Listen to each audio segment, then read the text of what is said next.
Yeah, just that end.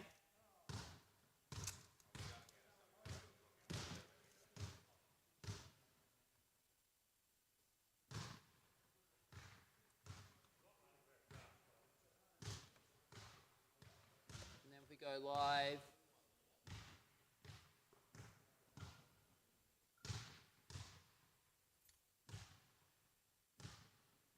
I'm going to take some things down, but then eventually, just want to check that that's definitely private. Yes, excellent. Yep, I'm just going to follow the live stream on here just to check.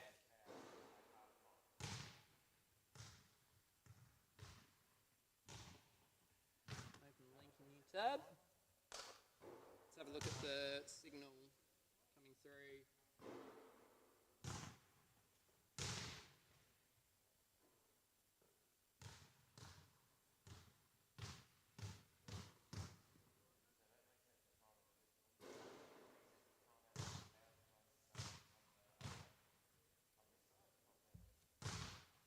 It's very good, Eddie. It's very, very good. Yes, you can. So so this is live now. So this is live now. Let's just check to see that the sound's coming through okay.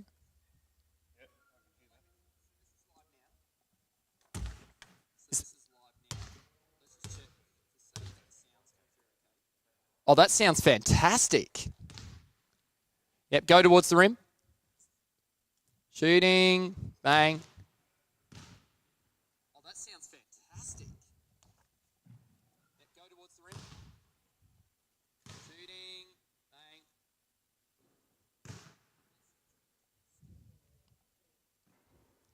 It's on about a 2.5 second delay.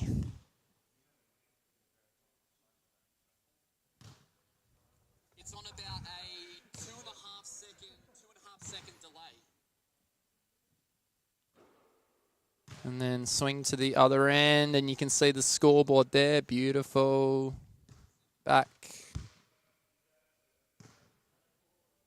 So you got deep enough court.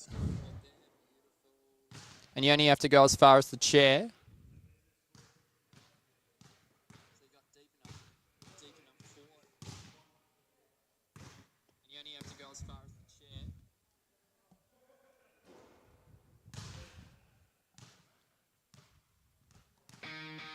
Welcome to the SA Church basketball live stream. Fallon will push the ball through the floor here. He'll run away with his swaddling and drop the floater in transition. Kylie, what a bucket. Hey, Eddie, come have a listen to this. We are more than basketball, bringing you a broadcast of community, faith, and basketball. Do it now. Rich for the dunk! Unbelievable! And he flexes.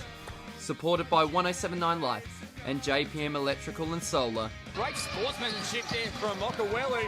And got the steal as well. Unbelievable. But you can do both, that's amazing. Deserves to finish, that is more than basketball. It's game time, so let's go live now. Right there, ladies and gentlemen, that is more than basketball. If you've ever seen it. If you've ever seen it.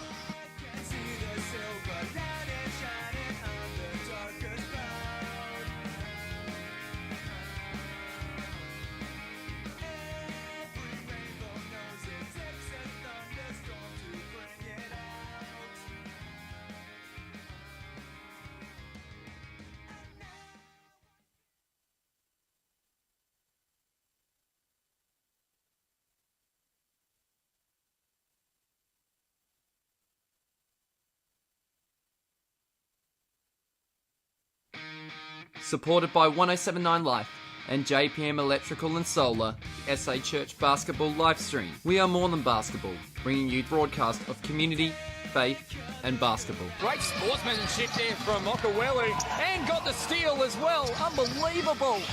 But you can do both, that's amazing. Deserves to finish, that is more than basketball.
supported by 1079 Life and JPM Electrical and Solar, SA Church Basketball livestream. We are more than basketball, bringing you broadcast of community, faith and basketball. Great sportsmanship there from Okawelu, and got the steal as well. Unbelievable. But if you can do both, that's amazing. Deserves to finish that. He's more than basketball.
Okay, testing 1, 2, 3. Testing 1, 2, 3.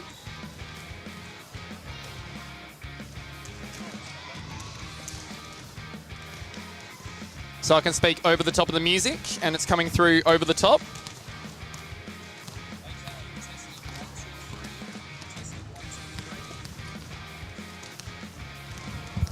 Yeah, so that's going. That's okay. Can you just hand me the second headphone set, please?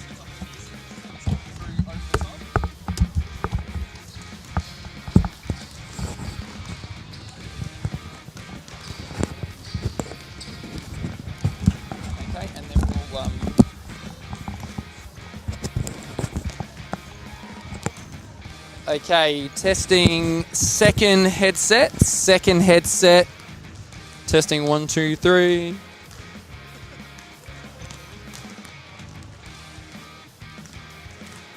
Well, CityLight Church have all of a sudden won 5 in a row, and they are going for number 6 this afternoon against the old Concordians basketball club, who have always been up there in the upper echelons of the women's 1 division here for the SACBA Grand Final Day here in 2023. Good afternoon, my name is Tristan TP Prentice. It's a delight to be with you in the House of Hoops this afternoon here at the State Basketball Centre.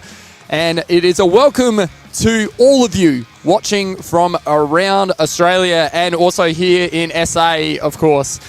This is going to be a fantastic game this afternoon. We're just going to go to our notes to see a little bit about what we've got coming up for you today. Looking forward to this broadcast, and that is the test for the microphone. Thank you.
Supported by 1079 Life and JPM Electrical and Solar, SA Church Basketball Livestream. We are more than basketball, bringing you broadcast of community, faith and basketball. Great sportsmanship there from Okawelu, and got the steal as well. Unbelievable. What you can do, boys, that's amazing. Deserves to finish that. Is more than basketball.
Supported by 1079 Life and JPM Electrical and Solar, the SA Church Basketball live stream. We are more than basketball, bringing you broadcast of community, faith and basketball. Great sportsmanship there from Okawelu, and got the steal as well. Unbelievable.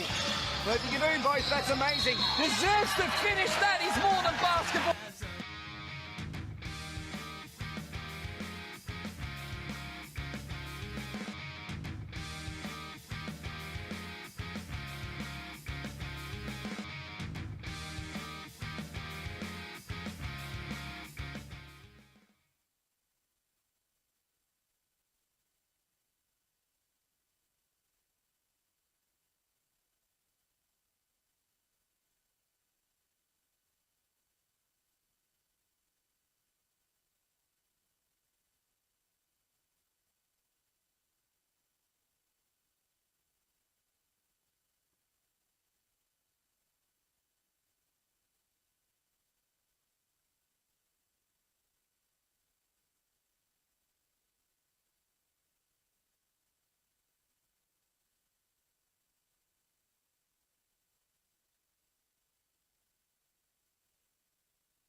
Welcome to the SA Church Basketball live stream. Fallon will push the ball through the floor here. Will run away with his swaddling and drop the floater in transition. Kylie, what a bucket. That was awesome. We are more than basketball, bringing you broadcast of community, faith and basketball. Stewart now. Richness for the dunk. Unbelievable. And he flexes.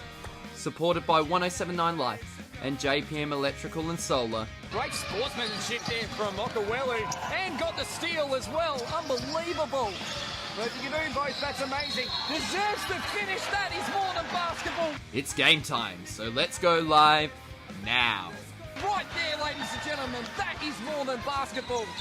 If you've ever seen it. If you've ever seen it. Welcome everyone here to the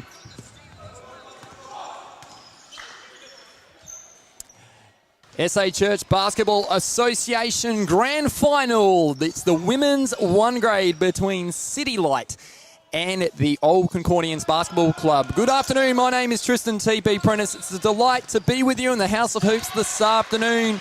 And joining me in commentary is the GM of the CityLight Basketball Club. That is Eddie, the Green Arrow Armitage. Good afternoon, Eddie. Hello. Another chance for CityLight to add to their already storied number of titles this afternoon. Yeah, chance. Look, we'll see how it goes. Currently got only 4 players out there. Yeah, a few people having trouble finding the state basketball centre where we are live at this afternoon. We're about to get this one underway. Definitely. So let's go quickly through the teams as we see who's out there on the floor. You can run us through the CityLight group that we have out there on the floor. Currently we've got number 3, Hannah Fisher. Number 11, Paige York. Number 12, Emily Milne. Number 32, Lauren Whitbread. And number 33, Kelly Round. Still waiting on her shot. Fantastic. We're just waiting on player number 5 for this afternoon. Hopefully they found their way here shortly. And then we've got the 5 for the Old Concordians. We've got number 3, Chelsea Gilbertson. Number 4, Jess Moska. Number 8, Eliza Brady. Number 10, Lissa Bean. And number 54, Carolyn Bean. Out there this afternoon. And we got officials Mark Jackson and Susan Burns who's just at the score bench, are about to get this one underway here.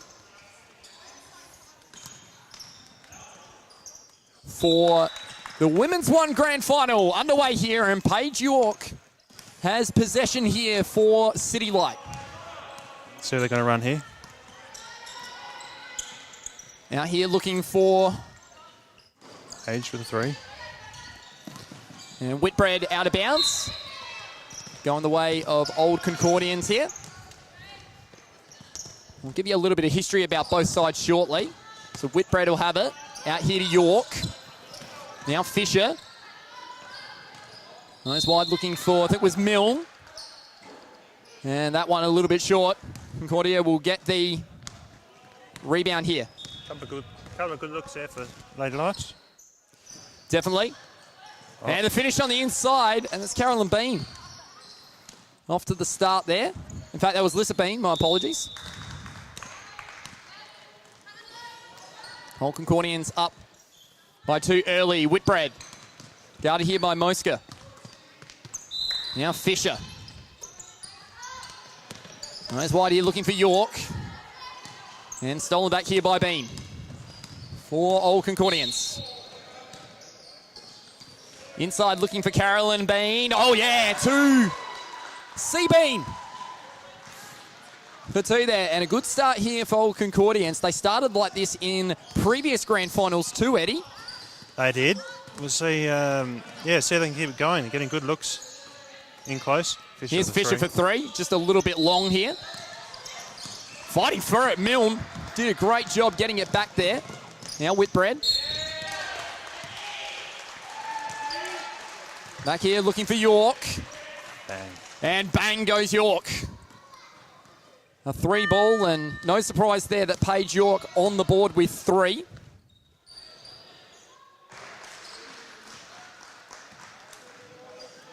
Moska for the shot there, couldn't get it. Rebounded here by Concordia. Carolyn Bean again for the 2, couldn't get that one. Fisher comes back with it. And Milne quickly to Whitbread. Right in front of us here in our commentary position here on the show court at the State Basketball Centre, the brand new facility. And we have our 5th. And there it is, there's the 5th. Found their way in, about 3 minutes in. We'll talk a little bit about CityLight shortly. And what are the chances of that happening?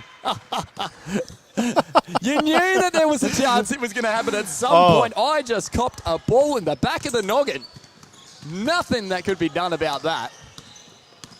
That is the perils of live streaming, ladies and gentlemen. And speaking of perils, there's Paige York for 3.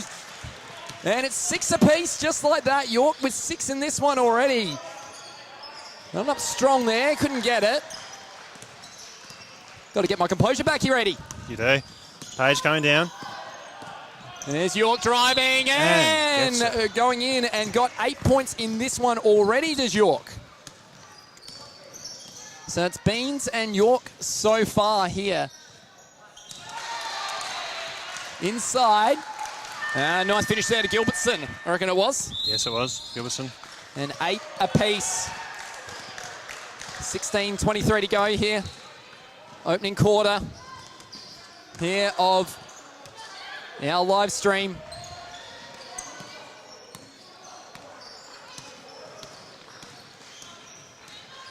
Bean.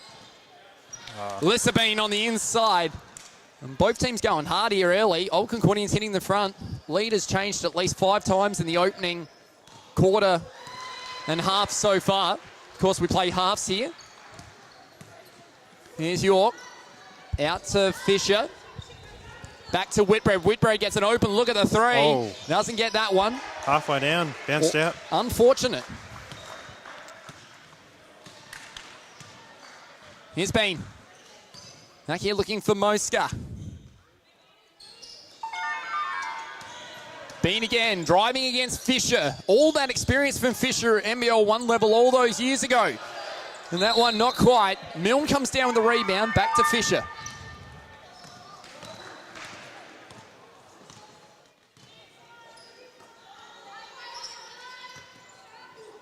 Fisher for 3. Not quite. Bean. Quick transition here for Concordia. No, they slow it down here through Carolyn Bean. Oh, Lissa Bean almost. Oh, gets her own no board. She's done that a few times over the years. Carolyn Bean now inside looking for Gilbertson just off camera. Gilbertson up, couldn't get that one, and that one floats out of bounds. It will go the way of Old Concordians. LadyLights finishing 14-0 on the ladder in the season in first place. Old Concordians 13-2 in second place. Funnily enough, they didn't cross each other in the final series at all, Eddie, did they? No. Old Concordians actually slipped to third with that record.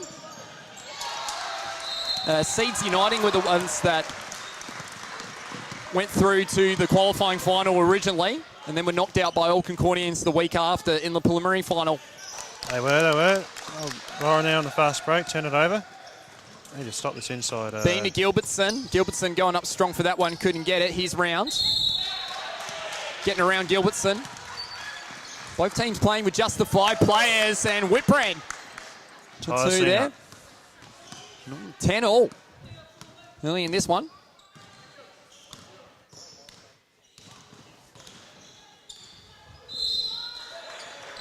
Now Bean.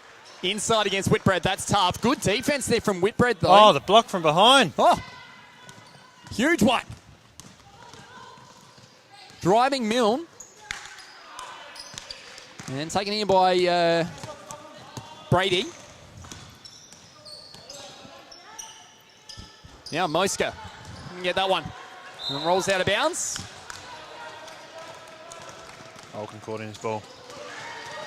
So 13-10 on the scorecard, or is it 10-10? 10-10. Sorry, it's 10-10. There we go. Sorry, a little bit of a adjustment to the scorecard in front of us. CityLight need to stop the inside movement of Old Concordians if they want to. Paige York driving here against Lissa Bean. It's going to send her to the free throw line, Bean with her first foul. We've got a timeout here to Old Concordians. Give us a chance to have a chat about these two teams in this coverage. Now, I have to say, Eddie, that CityLight, since entering the competition in 2020, with you as general manager, is yet to lose a grand final. They've been in summer and the winter season. They now have a chance to win, I believe, their 5th or their 6th in a row, and they're beginning to chase down the Unley dynasty of 10 of 12. So, in other words, there were 12 years where Unley dominated some of the higher grades in this competition, and they won 10 of those titles across the board, whereas the Old Concordians have challenged the LadyLights the most in season 2023. Both teams feature talent and experience from NBL 1 all the way down to District Division 3. It's their 3rd meeting in a row, and we're already seeing 2 distinctive styles of women's basketball already, Eddie. Yes, definitely. So, tell me a little bit about CityLight's style. Obviously, they are huge on the three-point shooting front. They're 3 players. They have 20-plus triples this season. One, of course, isn't playing because, congratulations to her. She's a development player for the Adelaide Lightning, and Bianca Stazanowski. She had 27 triples for the season, which was incredible. Yeah. Incredible shooting by Staz. I think, a couple of games there, well over 40 points apiece. But yeah, definitely the style is more around 3-point line. Not over the free throw line by the looks of things on that call. So it was on the floor against Lissa Bean.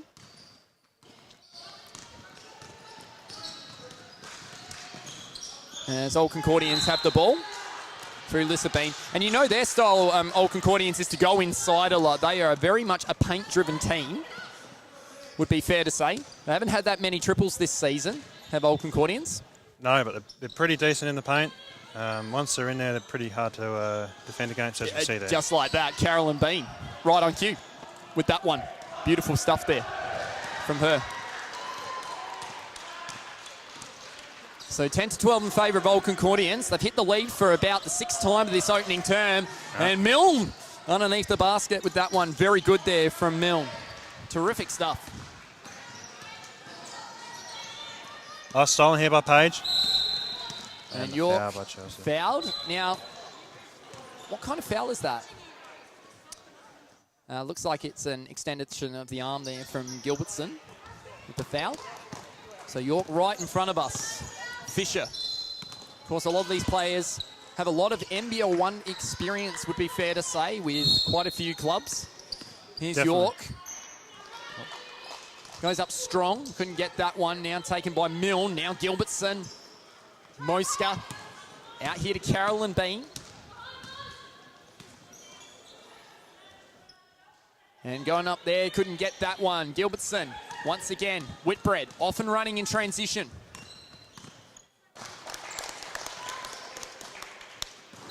Goes up long for that one, can't get it. Oh, stolen back. Taken by Mosca. Oh, and stolen back here by Round. Here's Keeley Round for 3. Oh, just a little bit short on that one. I'm really intrigued in the tactics and the game plans of these two teams because they both play that distinctive different style as Gilbertson goes up for that one. Fisher. Definitely think LadyLights should be relying on the younger age and being able to run out the second half a bit more. Absolutely. Bean. Trying to go long there for Gilbertson. I like that, though. They're trying to hit him in transition there, Old Concordians. And, of course, I'm also the general manager of the Old Concordians Basketball Club as well.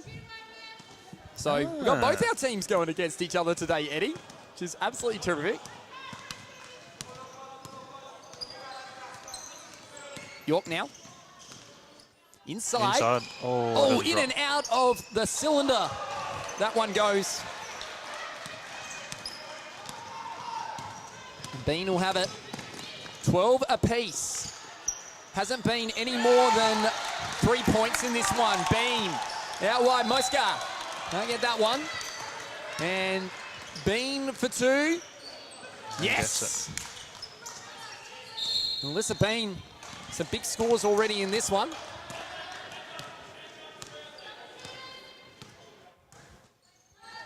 Fisher. Round. Inside of Milne. And she's been really good in that post, has Milne this season. 57 field goals made for the season, Milne. She's been a presence. As has Lissa Bean. Wow. How about this, Eddie? Bucket for bucket here. Absolutely. Terrific stuff. Here's Whitbread in the corner for 3. Goes a little long on that one. Can't get it. Reels it back here to York. Now to Fisher for 3. That one long as well. 3-point shooting percentage from CityLight. A little off in this opening half. But you know, generally they start to warm up after half time, traditionally. As that one goes in for Gilbertson. And then score 14-18. Milne. Driving inside Round. That's a little short. Gets after the offensive rebound. Can't do so. Bean. Goes looking for Gilbertson. And I think she stepped out of bounds. Yes, she did on that one. So what are you noticing in this game so far, Eddie, in terms of the transition offense for both sides? There's not a lot of fast break activity. Both teams are getting back on defense, all right. Obviously, the three-point line hasn't come into play as of yet, really much. Oh, with a 2 from the corner for Whitbread. Nicely done by her. Mosca, now to Bean. Back to Gilbertson, looking to drive. And again, she took that one a long way away from the basket as York comes down with it in transition. Going up strong. And the finish from York. She's been good at that. Like we said, applied a little bit of a trade in the NBL 1 this season. And the NBL 1 reserves as well. As Bean just continues to splash. We'll definitely get some updated broadcasting on that one shortly. So we've got our cameraman, one of our 2 camera people out here today. One, Jason Howitt from the Unley Park Baptist. Hello, Jason. He's getting around the courts. As is, of course, Annette Moore from CityLight. So it's been great to see that. So we've got a timeout here to CityLight, I reckon. And it's 18-20. So let's just run you through some interesting things about this season. So round 1, CityLight defeated Old Concordians, and it was Tara Bolsey with 13 and Lissa Bean with 15. And then in round 8, it was the Old Concordians 49 that lost to CityLight 66, and Bean had 13 again.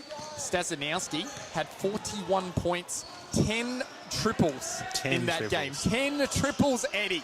You're kidding me. Do you believe there was a game where she scored 66 points? I think you might be right, and unfortunately it might have been one of my teams that happened to, I think, Eddie. So it was the talk of the league for a while there. It was. That's right. And now she's off and doing some terrific stuff as a development player for the Adelaide Lightning, of course, under coach Nat and Matt. Yes. So, and of course, a lot of these players have played under Matt this season in the NBL 1. Whitbread has, so has Hannah Frisbee-Smith, who's not out there today. And Keely Round. And Keely Round as well. And then, of course, Hannah Fisher, retired from NBL 1 now, but fantastic to have her in our competition, playing for your club. And I think that's one of the wonderful things about women's basketball in this club is that, or in this association, I should say, we've got a lot of talent that used to play NBL 1, but we also got some current players that are on the cusp of NBL 1 as well, don't we, Eddie? Yes, definitely. Another one that's played in the league for a while was Soraya Moon. Of course. Gone more into footy these days, but yes, that's right. She was obviously with the Unley club for quite a while there. Absolutely, big part of all those 10 championships that they had, well, premierships as we call them here in SACBA. Whitbread got it back from round. Oh, the passing. Goes looking for York for 3, just a little bit short on that one. We've got a foul under the basket. I think it's a push on... Keely Round. Yes, it is. So how many fouls is that on CityLight? Only one foul. Only one foul. It's their first. And 2 on Old Concordians, so no one in foul trouble yet whatsoever in this one. One going up. Oh, great finish there. Wrong 2. Wrong 2 there for Old Concordians. Here's Whitbread exploring and looking for the drive. Can't get that one. Old Concordians lead it by 4. Biggest lead of the game so far for them. Keep in mind, there's a 3-point penalty probably coming against you for the late player. There might be. Milne had it. Gilbertson with a finish. Oh, yeah. And they're out by 6. They're going to need every one of those points, you feel, as well. Especially as we approach that second half. We're about halfway through the first half. Page. Too long. Bean now. Slows it down. I think Old Concordians will look to find a set on the inside. They were looking for Mosca. Just off camera, couldn't find it.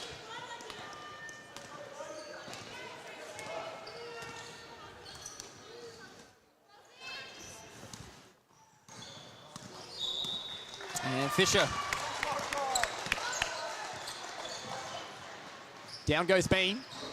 Shot goes up from Whitbread, can't get it. Now Bean again. The other one, Carolyn. Got it back from Brady. Now goes looking for Mosca. A little bit long on that one. Quick transition here from Round. Oh, nice finish from Round. And 20-24 the score now. Nice looking here for Bean. Now to Brady. Brady for 2. Couldn't get that one. Moving in here by Whitbread.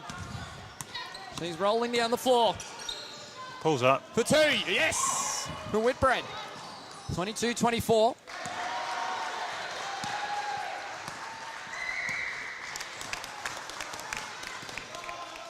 Now Bean. Back out to Brady. 2 points the margin. 4:45 to go here in the opening half. Bean out here looking for... Oh, Carolyn Bean for 2. And 22-26 on this one.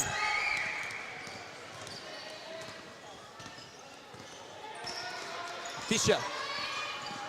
Inside looking for Milne. Now back out here looking for York. In the drive, can't get it. Whitbread, did she step out of bounds? No. Shot will count, but didn't go in the basket. Very up and down game here, Eddie, at the moment. Yeah, a bit backwards and forwards. No one can Both teams are consistently hitting more shots in a row. Here's Bean, looking for Lissa Bean. Gilbertson underneath, can't get that one. Goes out of bounds, will go the way of the old Concordians on the baseline.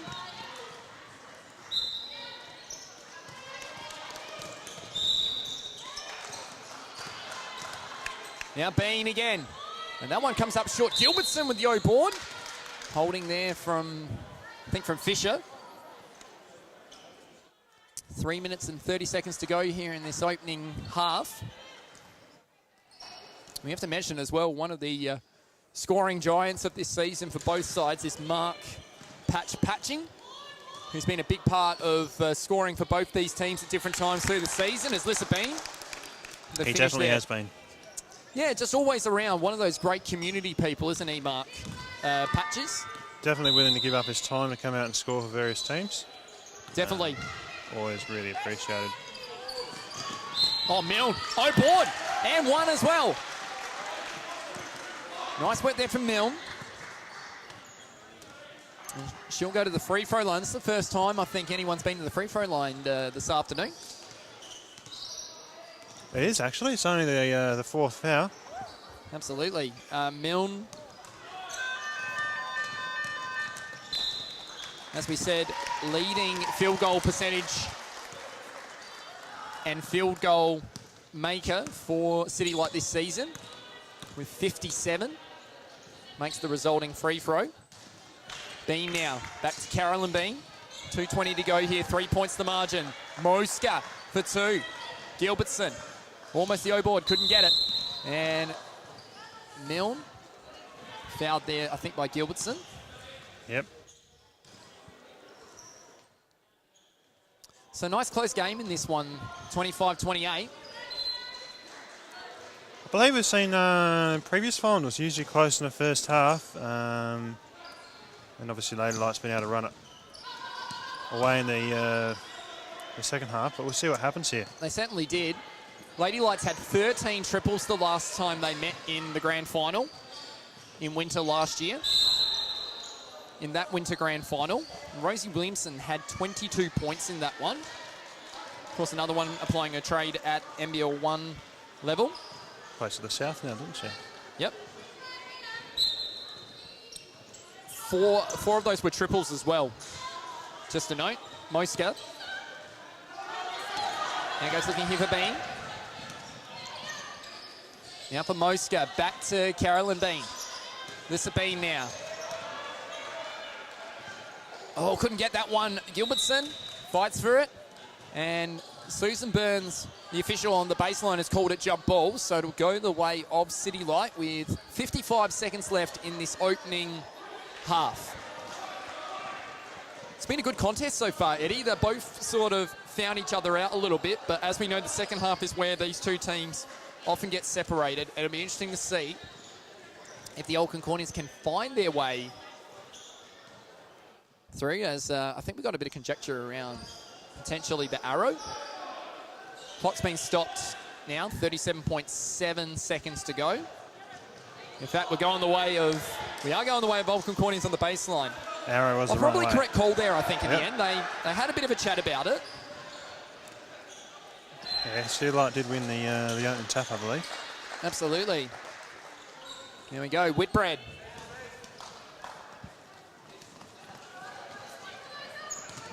Fisher. 30 seconds left on the clock. Milne has to think about the three.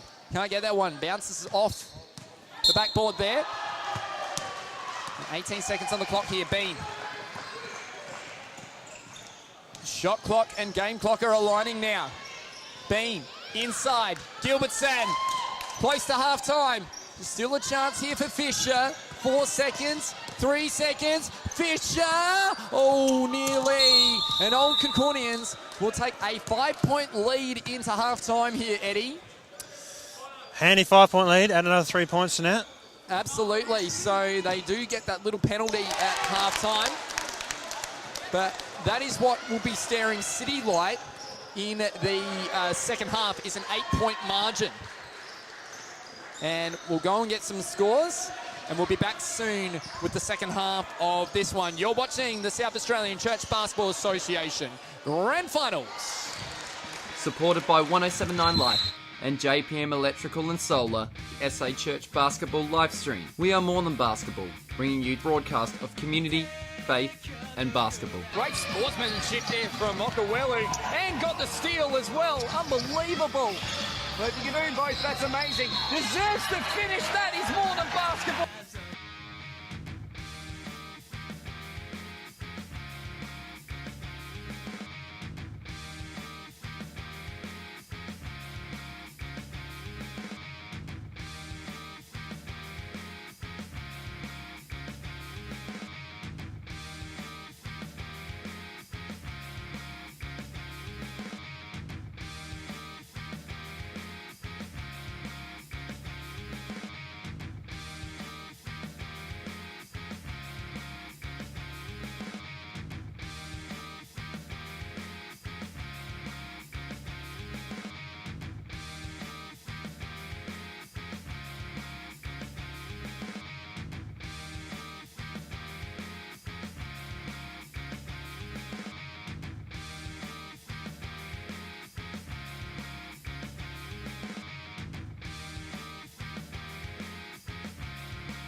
Welcome back, everyone, here to the second half. It is CityLight trailing by 8 points right now in this one. Whitbread going to the left of screen now for this second half. Whitbread is looking here for Fisher. Fisher for two straight away. Down it goes. Great stuff there from Fisher.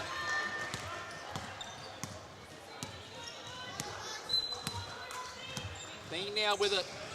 He's looking for Gilbertson. Back here looking for Carolyn Bean. That one goes up, can't get it. Now York. GM of CityLight, Eddie Armitage, will be joining us back in commentary shortly. That one goes out of bounds. No. Stayed in play here by Old Concordians. And fouled is Carolyn Bean.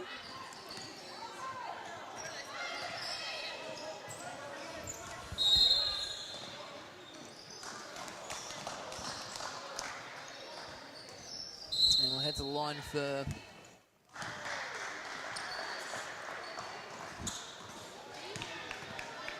couple of shots here.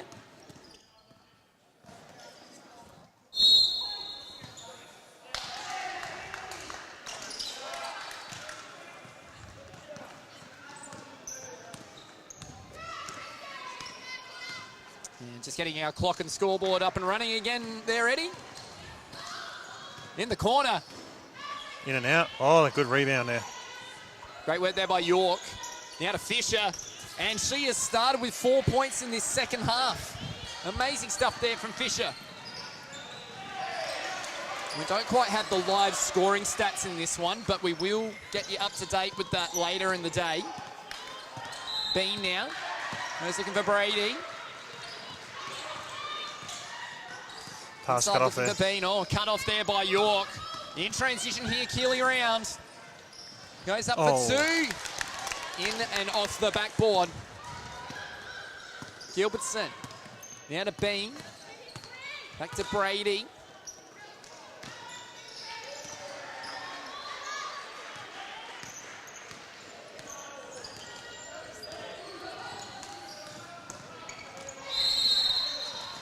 Charge. And got a charging call there.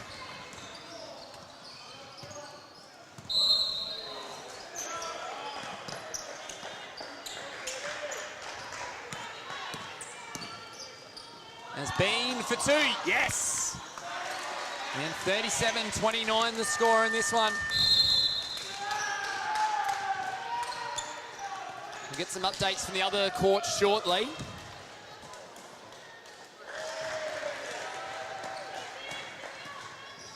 LadyLights with it again through Whitbread. York. Goes up for that one, can't get it now, Bean. That's wide looking here for the other Bean. So they're leading by 8 points in this one, Old Concordians. That's where it started at halftime after those penalty buckets, as you said there, Eddie. See if LadyLights can start hitting some threes here. Absolutely. As that one goes in for Carolyn Bean. 10 points the margin. Is CityLight's title defence under threat here early in this one? York now out here looking for round. And that one a little bit short. They've been a little bit wayward from the three-point line this afternoon, have CityLight.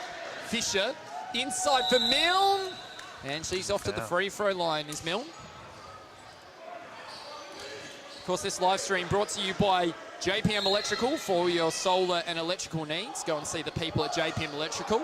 Keeping our eye out for player of the game this afternoon. Thanks to JPM Electrical and Solar, Eddie. Be fair to say Lissa Bean is right up there at the moment in that category. What's the gift voucher they're getting? I don't know if there's a gift voucher for JPM Electrical and Solar. Have to ask Jared and the people there, would be fair to say, as Milne makes both.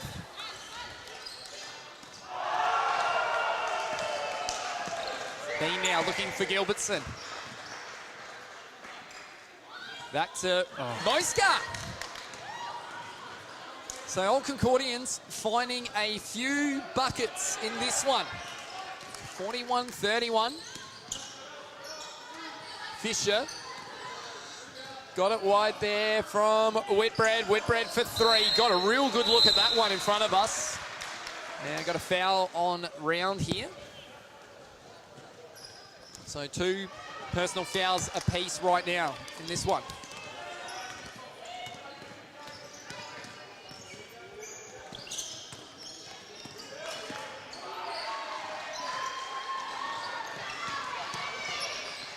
Bean looking for Moska. Oh yeah, that one. Fisher. Right here looking for York. York penetrating and driving. Charge. That's an offensive foul. Ran over the top of Lissa Bean. It's going to be another one on Paige York. It's a couple of fouls on her now. Be fair to say.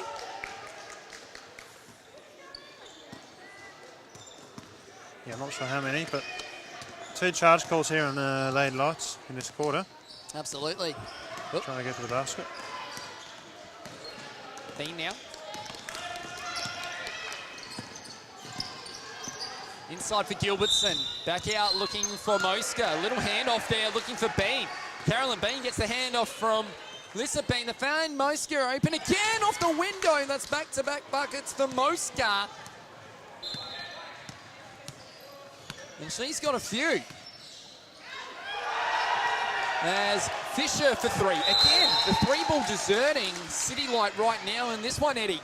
A few concerns for the dominant team of the last 4 years. Yeah, no. I'm wondering, we've got LadyLights unable to hit the 3-point shot, but everything's going for Old Concordians here. It's just dried up a little bit, hasn't it? And I think we got a timeout here to CityLight. And you can tell that this is where they need to really dig in and try and work each other out here. So 13:02 to go here in the second half. And of course, one of our other supporters this afternoon, Eddie, is the 107.9 Life. They are a major supporter of the competition. You can listen to the Grassroots SA Sports Show every Saturday morning, 8 a.m. to 10 a.m. with Marksy and Hutz. SACBA also bring you the basketball wrap on the show at the end of each month. And you can listen 24/7 to the station celebrating its 30th birthday. Happy birthday to 107.9 Life in 2023. So a huge happy birthday to them, Eddie. Very big. It means you'll be on next Saturday. Correct, that's right. We'll be talking about the grand final results. And apart from that as well, Basketball South Australia, who SACBA is a member group of supporting the female participation strategy to grow the number of active female sport participants in South Australia. And I tell you what, we're looking forward to a great summer of women's basketball in the competition. Hopefully looking for a few new teams to come and join this summer, including those who are maybe having a rest from their NBL 1 season. And obviously we've got an opportunity to represent South Australia at the National Baptist, Australian Baptist Basketball Carnival, of course, in Tasmania and Launceston, of course, Eddie. Yep, no, I've never been to that one, planning to go. Yeah, that's a great carnival to be a part of. Obviously a level for anyone there. Absolutely. Always great fun watching the BA ones always going at it. Most definitely. We're just going to get a score update here from behind us. Unley Parker playing Christie's Beach in the youth men's. I think it's Unley that are up 51-25 at the moment. They've been one of the dominant forces of youth men's basketball this year. Just heading to the free throw line. And meanwhile, St. Peter's over the top of Seeds in front of us on court 4. In the men's 9 grade, up 40-25 over on court 4. Court 1, of course, over at the Wayville side of things. Oh, stolen back here by Gilbertson from Whitbread. Whitbread thought she was fouled. Inside looking for Bean. Baseline cut here looking for Gilbertson, and Bean with the finish. And they're out by as many as 16 here. 15. Well, 15 here. Coming up with the points inside. Something that LadyLights are unable to do currently. 12 minutes to go. They'll never get a better shot at this Concordian than they will now against the reigning champions. And nice finish inside there from Milne. But you know about this CityLight team that this is when they really flick that switch, Eddie, as you know as GM of this team. Yeah, well, that's what I'm hoping for. That's what you're hoping for. I'm hoping on the other side that maybe Concordia can get their first women's title. Bean now. They've been pretty composed in this one. Old Concordians. Carolyn Bean with it. Milne goes up strong for the rebound. Gets it long looking for York. What will they do here? Going back to Whitbread. Now to Milne. Milne driving. Can't get the finish. Gilbertson again. And that one goes out of bounds off Brady. Both teams working really hard right here, Eddie, at the moment. And that one up there from Round. Again, the 3 ball was just deserted them this afternoon. Definitely has. They're still trying, though. Well, they won't stop trying. That is their position. Moska, who's been fantastic in this second half, already got 4 or 6 points in the second half, by my count. York now. And nice finish there from Paige York. And you know that this is maybe the time that Paige York is about to take over. Because she down certainly to 11 point. Carolyn Bean. Moska. Oh, yeah. 8 points in the second half for her. They're getting a lot out of their supporting players this afternoon, Concordia, Eddie. Yeah, usually it's the... travel. Usually it's the Bean sisters that are quite dominant in the paint and score the majority of the points. Paige. Absolutely. That one going up there. Gilbertson trying to get the O board. LadyLight ball again. Fisher for two. Much needed bucket there for CityLight. 37-48. We're down to the final 10 minutes of this one.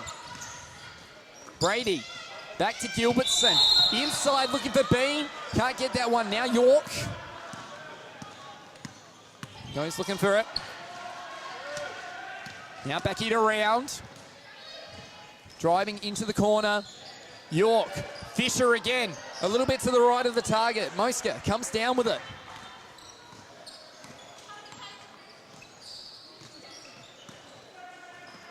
Bean for two. Can't get that one. Now taken in by Round.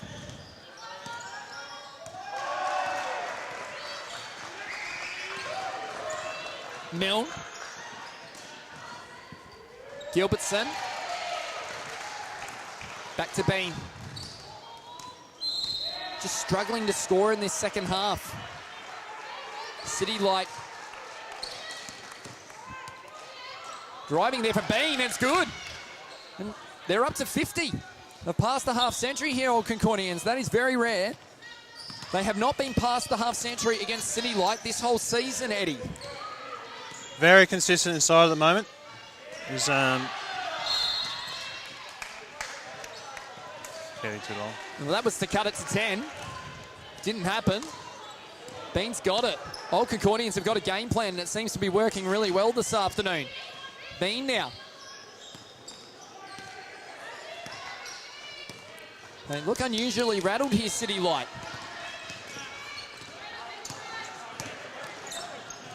Bean now. Going up. And got it. And the margin's back out to 15, Eddie. Too big inside. LadyLights look like they're getting a little bit tired. Definitely. Just finding all the space, aren't they? Milne for three. Yes! For Emily Milne. Needed that one. Timeout here to Old Concordians. The margin is 12. And there is 8 minutes and 6 seconds to go in this one. And all of a sudden, Alyssa Bean, the number one scorer in the Women's Division 1, Eddie, 360 points for the season, and Carolyn Bean number two with 204 points. They're starting to do some more damage in the second half here. They are getting inside and getting their shots off, and they're dropping. And that's been the story of the second half. The inside shooting of Old Concordians be quite a high percentage they'll be getting. Yeah, you'd be right about that. Probably around the 50 to 55% mark, it would be fair to say. Now, the other thing to keep an eye on, of course, is the three-point shooting for CityLight. Not a huge amount in this game so far, but Milne with that triple sort of broke it apart there at the end there. Yeah, we'll see what they're coming up with in the timeout. See if they're going to try going for more threes. And I can see Tara Dodman on the sidelines there, not able to qualify for the finals this year, but No. she is coaching this team this afternoon. Premiership player at the NBL 1 level, of course. Yeah, and that was the main reason why she wasn't in the team this season, being a part of the Tigers NBL 1 season. Absolutely. Unfortunately losing in the Bean goes up for that one. We get a chance to have a chat about the opportunities for women in SA Church basketball, as that's an offensive foul. So just to touch on quickly, Eddie, there's multiple opportunities for everyone to get involved in both the association's district club, SA Church Stars. Got the 3 women's teams, coached by myself and Mitch Hawke, and yeah, it's a great opportunity to really test yourself at the district level, as we come across a few of these players at the district level as well. Yeah. So there was a 3 men's team as well. Got going 3. Yeah, that's right. And 2 shots here for Paige York.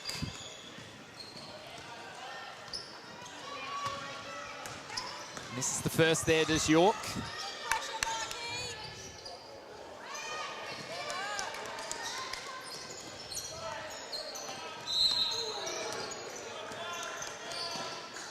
It's both. Missed both indeed. Moska has involved for Concordia. We're just going to go to Concordia now. It's a little bit of a mouthful to get old Concordians out there. Even though we know they're the old scholar team of the college. 6:40 to go.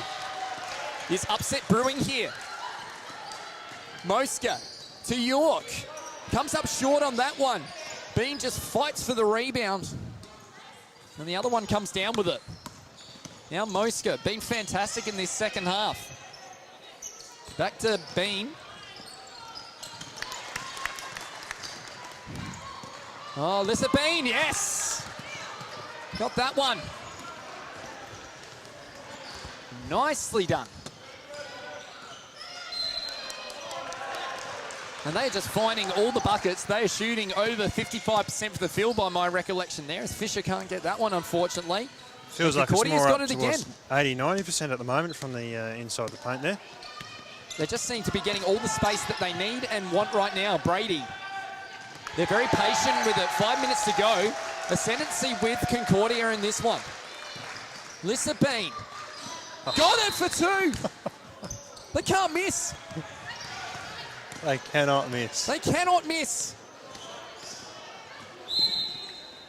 And draws the foul there, does Fisher. I wouldn't write off CityLight by any stretch right now, but box seat belongs to the gold and white and blue right now. A lot of threes needed. We'll start with that. And that'll start there with Paige York. Margin back to 14. No, 13. 13. 43-56. Bean with it now, back to Brady. Goes looking here for Carolyn Bean. Now back to Moska. Back to Brady. Inside looking for Gilbertson against Round. Bean. To Moska. Can't get that one. Milne comes up with it. CityLight in transition here. Fisher. It's fouled. Gains control of it, was fouled. 13 points the margin, 43-56. Fisher now. Inside here looking for Round. Back out to Fisher. Back to Milne. Will she have a look at the three? Will she have a look at the three? It goes a little long. Can't get that one. And fouled there was Moska by Round. Got to be careful of that foul trouble, do CityLight. 5 fouls apiece now, but as we know, it's 8 before it's free throws. In fact, sorry, it's 7. My apologies. So the next one, they will be over the limit. Will CityLight. As Bean goes down, Gilbertson got it back and York fouls her. Doing a good job getting first to the ball this afternoon, Concordia. That's why they're getting all the calls. And we've got a bonus 2 here to Gilbertson. And there's 3 minutes and 25 seconds to go. And this could be the upset of the last half a decade, Eddie, unfortunately, for your club. It could potentially be the first loss this women's team has experienced in this competition, to be honest. It had to happen at some point. It's all part of nature, Eddie. It is. As Gilbertson makes that one. And maybe, just maybe, they might be just about there with 2:50 to go. Makes both. She's happy about that one, Gilbertson.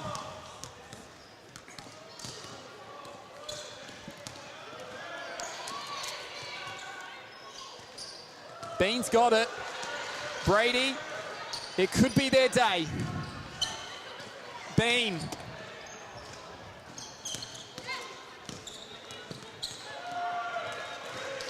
Now to Brady. Back to Bean. That one goes out of bounds. CityLight will get another crack at it. 2:15 to go. Remembering the clock stops at every stoppage in the last 2 minutes.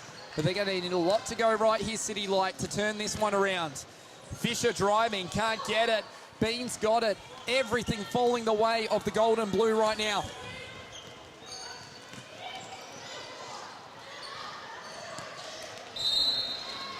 Yeah, I think they can You reckon I don't they're think just it's- about there? I think it's going to be too hard for any team to come back from 15 points down unless you've got Tracy McGrady on your side. That's true.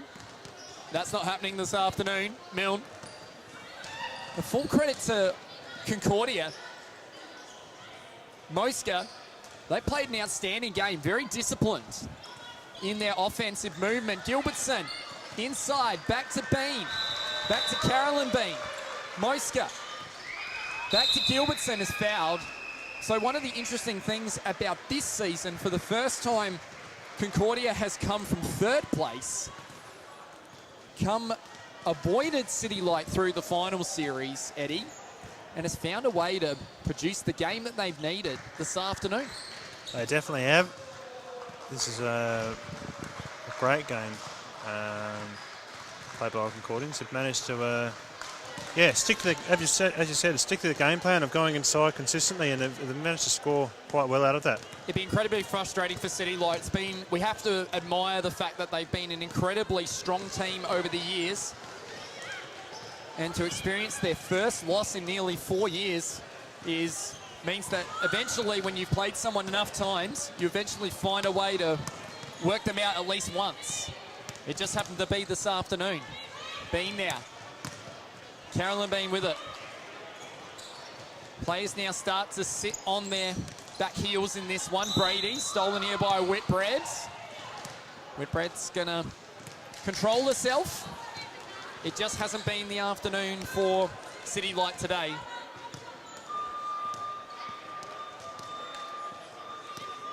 What must be going through the minds of the Concordians, though, Eddie? Because, I mean, they haven't been in this position in their history. No. I mean, I don't know. I wouldn't know what you'd be feeling. I mean, I think it'd be more shock, to be honest, that the execution across 40 minutes.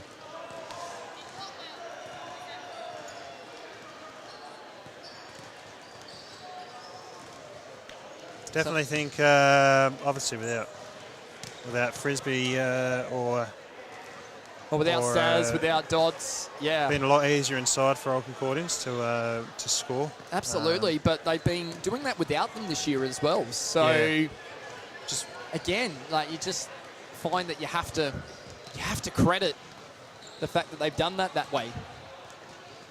Definitely. I think it's a great win. How many years has Old Concordians Women's been in the competition? Been in it for 3 years now.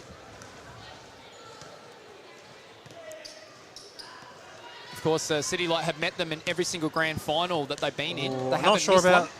Not sure about the winter season. Oh, as Concordia have been in the competition, I mean. So, so the last 3. This is their 4th meeting. And it's going to produce some silverware for the Old Concordians. It's almost hard for me to believe as the GM that the premiership is heading down to Melbourne instead of to Jetty Road this time around, Eddie. It's gone the other side of Adelaide. It has.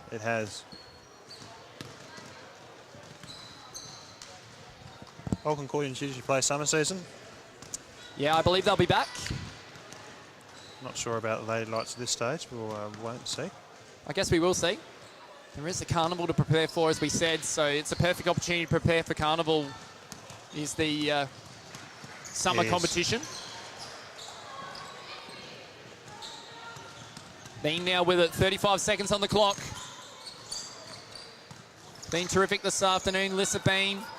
It's going to be hard to pick the JPM Electrical and Solar player of the game in this one because there's been so many good contributors. Lissa Bean's been strong. Mosca's second half been amazing as well. They've got it with 10 seconds on it.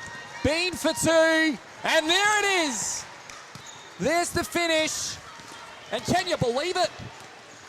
Because I don't. For the first time in the SACBA Women's Division 1, Concordia are the premiers. They win 61-46 and inflicts CityLight's first ever defeat in the competition in 4 years. Big win, big win. Huge win. Start the day off. Wow. The elation from the old Concordians. They can't believe it. They're high-fiving each other. And CityLight show that they're beatable, but it took a monumental, disciplined 40-minute effort there from the old Concordians, Eddie. It did. It did. No, good game. Good way to start the day. And, yeah. Now, I can tell you the GM behind me to my right is in absolute shock at the moment. Not sure what to say. No, that's fair enough. I mean, what can you say? I mean, I'm as the GM of the opposite team, I am in as most shock as you are about this particular result. Well, how about that? Well, thank you very much, GM Eddie Armitage of CityLight, for joining me for this Division 1 women's match. To be honest, I'm in total shock as well, because CityLight came in raging favourites naturally. But on this occasion, Old Concordians win their first title in the competition in Division 1. Thank you for joining me this afternoon, Eddie. We'll see you later on. No problem at all, you will indeed. You're watching the SA Church Basketball Association Grand Final live stream. I can't believe it. CityLight have gone down. They've been down by the Old Concordians. And Old Concordians have their first premiership in Women's Division 1. And they have gotten it done. Supported by 1079 Life and JPM Electrical and Solar, SA Church Basketball live stream. We are more than basketball, bringing you broadcast of community, faith and basketball. Great sportsmanship there from Hawke, and got the steal as well. Unbelievable. But you can do both, that's amazing. Deserves to finish, that is more than basketball.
Supported by 1079 Life and JPM Electrical and Solar, SA Church Basketball Livestream. We are more than basketball, bringing you broadcast of community, faith and basketball. Great sportsmanship there from Okawelu, and got the steal as well. Unbelievable.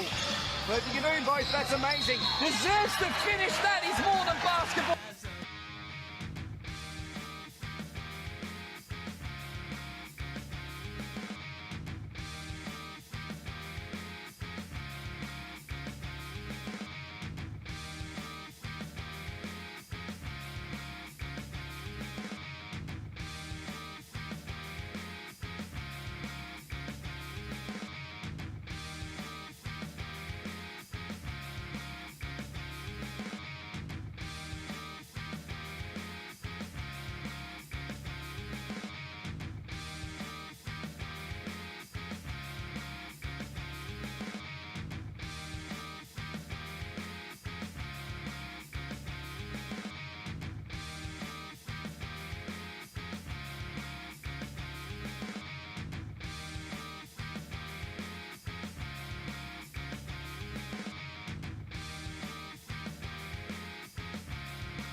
Supported by 1079 Life and JPM Electrical and Solar, the SA Church Basketball live stream. We are more than basketball, bringing you broadcast of community, faith and basketball. Great sportsmanship there from Okawelu, and got the steal as well. Unbelievable. But you can do both, that's amazing. Deserves to finish, that is more than basketball.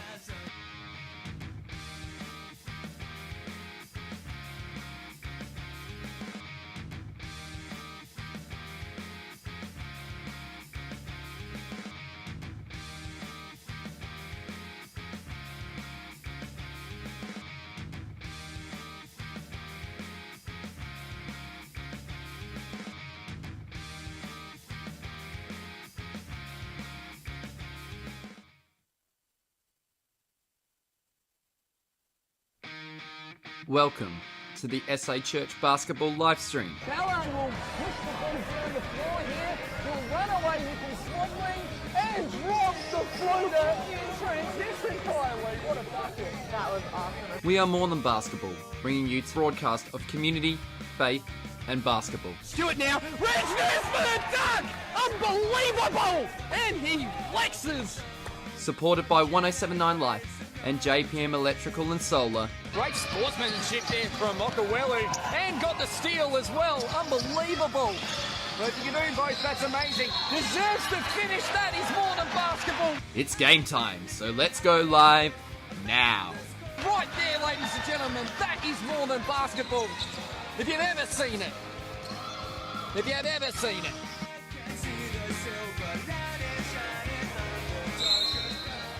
After going down to Unley Park Baptist Gold in a thriller last season, SPOC are back in the decider looking for redemption. Seeds have returned to the decider themselves after missing out in 2022 and have a strong lineup with both teams holding a 2-2 record for the season. It could go either way in this one. Good afternoon and welcome back to the South Australian Church Basketball Association Grand Finals. And to take us through the play-by-play this afternoon is the women's coach and a caller from the Hills Baptist Church in Mitch Hawke. Good afternoon, Mitch, and we're about to get this one underway. Afternoon, TP. Yeah, it looks like we're going to have a formidable clash between SPOC and Seeds. Seeds looking to get a little bit of redemption from last season, and they look like this. For this game, they have a stacked lineup with the starting five being Corbett and Newbury as well. Key scoring options there for Seeds, so keep an eye out for them as well. Looking out for Callum Hillier as well to fill the lane. And you also got Todrick Brown in there as well in this one. About to get this one underway. And looks like it'll be Thomas, who's fouled straight away there, is Jasper Thomas. Yep, loving the nice aggressive start for SPOC as they're absolutely going downhill, looking like that's going to be a firm part of their game plan here at the State Basketball Centre. Yeah, we are live at the State Basketball Centre here on the show court as Thomas to the free throw line. And Thomas is the number one scorer in the competition this season in men's three-grade Mitch.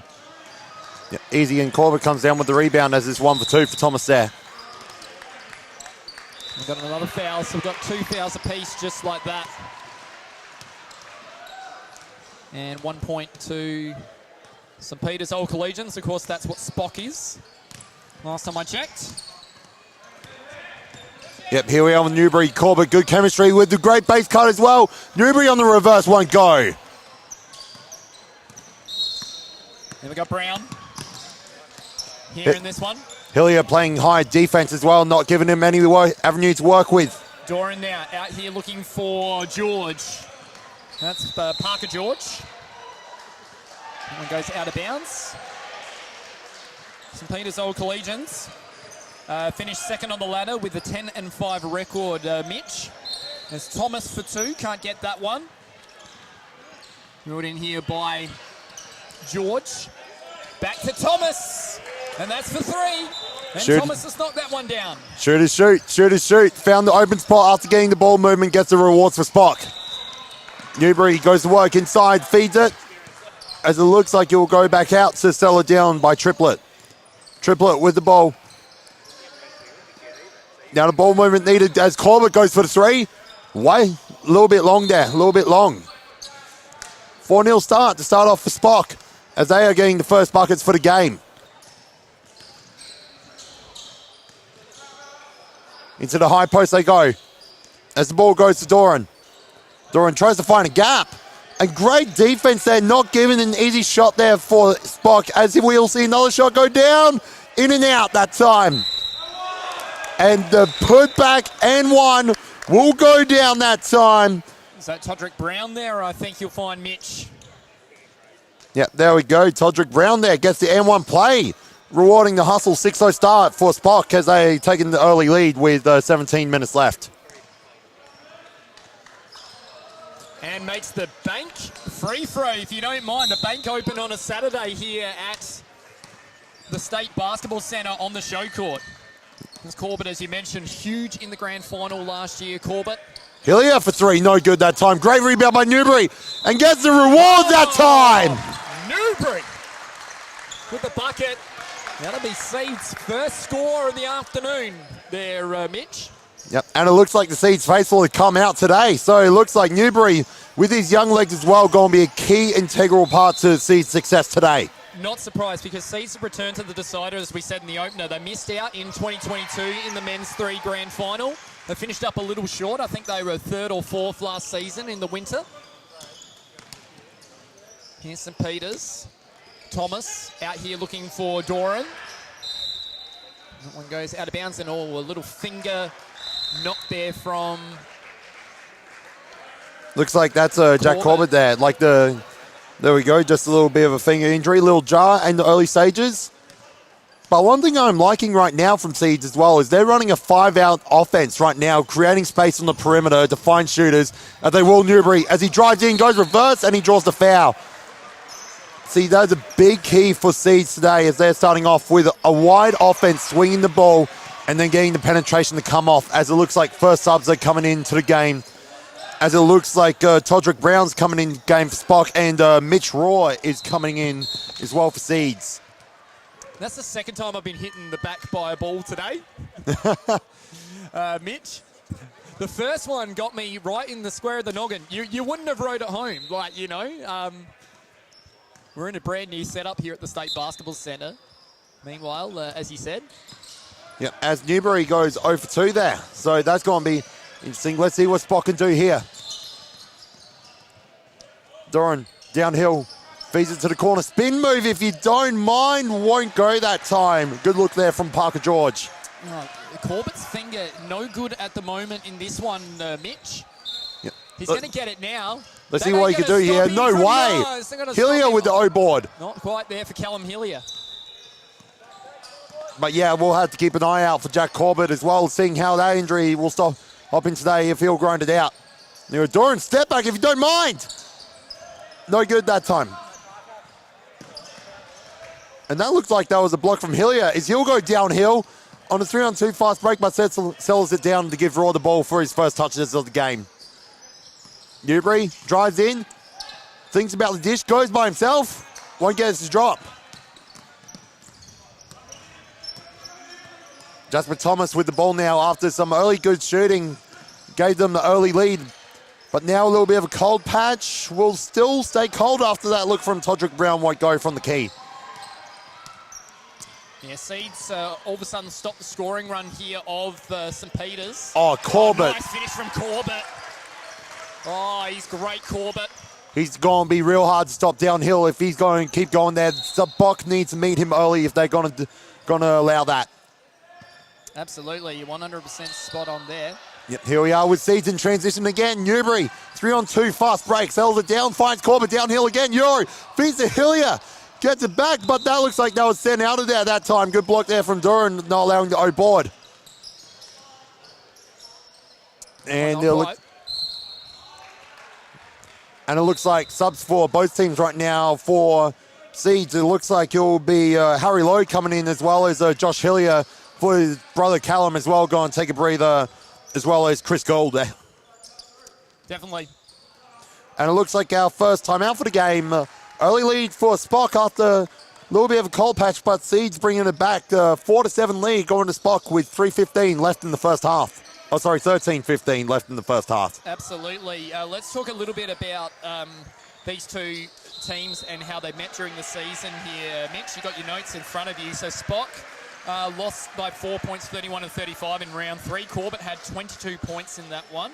And in round line, SPOC 44 defeated Seeds United with Thomas scoring 21 points. So you can notice that Thomas and Corbett are two significant players there. Take us through round 16 and the qualifying final as well, please. Okay, so round 16, we had Seeds United getting the win against SPOC, 36-26. Corbett absolutely having a day out with 15 points to his name as well. In the quarterfinal, it looks like SPOC got up by 6 points, so a narrow competition there in the competition 2 weeks ago with Thomas with 22 points.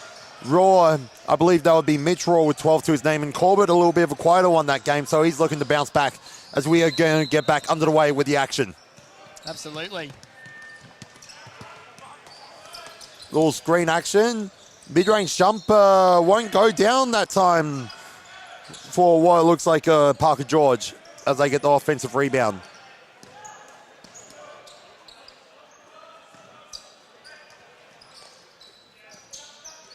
Movement, nice floater. No good that time from Jasper Thomas, as it looks like the putback will go down. Yeah, Thomas with the putback there. Now Corbett, they're getting met as Raw will come into the game. Go aggressive, won't get it to drop. As Raw gets the offensive rebound, tries to create, uses his strength. Great finish there from Raw. Tough finish by Mitch Raw there. Absolutely using his strength and his size to his fullest ability, as SPOC will go quick in transition and they'll cough it up as the Seeds faithful sense the moment early in the stages of the grand final. I'll tell you a little story about Mitch Raw. Obviously, he's been working on his fitness a lot this season, and that's because he's been an NBL1 official this year. Made his debut 2 seasons ago. Hold up, Boymaker be going on the fast break as Josh Hillier begins to sell it down as Newbury will get the ball, and looks like the foul's going to be called that time on Parker George for the block. Yes, it will. Sorry to interrupt you, TP, about Mitch. Oh, that's all right. We'll get back to that shortly. As it looks like the first man's for low will come into the game to Newbury. Newbury finds Josh Hillier in the middle as they swing it to Corbett. He'll go downhill. Tries to spin, create space. Great block sent out of there by Schumann as Buck will go to work. And Schumann just putting the boot on him in that one, Mitch. Yeah, absolutely. Schumann was ready for the matchup as it looks like Corbett will take a breather now just to settle things down and possibly get that finger checked on. Looked like he'd been playing well those last couple of minutes as well, so I think he'll be good for the rest of the game. That's good to see with Corbett. He's an important player for them, as you absolutely mentioned in the pre-game. There's a block there for, I'm not sure who might be. Oh, Harry Lowe. Harry Lowe. Great defense there. Gets the jump ball. That is great hustle there from Harry Lowe as the possession arrow stays with the Seeds. He wasn't in the high block. He was in the low block on that one, Mitch. Yeah, absolutely.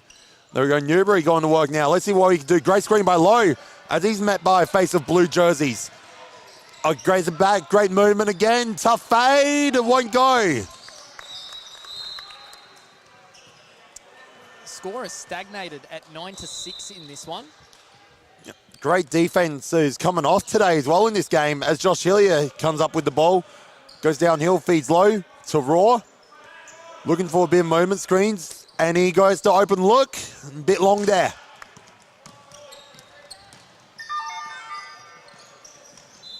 Yeah, SPOC had possession back the other way. Nice finish there. I think that was Doran. Parker George. That was Parker George. My apologies on that one. Oh, Newbury, a little bit off balance. Tries to get the work done. Thoughts a little bit of contact there. And there may be a little bit of time getting up for what looks like Schumann there as SPOC will come up with the ball.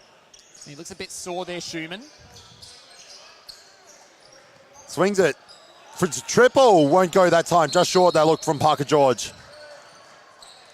As it looks like Schumann drew the foul, as he'll look like he may be heading to the bench at this rate. So yeah, I think he's got to. Number 41 there, as we see here on camera. Yeah, Schumann looks like an ankle complaint there by the looks of things. Yep. And while that was happening, Callum Hillier coming back into the game for Paul Newbury as well. So a little bit of a smaller 5 out there for Seeds. Let's see what they can do here with their quick movement. As Lowe somehow gets the ball, spin, fade, won't go. Oh, great hustle there by Callum Hillier. Feeds his brother. Goes inside. Deserved to finish that time from Triplet, and they will get it with a great hustle coming to get the just rewards from the Seeds. 11-8 lead to SPOC. This game hanging on by a thread and being right in the balance. As it will look like it'll be Matt Duran going to the line, just going through and piercing the defense. As he'll earn himself a trip to the line, as I believe that foul was called on Mitch Raw. Certainly was. Apologies on our scorecard, just catching up slightly.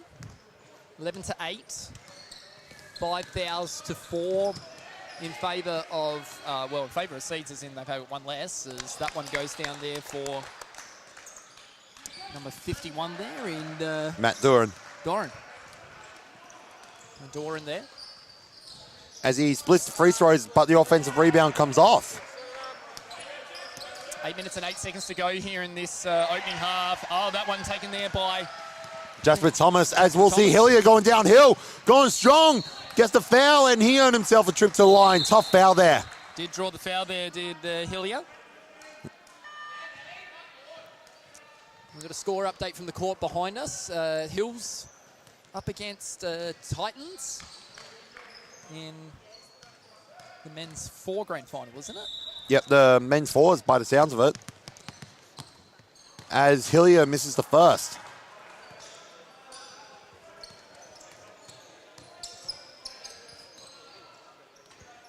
Averages 5.1 points per game, does Hillier. Makes that one. So 12-9. Tight contest here. Really a gritty, resilient game. How else do you want a grand final as that feeds out? Another jumper will go down that time from Parker George. Oh, wow, Parker George. Nice settling bucket there by Parker George as he extends the lead to 6. Low feeds Josh Hillier. Little mid-range jumper gets that to drop too. Now the offense is flowing now. Let's see the buckets rain down here at the State Basketball Centre. Gotta love it. The open shooting happening early in this one. 6:44 to go here, Mitch. Oh, you can't leave a shooter open, but that's just a lucky time from Parker George not getting it to drop. Hillier goes for the hustle, but won't get it to come off. As Parker George goes inside, takes a reverse. Sent out of there by Raw. Wow. Nothing raw about that block whatsoever there.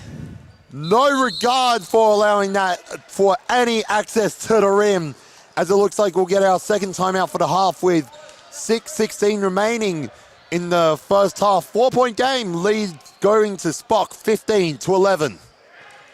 Now, speaking of blocks and basketball, Mitch, of course, we need to talk about the National Baptist Basketball Carnival, or the Australian Baptist Basketball Carnival is happening in Launceston in 2024 in the first week of the year. And you're a part of the Adelaide one, of course, here earlier in the year. So tell me a little bit about the experience of the Australian Baptist Basketball Carnival, mate.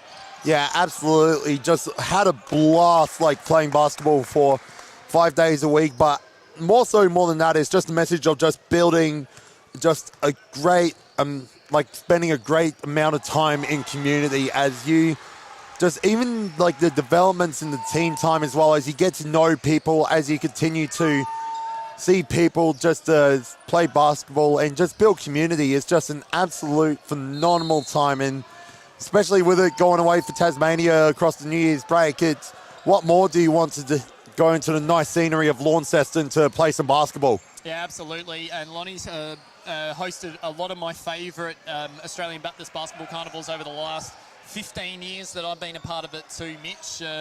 I participated in a 3-point competition a few years back. I took a massive charge in one of my first tournaments. I actually grabbed 28 rebounds in a game in B grade down there back in my first one in 2008. There we go. It's a great experience, I can tell you that. As they're drawing the foul there is number 51 in Doran, I think it is. Yes. Yeah, one thing that is like coming across as that will be coming across the scouting report for Seeds is the impact that Parker George will have on this game, because he is going to be relentless. He's going to have the green light as he does right now, but won't get it to drop. But the offensive rebound goes for Jasper Thomas. So But yes, Seeds will need to keep an eye on Parker George as well. If he's going to keep putting them up, they'll eventually drop for him. Absolutely. Triplet Corbett comes back on and he'll draw the foul that time, as he's not afraid to get physical in the key, as he's going to try and create separation for him to do the work.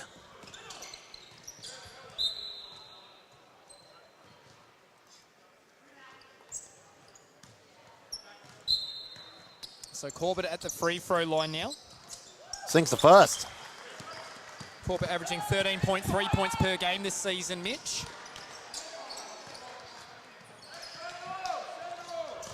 And he goes 2 for 2 there from the stripe as he gets it to bring it down to a 4-point margin.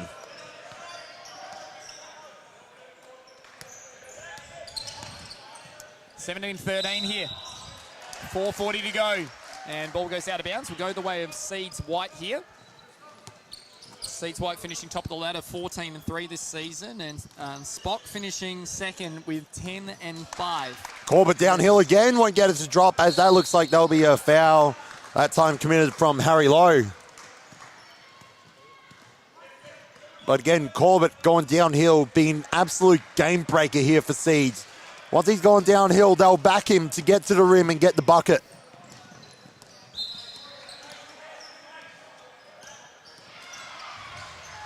Doran with the floater. No good. As the hustle will come off for the offensive rebound for Brown. Great hustle there. As he keeps it alive, pump fakes, Euros, and gets a trip to the line. To the line he goes. Does Todrick Brown. Let's see if I've got anything on Brown this season. You know, he's a reasonably good free throw shooter.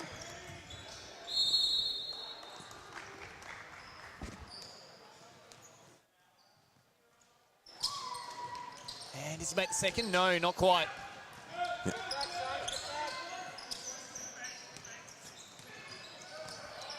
Now let's see, in their zone defense here, SPOC. Let's see, as the screen goes back to Gold, and it looks like the foot from Doran stopped it from getting Corbett in the paint. SPOC just seem to be controlling things defensively at the moment. They've done a really good job stopping Corbett here. In the qualifying final, Mitch, Corbett had just the 7 points and Thomas had 22. So that was pretty significant, especially given that the record's been 2-2 between these teams this season. And good defense there rewarded, as the hustle will go that time for SPOC. SPOC have an incredible hunger for the ball this game and getting the rewards with the lead. And here we go, corner open for George, just short. As the rebound will come down that time for Triplet. We are Newbury with the work. Feeds Corbett, open lane, goes to the rim, gets it to drop. Oh yeah, there he is, Jackie. There you are. Oh. 3-point game now, 2 minutes remaining in the half. So here we go, another corner open, drives in and uses the body, no good that time, but the putback is that time. Thomas again. Jasper Thomas not giving up on the play, sticking with it and putting the work in. He was on one set of tracks there, Thomas, and he was not going anywhere off it. Newbury spin move. And it looks like he'll be called for a block that time. Oh. Hold on. It's called offensive foul, being turned over there by official Grant Andrews. Both teams are now 7 fouls as well here, Mitch, so they'll be over the limit on the next one with 1 minute and 28 seconds to go. Matt Doran finds the corner, open looks, high contest, and just short. Now as C's go off to the races. Corbett wants it, gets the oop, and just hits the rim, but falls back to Newbury. Oh, my goodness! Oh, goodness me, Matt Doran, get out of here. Close the door in on him on that one. Oh, wow. What a block there from Matt Doran. They're heading to the other end for free throws meanwhile. Mitch, goodness me. Chuck that on the highlight reel, everyone. Matt Doran having none of it. None of it whatsoever. As splashing the free throw there is Jasper Thomas. Already been good in this one. 21-15, 40 seconds to go. That one down. Bucket here for Seeds will be big going into the half as well. Putting a dent to this margin going into the break will be integral for them to see how they go into the second half. Newbury finds Corbett, goes for the jumper. Airball that time. So let's see. Now let's see what SPOC can do with the final possession of the half possibly.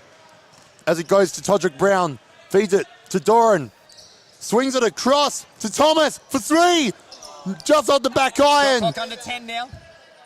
Out of bounds. They're going to have to get it in quickly here. Let's see what we create with 3, 2, 1. And we are off to the halftime break now with SPOC having a 7-point lead. 22-15. As we see that Jasper Thomas and Parker George are both having great games today. While Matt Doran leading the charge as well, like facilitating the offense on the, like as he brings the ball up. Well, on for Siege Uniting, it looks like sorry. Yeah, it looks like Paul Newbury and Jack Corbett doing their business as per usual. But SPOC having some great defensive stops, only allowing 15 points in that half. Well, putting the work in after getting the early run to start off the game. Fantastic, Mitch. We're going to go to a quick break here on the South Australian Church Basketball Association Grand Finals. That's what you're watching right now. Supported by 1079 Life and JPM Electrical and Solar, the SA Church Basketball live stream. We are more than basketball, bringing you broadcast of community, faith and basketball. Great sportsmanship there from Okawelu, and got the steal as well. Unbelievable. But if you can do both, that's amazing. Deserves to finish. That is more than basketball.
Welcome back, everyone, to the South Australian Church Basketball Association Grand Final Day. Thanks to JPM Electrical and Solar for all your electrical and solar needs. Make sure you go and see the people at JPM Electrical. And we'll be looking for our JPM Electrical and Solar player of the game, of course, Mitch, in this one. And 1079 Live, and of course Basketball SA, who SACBA is a member group of supporting the female participation strategy to grow the number of active female sport participants in South Australia. So we're about to get this one back underway for the second half. Can Seeds turn it around here, do you reckon, Mitch? I think the only way that they'll be able to do it is by putting, then again, more relentless defense on there, and looking to get a bit more of their mid-range shooting to come down. Because, once they go on aggressive, that's where they're going to get the work done as Corbett gets the rebound off the first shot. As we go back to Newbury, Corbett just getting it in the front court. As we see the base cut from Hillier, could create.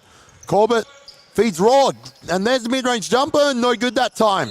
Big rebound there from Brown. Didn't quite get that one. As here we are with Jasper Thomas, swings it across court to Dodman.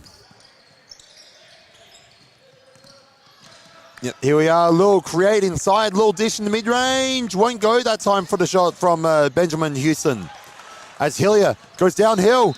Great hustle there on the floor. Get the rewards, Callum. No way Hillier was giving that ball up. Here we go. This could be one of those plays. They can break Seeds open. Raw goes inside, draws the foul. Now the question is, was he shooting there, was Raw? I don't think so, so it'll be baseline ball here. Susan Burns, the official there, along with Grant Andrews out there for SACBA this afternoon. Yeah, Hillier. Oh, can't get it to drop. And that'll just be a costly turnover that time from Seeds. Just a miscommunication there from Raw on the baseline, I think, with where that pass was heading. So the possession will go back here to SPOC here, Mitch. Yep, right idea there, but just couldn't capitalise. Doran going downhill. Uses his strength, won't go that time. Offensive rebound, no good that time from the look from Houston. As here we are with Corbett going downhill. Let's see what he can create. Goes to Raw up the guts. Euro, if you don't mind, much need a bucket to get things started for the half. Nothing raw about that. That was crisp there from Mitchell. Now let's see what SPOC can do. Seeds looking like they're coming out with energy, like starting off this half. As here we are.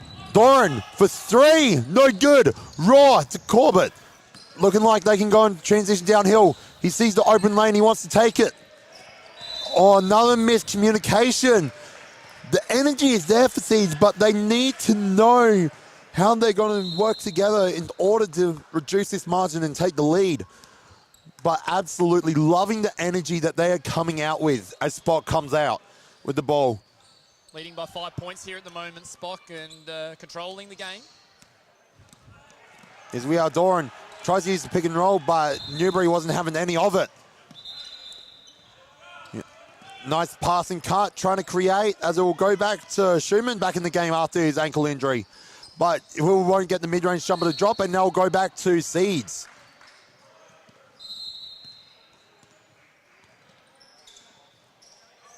Yeah, Seeds with it on the baseline here, so a bit of work to do still for Seeds uniting white here, Mitch. Yeah. Oh, great pick off from Hillier. Newbury for three, long. And the rebound goes to Josh Hillier. Law slept on part of this game as he won't get the jumper to drop. Loving that he's cutting through the base as well, Josh Hillier, as we go back to SPOC on the offensive end. Doran feeds to the corner for three. Just a bit long as the offensive rebound again for SPOC. Getting all over the offensive glass at the moment as SPOC, and that's where they're controlling the game as Brown on the inside. Won't go that time. Another offensive rebound. As the foul will be called on baseline by the looks, that looks like they'll be called on Josh Hillier. Actually, that will be on Mitch Raw that time, actually. So Mitch Raw potentially could be looking for his third foul, I believe, there. So as the subs in for the game, as it looks like Doran is going to get himself a well-deserved rest. Todrick Brown with the ball against Corbett. Feeds it to Schumann. Thinks about the jumper, but finds the cutter. And gets that to drop just Jasper Thomas. Great work there from Jasper. It certainly was. Really great work on the glass once again from Thomas there, Mitchell. Yep. Corbett tries to find the cutter. That is great defense again from SPOC. Not drawing enough tension to draw the dish, but knowing that they're aware of the cutters as well. Raw with the ball. Feeds it to Corbett again. Corbett wants to go to work, but left alone stranded. Raw can go inside. Little Euro, nice dish to Hillier. As he'll get the bucket that time under the basket. 5-point lead with 15 remaining here. As we go to the corner, tries to create. Great defense there from Corbett. Goes to work. 4-on-2 fast break. Newbury goes to work. Oh, great defense that time. Oh my goodness gracious me. Jasper Thomas stopping the transition. Talk about a high energy play. Huge high energy play there for him. 24-19, 5 points the margin here in the second half. And I think that was the play that could have broke Seeds open as well. Like the little transition bucket to get the work done as we see a timeout going that time for SPOC. But 24-19 lead with 4:23 remaining in the final half of the Div 4 men's basketball season. Yeah, it certainly is. So for both these teams, Mitch, Lowe hasn't had many triples in this one so far, so Seeds. He has 25 triples for the season. And on the flip side, Thomas has 26 triples. He's the leading also free throw percentage and maker in this team for St. Peter's All Collegians E-grade. Yeah, absolutely. Spock knowing how to facilitate for that as well as Thomas is continuing to not be afraid to light it up here at the State Basketball Centre as well, which I will say is like... Not whatsoever, Mitch. Yeah, absolutely. And loving the new look of the facilities as well and just creating more opportunities to just build basketball participation and playing on courts like this. Yeah, it's so good here at the State Basketball Centre. Fantastic facilities to have basketball at. And certainly SA Church Basketball Association competition is definitely really looking forward to utilising it moving forward. As we get back underway for the final 14 minutes.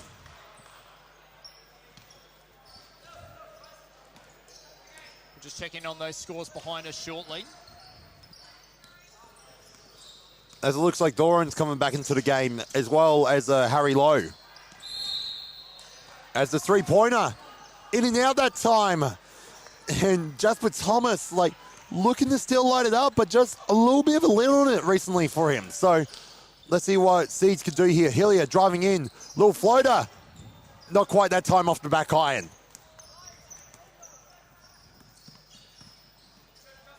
Apologies, our scoreboard's just gone down for the minute. We'll get it back shortly. As they'll get another bucket that time for Parker George as he creates again. 7-point lead that time. Harry Lowe to Hillier. Raw feeds it to Callum this time. Looking like they're going to play a bit of perimeter offense here at this rate as they create a Raw. Gets the inside look, can't get it to drop. As here we are, Spock in transition. Thinks about it, sets the loopy pass. As Parker George thinks about it and gets to draw the foul, which I believe will be called on Josh Hillier there. 26-19, 13 minutes and 12 seconds to go in this second half. And it's going to be three throws here to Parker George. As it looks like Josh Hillier is going to be getting a breather for Chris Gould coming back into the game. So Parker George at the free throw line. So an interesting thing now, like if you look at the bench of Seeds, you see Corbett, Newbury, and Josh Hillier. So playing a bit of small ball and looks like they're going to give their stars a little bit of a breather before the final 10 minutes to help reduce this margin by the looks of things. I think that's an excellent idea. 27-19. We'll get our scoreboard back shortly. Hillier feeds it and now moving to Gould at the top. Mitch Raw in the post. Gets the bucket to drop. Nice post move there from Mitch Raw. Beautiful move there from Raw there, Mitch.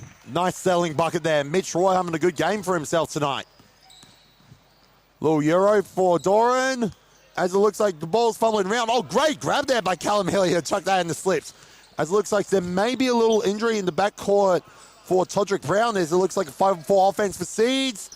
Lowe tries to get an offensive rebound. We'll go that time. Nice finish for there. Jonah Triplett. Yeah, 4-point game now. Triplett with the finish there underneath the hoop. Another offensive rebound for Seeds in the last few minutes. Starting to turn the momentum on the glass here, Mitch. Yep. Doran tries to go to work against Hillier. As he'll go to the rim. Feeds inside. Feed out! Oh, get out of here, Triplett. Here we are. Lowe in transition. Pump fakes. Gets it a drop. Get in. Oh. Wow. Can we just go back to the Triplett block? Goodness me. He needs to change his name to Blocklet, not Triplett. That's not how he deals. There we go. As it looks like, here comes the big sub of Newbury. Looks like he'll be playing out the last 11 minutes of this game. The game margin back down to 4. All of a sudden, you see the momentum suddenly shifting to Seeds. 11 minutes to go as well. Low at the free throw line. As we said, Lowe, the leading triple maker for Seeds White this season. As that one goes down. And it's 27-24 with 10 minutes to go, Mitch. It could be it's a single bucket game now for Seeds. First time in a while we've been able to say that. As the defense goes in that time for Schumann, no good. And here we are, Seeds going downhill. Feeds it to Lowe. Send out of there. Doran knew the moment was coming for Lowe, and he wasn't having any of it. As we see Jack Corbett coming back into the game for Callum Hillier. Entering now the final 10 as we see a 3-point game. As Gould Feeds it to Newbury. Triplet tries to create. And that's another block by SPOC. Reading the offense perfectly there, staying with it. Great Schumann to Parker George. Lopey jumper, no good. As a little bit of happy feet, but officials say otherwise. There's Parker George in and out. Here we are, transition opportunity, 2-on-1. Newbury goes to the rim. Yes! 1 point game. Wow, just like that. Right back in at Seeds. Amazing stuff. Doran for 3. No good. As the offensive rebound will come down as the foul will be called on Newbury for a little reach over, maybe a bit of contact on the head. But Newbury thinking otherwise. If you have a look at the SPOC bench as well, Todrick Brown's like still sitting down, still trying to loosen up what I believe it looks like his ankle at this rate. So it could be looking like SPOC's running with 5. Top cut. Little floater. One go. Here we are. Here's the transition. It's for triplets. Oh, here we go. Seeds with the lead. The lay-in. Seeds with their first lead for the game. Athletically. As we get back to business, as Seeds come to life. As their cheer squad on their baseline as well is coming alive as well. Doran for 3. No good that time. Corbett with the tough rebound. Oh, that Corbett draws the foul. Yep, here we are. Momentum shifting here. After what has been a 5-13 half so far. Seeds in complete control now. Seeds with all the momentum right now in this one. As you know, in grand finals, your team gets a run. You've got to capitalise on it and make the most of it, Mitch. Yeah, absolutely. Low with the work to Corbett. Goes inside the work. Tough finish, won't go. Here we are. SPOC with their chance for the lead with 8 minutes remaining. As it will go to Houston. Feeds it to Doran. Saying his name a fair bit today. That's a good thing. Schumann. Sent out of there by Corbett. Corbett huge. Schumann gets it again. No good as that will get knocked out by triplets. This is a great game of men's 3 basketball right now, Mitch. It's all going the way. Timeout here to Seeds. Man, there's more blocks in this game than a Lego set at this rate. 7 minutes, 48 remaining. 1 point game. Oh, man, this game is in the balance, everyone. Do not leave your couch. This game is coming alive with the final 7 minutes, 48. Fast incoming. Absolutely. There's just a lot of action happening out there on the floor right now.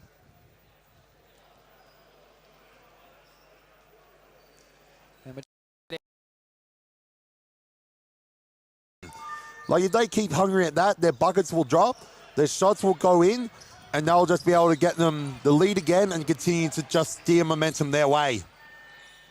Oh, 100%. There we go. We've got our scoreboard back. Thank you very much for your patience on that one. We're back underway here. Doran with the screen, that time from Jasper Thomas. And Schumann as well as he goes to work, goes inside. Little hop step up and under. No good as Corbett tries to get the rebound, saves it. As that will go again to SPOC. Again, their hunger paying off to keep the possession. Doran feeds it to the corner. Long 2, no good. Air ball sent out of there by Triplet again. Wow. How big's Triplet been in that position? There we are. Thomas no good as the ball will go to gold. Newbury thinks about going to the races himself as he'll settle down the offense in the final 7 minutes as we enter the final 7 minutes. Low thinks about the move. Feeds it to Triplet. Goes to work on the offensive end, but just a little bit of just an arm that was just left loose out there by Schumann, just needing to keep the front position as he'll come out of the game. And it looks like good news for SPOC as Todrick Brown comes back in.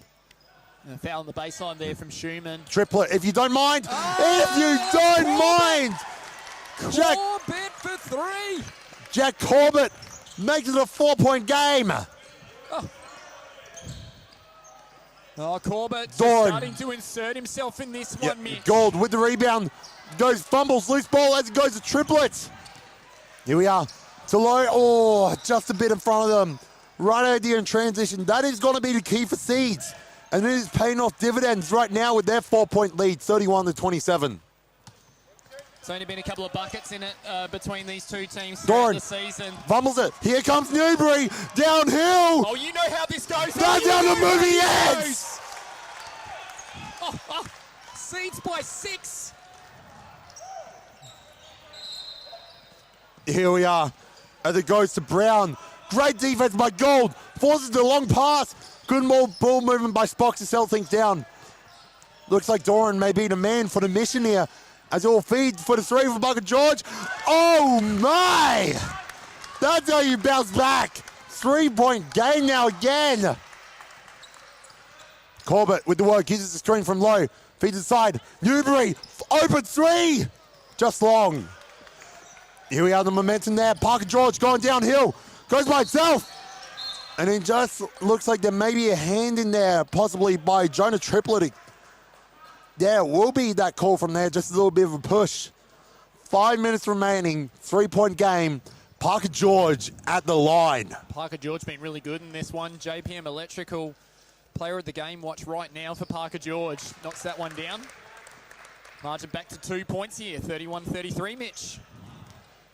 What else do you want in your September action? Gotta love September basketball. Already had upsets aplenty today. Had the old Concordians defeat CityLight for the first time in the women's in their history.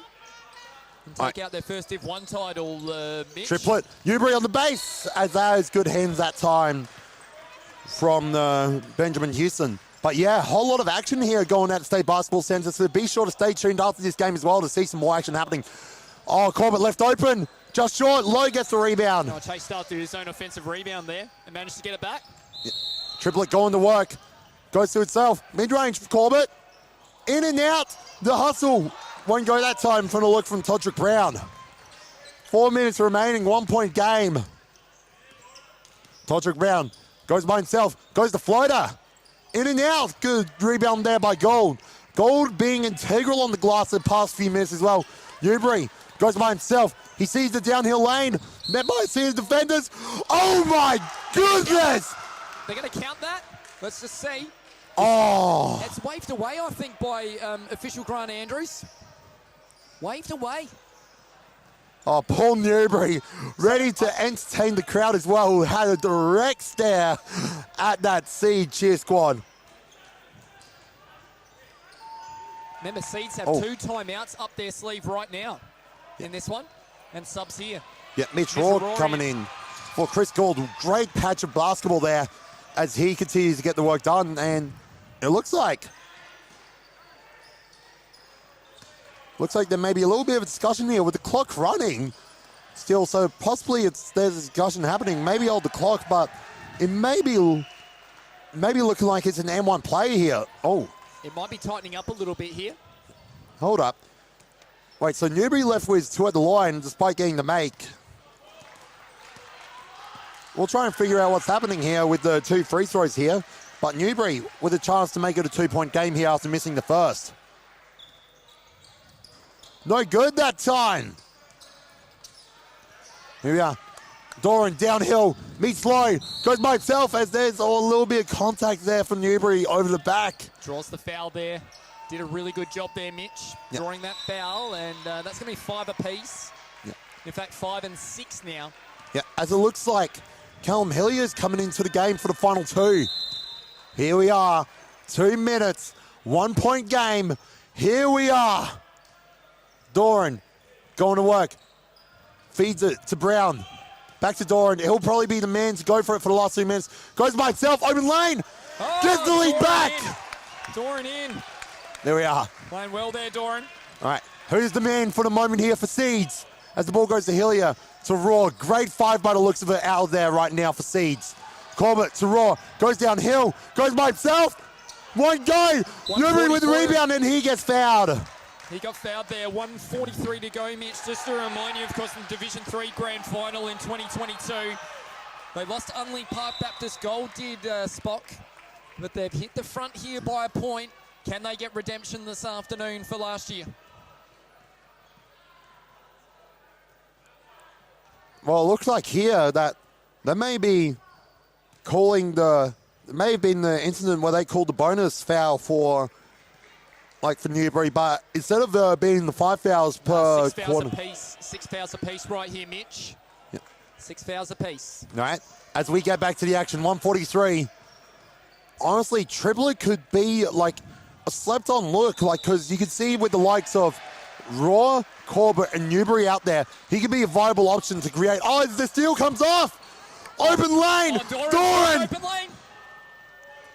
Oh, is that a travel? Clean. No, not called. Clean. No, it's a foul. It's a foul on Triplet here. In the best position to make that call there too, Grant Andrews. Just in the right spot at the right time there, Mitch.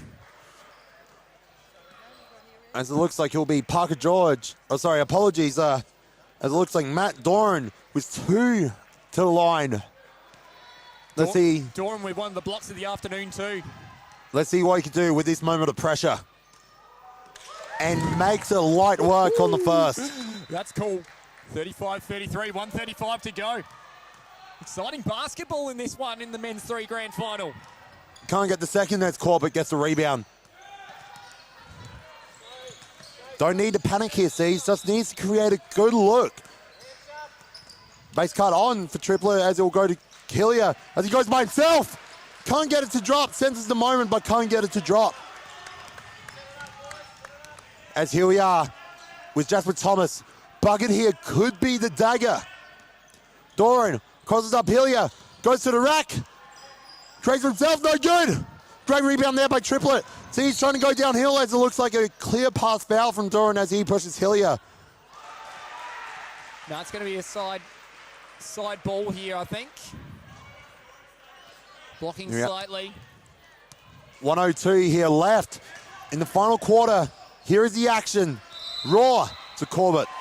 He'll probably be the man here. Hillier thinks about feeding Corbett's cut, but he's left, pick up the dribble. Goes to Raw. Inside, gets contacts. Oh, he's off at the free throw line here.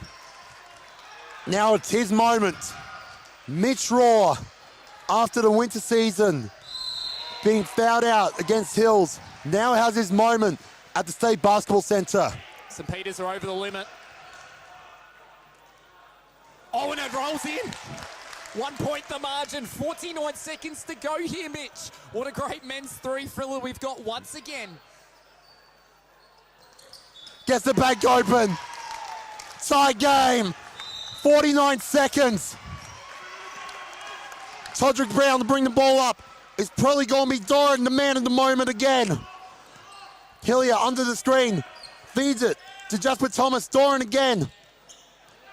Thomas left open. No good. Corbett downhill. Finds Hillier. He goes by himself. As he goes by the hustle. Great steal. Here we are. 22 seconds. One shot here. 1 shot to go. 20 seconds. 20 seconds. It's only in Doran's hands. Feeds Thomas to Brown. It's probably going to be Doran. Will he use the screen? 10, 9, 8. His moment's now.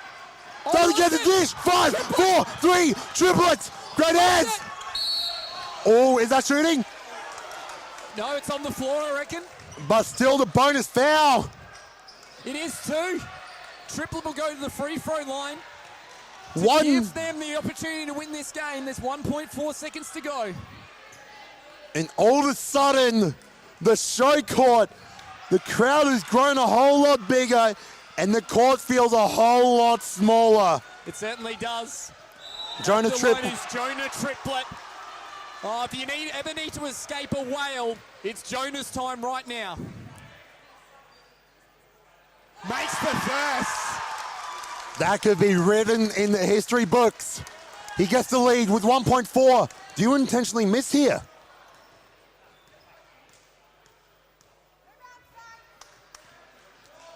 There's a miss. And Jonah. And they get it done. Jonah has jumped out of the jaws of defeat for Seeds. After being down by 7. Seeds uniting. Get the job done. What a game of basketball. An absolute beauty. Full credit to SPOC. They were amazing. But Jonah dragged Seeds out of the jaws of defeat. at the free throw line. And they win by a point, 36-35. Amazing stuff there, Mitch. Jonah Triplett, write yourself in the history books. What a game. What a game indeed. Well, I think Jonah Triplett's probably our JPM Electrical and Solar player of the game. Fantastic in the second half there, and the game-winning free throws. You go, Mitch. You go to your GF. Oh, want me to go get him? No, that's all right. It's okay. We were thinking about getting a post-game interview, but what do we got? We got 20 minutes to the next fixture. Actually, yeah, go get him. Go get him nice and quick. We're going to grab Jonah Triplett.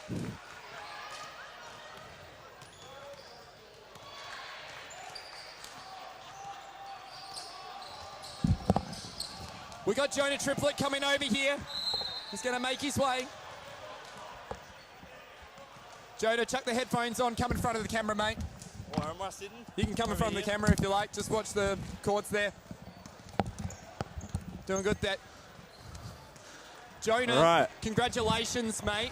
What a amazing finish for Seeds. You snatched victory from the jaws of defeat in the end there, Jonah. Oh, man. What a game.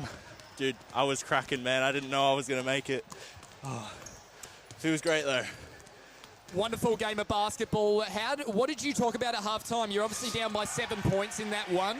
What did you guys talk about at halftime in getting back into this one? Mostly just our defensive setup. A couple times they were just kind of picking off a guy sort of outside our defensive zone, getting an early shot up, and yeah, even if they miss it, we wouldn't get the rebound. So yeah, we really try to aim in on locking in our rebounds and just getting more possessions, and that, yeah, turned it around for us. Fantastic. And how does it feel to get Seeds back in the grand final and with victory, my friend? Can't describe it. It's so good. It's these moments you live for. Fantastic. Congratulations, Jonah. You'll Thank you live very with that much. for the rest of your lives. Thanks very much for joining us Cheers, on the man. broadcast this afternoon. Thank you. There we go, Jonah Triplett there. We're going to leave it there, ladies and gentlemen, for that one. It was SPOC going down by a point to Seeds. What a game of basketball. Thanks very much to Jonah Triplett, our JPM Electrical and Solar player of the game. And thank you as well to 1079 Life, our major supporter of the competition. Listen to the Grassroots SA Sports Show every Saturday morning, 8 a.m. to 10 a.m. with Marksy and Huts. SACBA also bring you the basketball wrap on the show at the end of each month. And you can listen 24/7 to the station celebrating its 30th birthday in 2023. So a big happy birthday to the station, 1079 Live. Don't go too far. We're going to be back with the next grand final. It is the men's one grand final between Corner Uniting A and St Peter's Old Collegians. They're going again. The C grade team are up and they are playing off for the men's one title, and it'll be Peter Jolley to take you through the next game as I go off to do a little bit of coaching in the next segment. Good afternoon for now. We'll be back soon with more basketball action shortly. Supported by 1079 Life and JPM Electrical and Solar, the SA Church Basketball live stream. We are more than basketball, bringing you broadcast of community, faith and basketball. Great sportsmanship there from Okawelu, and got the steal as well. Unbelievable. But if you can do both, that's amazing. Deserves to finish. That is more than basketball.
Supported by 1079 Life and J.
Supported by 1079 Life and JPM SA Church Basketball Livestream. We are more than basketball, bringing you broadcast of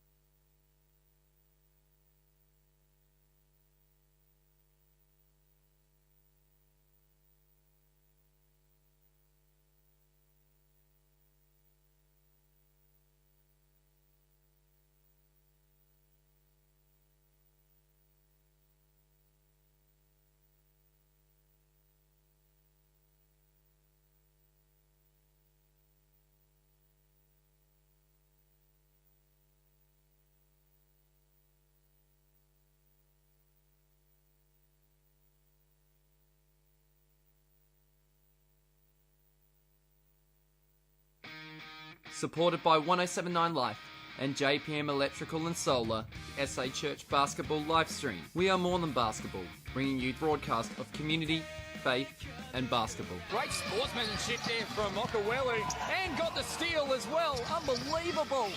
But if you can do both, that's amazing. Deserves to finish that. He's more than basketball.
Supported by 1079 Life and JPM Electrical and Solar, SA Church Basketball Livestream. We are more than basketball, bringing you broadcast of community, faith and basketball. Great sportsmanship there from Okawelu, and got the steal as well. Unbelievable. But if you can do both, that's amazing. Deserves to finish that. He's more than basketball.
Supported by 1079 Life and JPM Electrical and Solar, the SA Church Basketball live stream. We are more than basketball, bringing you broadcast of community, faith and basketball. Great sportsmanship there from Okawelu, and got the steal as well. Unbelievable. But if you can do both, that's amazing. Deserves to finish. That is more than basketball.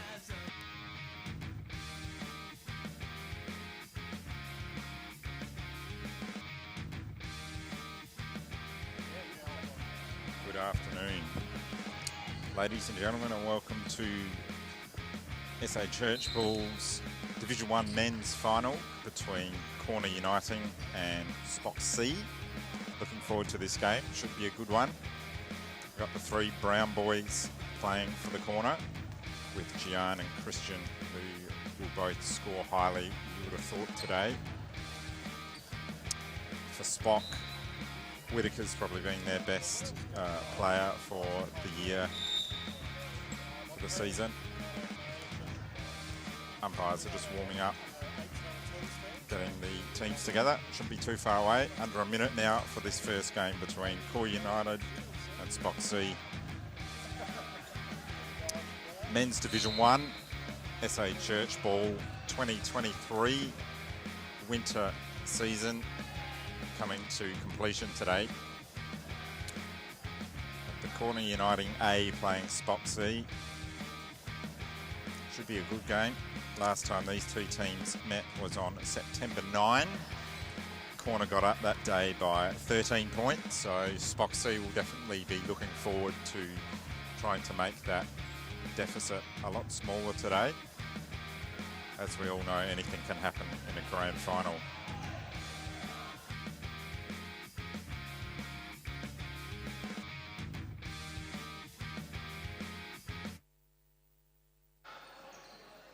So not too far away, getting underway. Two halves of 20 minutes.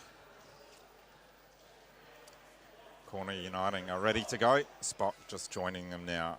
Shouldn't be too far away. Division 1 men's. SA Church Ball 2023 Winter Grand Final. Tip-off not too far away. Corner United are in orange, SPOC in blue. Umpire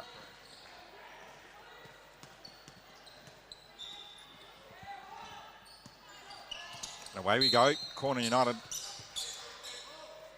start off. I thought that was a foul. It's not. Christian with the ball, pushing the basket. Brown in the 43, shoots for three, misses. Good rebound by Heffernan for SPOC. Passes out, goes for three. First three for SPOC and gets it. Good start for SPOC. They're on the board. 3 points to none. Good fast start by the blue, men in blue. Christian to bring it up for Corner. He's looking to get a bucket straight away. Tries to draw the foul, passes it to his brother. Shoots for three and gets it. Pretty sure that was a three. It was. SPOC to bring it past the halfway line. Scores a level. Fast start for both sides. Missed one for Corner. Gets it back. Goes for two for SPOC. Straight away. 2 from 2 for SPOC. Good start for them. Corner to bring it past through Christian again. He's got their only bucket today. SPOC 2 from 2. Good screen set. Passes out to Stephen Campbell. Back to Adam Brown. There's 3 Browns playing today, so I'll probably use their first names more than their surname. That was Adam. Misses. SPOC bring it past the halfway line again. Passing the ball around. Fakes the 3. Works into the top of the basket. Good defense. Whistle call, but it's on another court. SPOC drive it in. Passes out again. Goes for 3, I think, and gets it. I think that was a 2, and it was. Corner bringing it past through Luke Brown, past the halfway mark. He goes to Christian. Passes up for 2 and gets it. Not much defense on him, but he's working pretty fast pace today. SPOC slowly bring it up. They're up down by 2, sorry. Big 3 from SPOC attempted. Good rebound. Fantastic rebound by Anatonia. Misses the 2-point. Christian rebounds. pushing up past the halfway line. In and out, up for three. Beautiful shot, but misses. Rebounded again by SPOC through Perotta. He fast breaks up the court. No foul called. Pushes out to him for three, all by himself, and gets it. Good shooting from SPOC to start this game. They're up by 5, 10 points to 5. Fast break again by Corner, pushing the bucket. Good defense from SPOC. Christian again, he's had a lot of it. Goes up for 2 and gets it. That's a good bucket, good defense. But he makes the 2. 7 points to 10. The Corner's way. Christian having most of those. SPOC passing the ball around. Good work. Keeps the ball up for 2. The foul is called, doesn't drop. So he'll be shooting 4-2. First foul of the game called. Corner up. 10 points to 7. Sorry, SPOC up 10 points to 7. They'll be shooting 2. 3, Antonia Perotta. Misses the first. Still got the lead, 16 minutes to go. We have 2 20-minute halves. He'll be shooting his second shot, missed the first. 3-point lead. Misses. Big rebound though from SPOC. Passes it out through Whitaker. He goes for 3, misses everything. It'll be a corner ball. Down by 3 points. 7 points to 10. Gian to bring the ball up for a corner. No, Brown, sorry. That'll be Luke Brown. As I said, 3 of them playing today. Passes to Christian. He's been all over the place today. Goes for 3, hand in his face and gets it. Sensational shot. And the foul. He'll be shooting 1 for the 4-point play. Christian's being all over the place today. Plenty of it early on. He'll be shooting for his 4th point for the 4-point play and the lead. Christian gets it. Hit the front, 11 to 10. SPOC to bring the ball back through Sam Martin. Passes it out on the side to Whitaker. In the middle, oh, big hit, no foul called. Big rebound by SPOC, stolen off by Corner though through Adam Brown. Loses the ball shortly, picks it up, gets back to him. Push is good. Oh, it's a foul. Thought it was all ball, but the referee disagrees. That'll be baseline ball. Sumps come on for SPOC. Drew Wiley comes on for Josiah Whitaker. Baseline ball. Luke Brown's got it. Working the ball around back to Christian. He has had a lot of it. Big screen set for Christian. Goes for 3 and gets it. Unstoppable so far today. Absolutely unstoppable, Christian. They've hit a 4-point lead now. He's had most of the points for Corner. Good work from SPOC. Big bucket and gets 1. +1 coming up. 2 points. Corner's way. Sam Martin, though, shooting for the 3-point play. Daniel Brown comes on for Stephen Campbell. Going for the 3rd shot, the 3-point play. Sam Martin shoots, misses, gets his own rebound.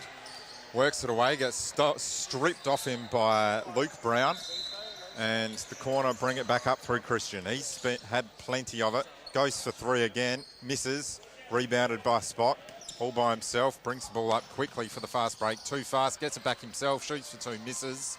Gian gets the rebound, passes to his brother for Corner. He has had absolutely a beautiful pass to Adam Brown on outside and gets it. Fantastic 3-point shot from Adam. That's a 5-point lead now for Corner. SPOC. Couple of fast breaks I've had, just being a little nervous. Good defense from the Corner 8. This is Whitaker. Passes out to a SPOC player. Puts it in for 2 and gets it. Sorry, my apologies. I thought the whistle was blown. It's caught behind us. Christian brings the ball back through the centre for corner A. They're winning by 3, passes it out to Brown. That's Daniel Brown, gives it to his brother Luke, passes out to Christian, goes for 3, misses. Rebound, good, fantastic by Luke, rebound. He slows it up, pushes fast into the key. Good look-away pass from Gian, back to Luke, out to his brother, goes for 3, misses everything. Rebounded by Luke, passes it to Christian. He gets it again, hard defence to Luke. Brown goes for 3 and gets it. Good 3-point shooting from corner A, giving them a 6-point lead. Martin for SPOC, bringing it past the halfway line. He's trying to get some momentum back for SPOC. They had a good start, good defence though from corner all day today. They've been solid. Out for SPOC. Big 3-point play, misses, bounces out. Good rebound from Adam Brown. He brings it up quickly for corner. Bit of defence to try and stop him, but fails. Big 3-point shot and fantastic, gets it. That is good shooting from corner. Unstoppable so far, their 3-point plays. And that'll be a timeout for SPOC. They're down by 9 points, so they're trying to just slow things down and have a chat. Sensational start from corner. Their 3-point shooting today has been elite. 11 minutes and 35 seconds to go in the first half. We have 2 halves. This is the Men's Division 1 SA Church Ball Association Grand Final. Live streams brought to you by JPM Electrical. For all your solar and electrical needs, go see the people at JPM Electrical. We will be looking for our JPM Electrical and Solar player of the game a bit later on. 11:35 to go in the first quarter. We have corner A playing SPOC C, and corner A are up by 9 points. Thanks to Christian. And some very, very good 3-point shooting from Christian himself, but also from Gian shot well. And Adam Brown has shot very well from the 3-point line. SPOC C going to try and claw that back. They've had a chat, had a bit of a rest, bit of a break. Timeout they called. Back in it, bringing it past the halfway line. This is through Woodcock. Passes it out to Heffernan. Lose the ball, but it bounces off Christian. He disagrees, but the referee has a little chat to him. SPOC get the ball, bring it inbound off the side. Back to Woodcock. Passes it in. Good 2-point play and gets it. That's a good bucket. They needed that. Try and bring the score back at 7 points. Gian bringing it up for corner A. Passes to Adam Brown. There's 3 Browns playing. Christian calls him across. He's looking for it. Oh, big foul. Big solid foul. Perotta is wanting the foul to go his way. Referee disagrees. Christian working hard. The basket gets stripped off. Good work from SPOC. Good defence on the fast break. Passes it across. Good defence from Luke Brown, I believe it was. A foul's called, I think, against SPOC. And it is. It'll be a corner A ball from the sideline through Brown. That's Luke Brown. Passes to Christian. He's had a lot of it today, Christian. Good screen from Adam. Adam Brown, that is. He's playing with it on the 3-point line. Works his way through some very, very good basketball. Stripped off, though, by Perotta, who fast break up for 2, misses. Good rebound from SPOC, misses. Gets it again. Stripped off by Luke Brown. That's a foul against SPOC. Again, this time it is through Drew Wiley. His second foul for the final. Corner A again are going to bring it past the halfway line. Their defence has been solid today. Every bucket pretty much SPOC has really had to work for. Spin move and a look away pass to Gian. Goes for 3 and gets it. That is a 3-point shot. Score goes to 10 points, corner's way, 26-16. Spock trying to work some points in. Big 3-point shot and gets a fantastic shot from Woodcock. They needed that. Back to 7 points. 7 points behind. Corner playing very well through Christian. He's been good today. 3-point shots and his advance to the basket's been solid. Good pass into Adam. That is a good shot. And the foul call, that'll be a +1. Good assist from Christian. Good solid basket from Adam. Subs in. 2 subs for Spock. Got Whitaker coming in for Woodcock. And Sam Martin is coming in for Wiley. Wiley's had the 2 fouls. Adam will be going for the 3-point play. 28-19. He misses. Rebounded through Martin.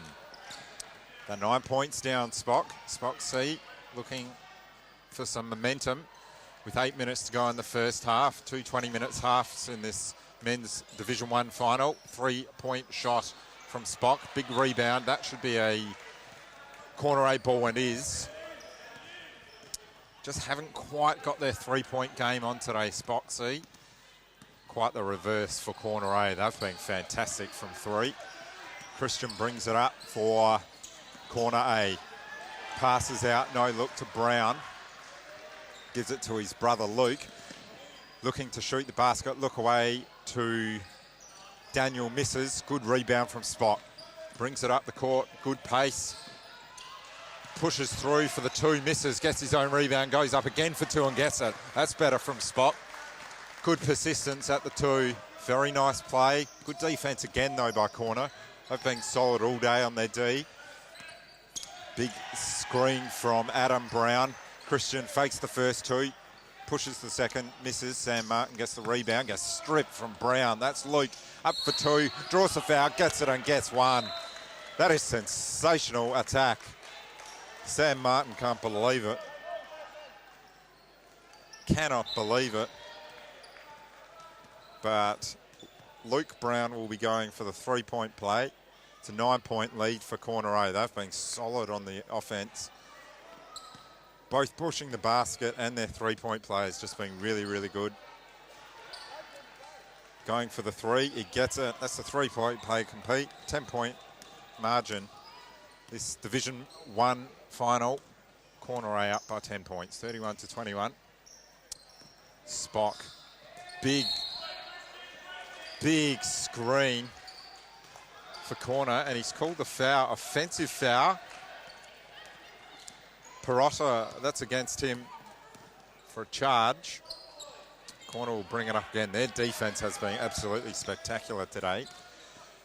Their offense has been as well, but definitely good on the D. Christian tries to use his handles, gets it taken off. Fumble, good attack from Spock, but gets taken off, stripped by Christian. Adam Brown quickly brings it up for corner. Passes into Brown and gets it in, his brother. There's 3 of them playing today. That's Daniel.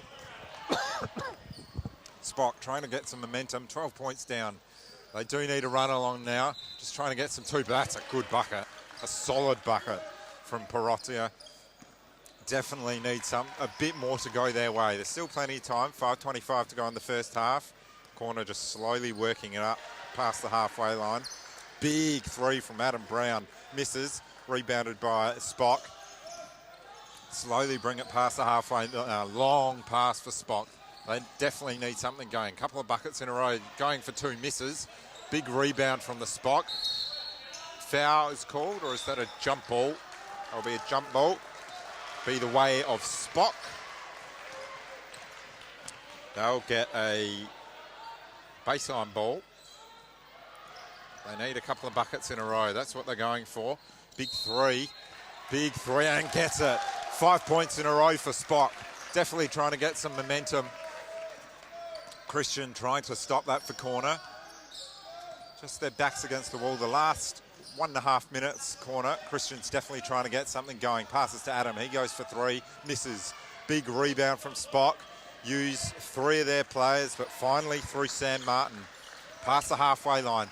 They've definitely got momentum. That's a big foul called against corner. A good one too for Spock.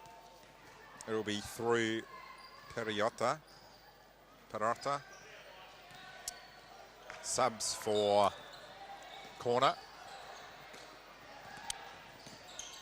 Ben comes on for the first time, Ben Cottrell. That's 7 points in a row for Spock. We've got a 5-point ball game. They're definitely working their way back in the game. Good last couple of 3 minutes. Christian trying to work something to get momentum back in their favour. They've had a fantastic start. Passes it out to Brown. That'll be Daniel for 3 and gets a sensational bucket. Good assist from Christian. Trying to get momentum back in their corner. Spock bring it past the halfway mark quickly. Big foul called. It'll be a foul against Christian, I believe. Yes, it is.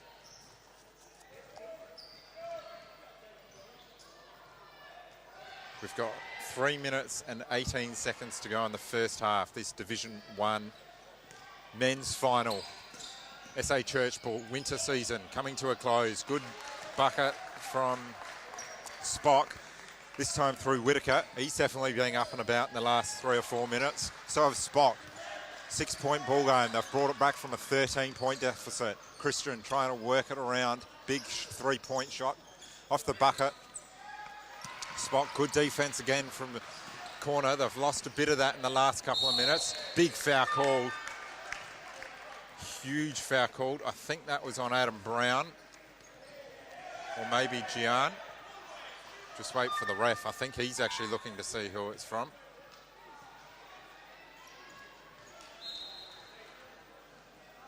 Gian's having a bit of a complaint. The referee just explaining what it was for. Ben's getting some clarification for corner as well. It's been 7 points to 4, maybe 9 points to 4, I think, in the last couple of minutes for Spock. Definitely bringing themselves back in the game. They've got 2 shots. This is through Josiah Whitaker. Misses the first. Minute 59 to go in the first half. First of 2 halves. Definitely momentum in Spock's half of the court the last 3 or 4 minutes. Bringing it back. 13-point deficit. They were. It's now 5 points. 8-point turnaround. Still in the deficit for Spock, but they've definitely looked up and about in the last 3 or 4 minutes. With a minute 36 to go in the first corner. Christian going for 3. He's definitely trying to get them up and about. Pushes it out through Cottrell to Christian. Passes out to Luke. He's had a few successful 3-point shots. Ben almost gets it taken off him. Big bucket from Adam and gets it. That is superb play. Very good finish. Good assist from Ben. Worked the basketball well under the bucket to Adam Brown, who's been very electric today. So is Christian for corner. Spock just trying to hold it up with a minute and 6 to go in the first half. Big 3-point attempt and in. Sensational shot from Dom Perrotta. Both Perrotta boys have been good today. Definitely trying to get momentum back. That's a foul called on Dom Perrotta. Antonio, his brother's also playing today. Subs for both sides, I think. Yeah, he's called the subs in. That'll be Wiley for Spock coming on the court. I think he's on 2 or 3 fouls. We've got Adam Brown shooting for 2. Gets the first one. 22 seconds to go. Clock's running down. 1 more shot from his 2 free throws. Got a 5-point lead. It's definitely a good comeback from Spock. 10 seconds to go in the first half. Misses. This should be the last pay for Spock in the first half. Division men. Good screen. Adam for 3. Gets hit. Foul called. That'll be a 3-point free throws. The siren's gone, but he'll have the opportunity to shoot all 3. Spock arguing that it was all ball. The referee called the shooting foul. Adam shoots the first. 6-point lead. Half time.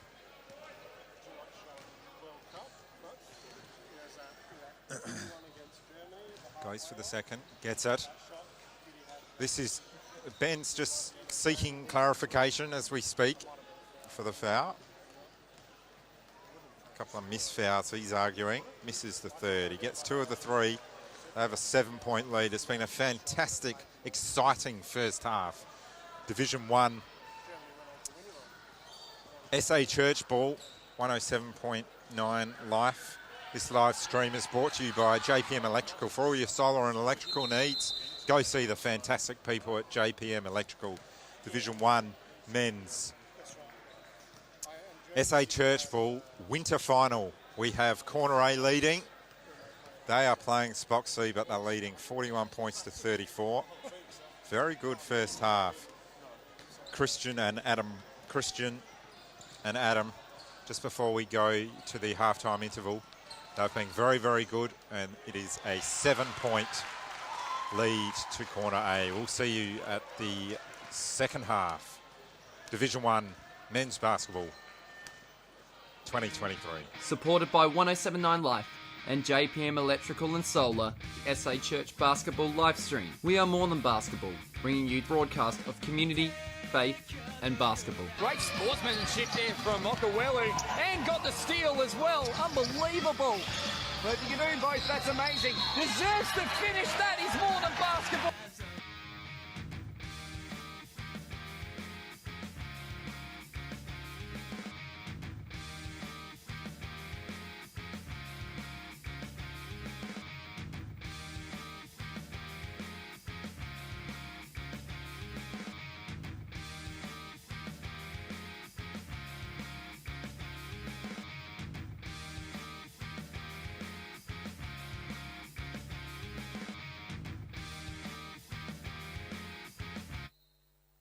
Welcome back to SA Church Ball Division 1 Men's Grand Final for winter season 2023. We have the Corner A, they are in orange. And they are playing SPOC C. Corner A will be going to the right of screen.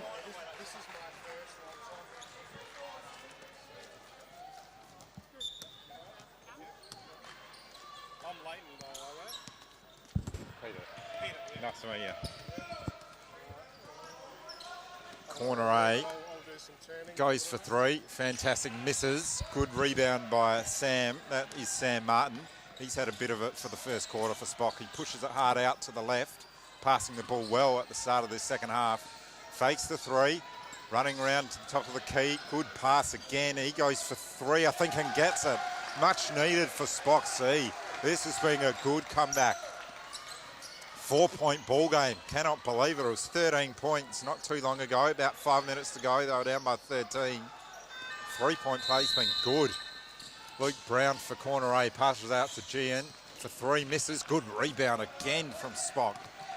Fantastic fast play. Up for 2, misses. Good rebound from Whitaker. He has been solid in the first minute of this second half. Luke Brown really hustling for Corner A. They're definitely trying to get a bit of momentum. Goes up for 2. That is through Adam and gets it. He's been solid today. Very, very good indeed. That's out for a 6-point lead. 6-point lead. SPOC trying to get back into it again. They're not too far away. Big 3-point paint. That is sensational shooting. He's impressed with that. A bit of a display after the shot. That's Josiah Whitaker.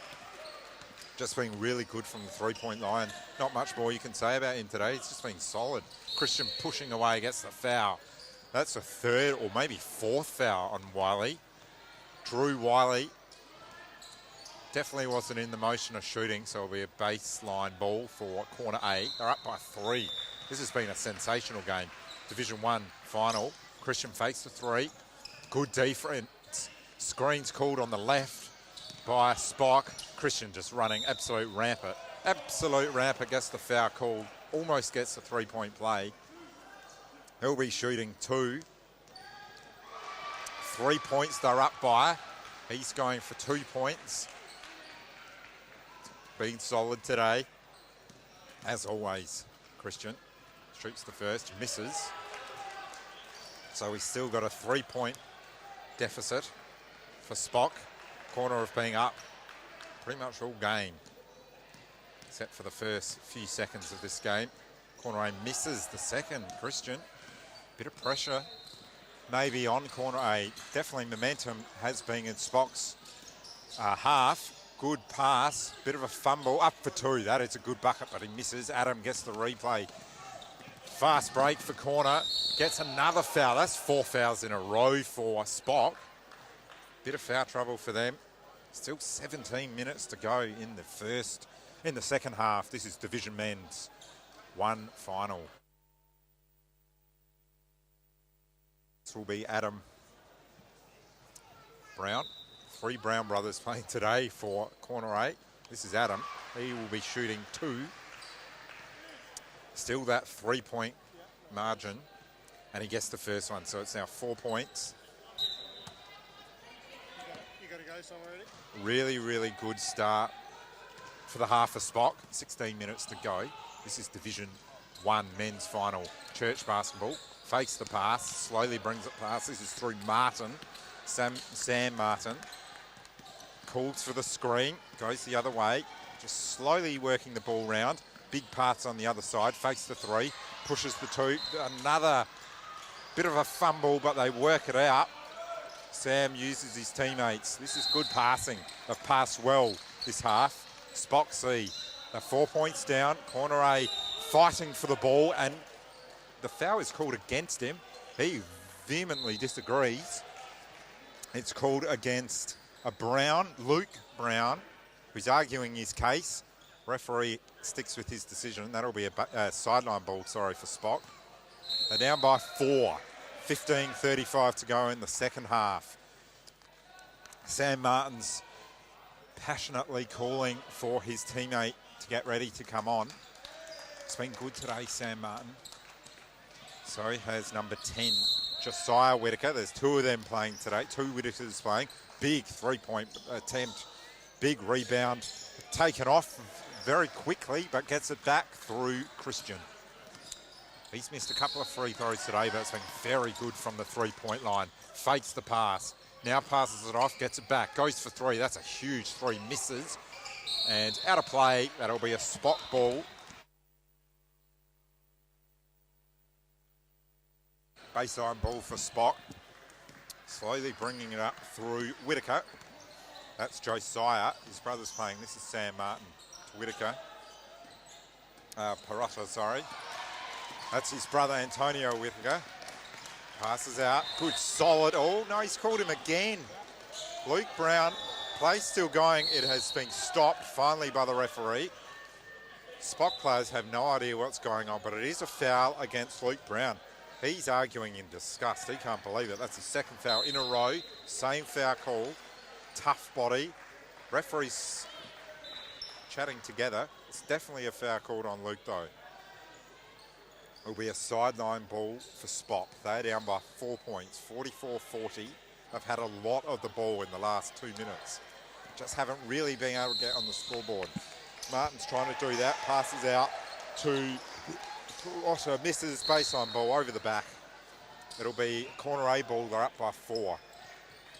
Luke Brown's had 2 fouls in 2 minutes, and he's trying to come off. So I think he'll definitely be subbed in the next 2 or 3 minutes. That's what he's trying to do. Passing the ball round to Brown. That's Adam. He pushes for 2. Big foul. No. Taken off him. Fast break for SPOC. Through number 10. Pulls it around. Goes for 2. Misses. Big rebound. Foul call. That's on Gian. That is a huge bucket. Strength from Wiley. He misses the bucket, but he gets the foul call. It was against Gian, as I said. He'll be shooting 2. This to make it a 2-point ball game. They've had all of it in the last couple of minutes. SPOC in control. Still down by 4. They need some scoreboard pressure. That's going to help. 3-point ball game. Wiley going for his 2 from 2. 2 from 2. Hush around the court and gets it. Big buckets. Big buckets. It is a 2-point ball game. Christian trying to get something going through Luke Brown for corner. His brother Daniel's got it. Fakes the pass. Turns it over. Wiley. Oh, fantastic. Fantastic steal. Christian goes for 3 as he always does. Misses. Wiley gets it. Slows it down for SPOC. Pushing, tries to get taken off him by Gian. Good defence from Luke Brown. Big push from SPOC. They go for 3 and get it. They've hit the front. They're up by 1. They've had all the play in the last 3 minutes. Corner definitely trying to consolidate. Slowly bringing it up by Christian.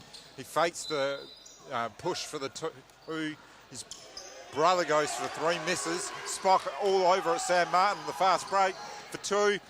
Misses. Wiley tries for the... Oh, that's a foul call.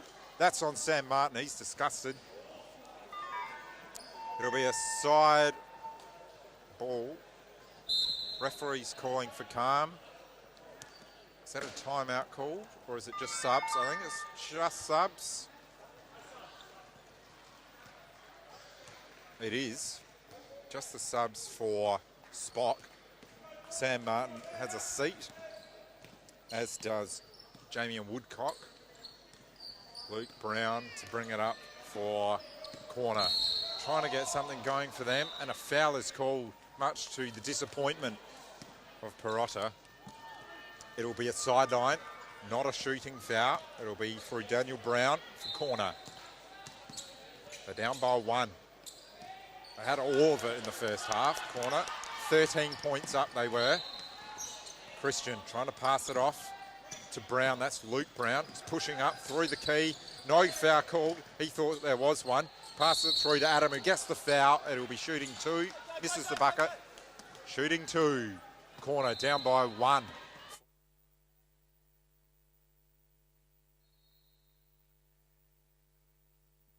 This is Adam Brown for corner. Shooting 2. This is the first of them. 10:25 to go. Division 1. SA Churchville gets the first. Proudly brought to you by JPM Electrical for all your solar needs. Going for a second shot. For the lead, they get it. 46-45, 10 minutes and 6 seconds to go. SPOC bring it up the court through Perotta. That's Antonio. He's been quiet today. Goes for 3, misses. Brown, that's Daniel, rebounds for corner. Gets called up by Christian. Slowly bringing it up for the corner. Fast break, fake, up for 2. That is sensational basketball. Sensational bucket from Christian. Bringing momentum back in corners. Corner. 3 points up. 9:34 to go. Division 1 men's. SA Church. 3-point play for SPOC, misses. Gets it back through Antonio. Big shot and gets it. It is a 1-point ball game, corners way. Christian's keen to get it going. Past the halfway line, looking behind him. Fakes the 2, fakes the 2 again. Gets the foul called. Gets the foul called. He'll be shooting 2. I think that was on Perotta. Dom Perotta, his brother Antonio is playing as well. A couple of brothers playing for corner as well. A couple of sets actually playing for corner. Christian's one of them. His brother Gian. It's been quiet today, but Christian's being electric. 2 shots, gets the first. Thanks once again this live stream to JPM Electrical. Christian shooting his second, got the first for a 3-point lead, misses, rebounded by Perotta. That's Antonio, brings it through Martin. He's back on, had the subs, as is Woodcock. Back on for SPOC, slowly working the ball round. Big screen from Martin, fantastic, up for 2 and gets it. Its scores are level here, Division 1 men's. SA Churchville, and he's turned it over. I didn't quite see what happened, but Christian's turned it over. It'll be a baseline play. Corner players can't believe it. Martin to bring it back in for SPOC. Scores are level, 8 minutes to go. 17 fouls to 3. That's 7 to SPOC. So they'll be in a bit of foul trouble. Christian gets called one. He can't believe it. No bucket scored before the shot was taken. So it'll be a sideline ball for SPOC. Christian's still shaking his head in disbelief. SPOC will bring it in from the sideline. That's through Perotta.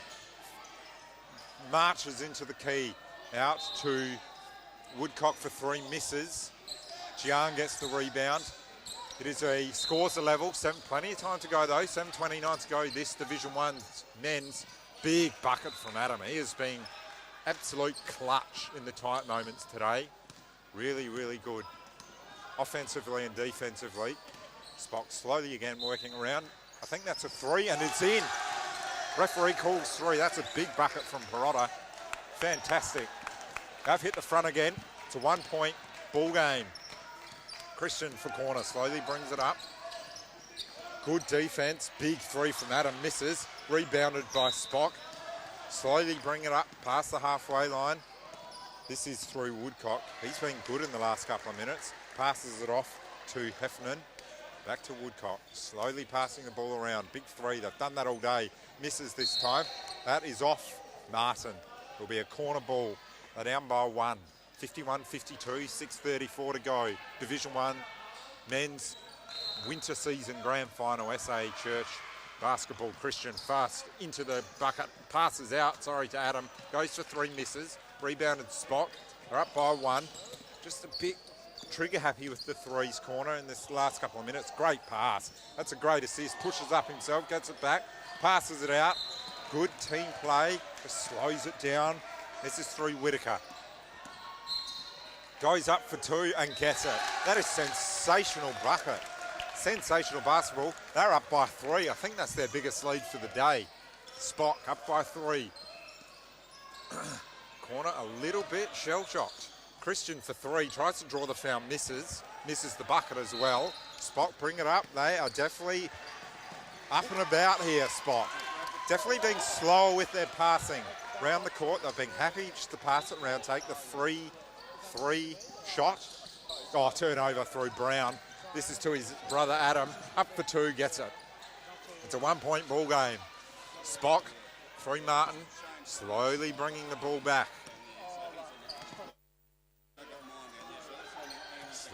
Slowly has been their theme for the past 10 minutes, really. That's a big 3. They've done that all day. Rebounded by Brown. That's Luke. Almost taken off him by Heffernan. Brings it up quickly, though, for corner. Passes to Christian all by himself. That should go in and misses. Foul's call. Not quite sure what's going on. If we just have a look, Gian's in absolute disbelief. I think they misheard the whistle. I think what has gone on here. A tech foul, possibly. The referees are chatting about it. So one referee called it. The other referee was on the other side of the court. They're just explaining to the 2 captains what's going on. Looks like it's going to be a tech foul on Gian. Just getting confirmation. No one really knows. It was signal tech, so it's definitely a tech foul to SPOC, so they're going to have a free throw and they'll get possession. I reckon it's against Gian. That's what I think is the case. Cottrell, who is the captain for corners, just getting confirmation now. The clock has been stopped at 4:14, so whether they've called a timeout, I'm not sure. Referees have chatted again. It's going to be a timeout.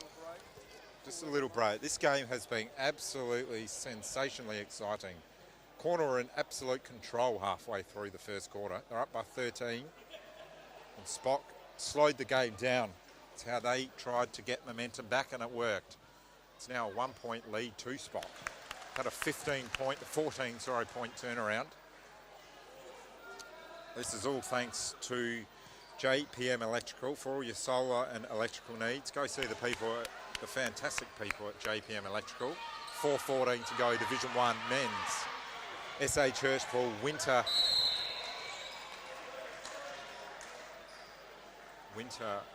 grand final. SPOC are back on the court first. So just recapping. It is going to be a tech foul against corner. We believe it's Gian, possibly for language. So Whitaker, Josiah will take the foul. The free throw misses. They'll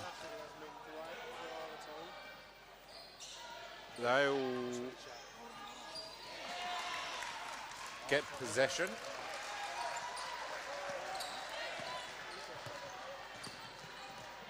Baseline baseline ball for corner. Adam up for 2, he gets the foul called and 1. That's a sensational bucket. He's been good all day today, Adam Brown.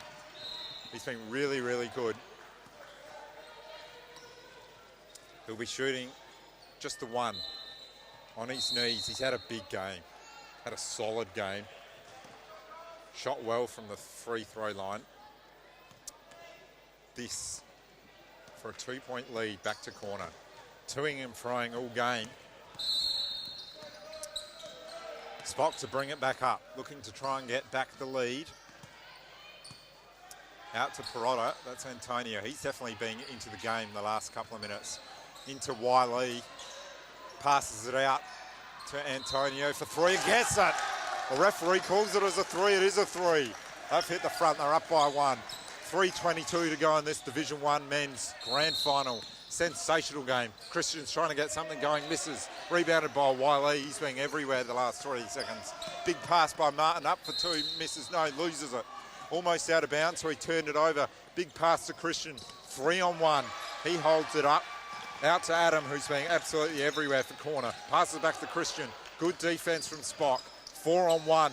Christian passes it out to his brother Gian, up for 3. Misses. Big rebound from Martin. He passes it out to Heffernan. It's absolutely full on here. Taken behind him from one of the Browns. It's absolutely hectic. Martin gets it stripped off him. Wiley, big, that's offensive foul. He can't believe it, that's his 4th foul. He cannot believe it. It is a corner ball, 2:29 to go. 56-57, subs are brought on. Subs are brought on for SPOC. They're up by 1. Sensational game, so exciting. Christian's been quiet from a points point of view, but had plenty of it. Gives it to Luke Brown, out to Daniel Brown, up for 3, misses, big rebound. That is Perrotta Antonio. He's been absolutely everywhere in the last couple of minutes. Foul's called, no, other court. Martin rebounds, passes out, no, look away pass, up for 3, misses, rebounded by Brown. That's through Luke Brown. They're down by 1. Minute 47 to go. Christian's trying to do everything by himself. Gets it, and the rebound. Misses the bucket, sorry. Up for 3, and gets it. He can't believe it himself. Hand over the mouth kind of stuff. They're up by 2 points. SPOC got the ball, minute 30 to go. Division 1 men's winter grand final. A big 3 from SPOC, and gets it. Signals the 3. He's excited. They're up by 1. Minute 17 to go. Corner got the ball through Christian. He's had a lot of it today. Good screen from Adam Brown. He goes for 3, misses. Rebounded through Heffernan. Slowly brings it up through Martin. A minute 5 to go. Exciting times for both teams. Just a 1-point ball game. Big steal from Christian. Runs it up the court for the fast break. Sam Martin goes towards him. Big 3 and gets it. 2-point lead. What a game. 48 seconds to go. SPOC through Martin with it. They're down by 2. Timeouts definitely for both sides if they want them. Big screen from Martin. Loses the ball, Christian. Fast break, 1-on-1. He messes it up, but Luke Brown picks it up. Back to Christian. Up for 2. Foul is called on Whitaker. A push. Christian will be shooting 2. They have 31.4. The clock has stopped. They're up by 2. And a timeout is called. Ben Cottrell bringing his folks in. Exciting stuff. Division 1 men's winter season grand final. SA Church basketball. Live stream brought to you by JPM Electrical. 2-point lead to corner. Just remembering that Christian has 2 free throws. That'll, if he gets both of them, will take the lead to 4. 31.4 seconds to go. Both teams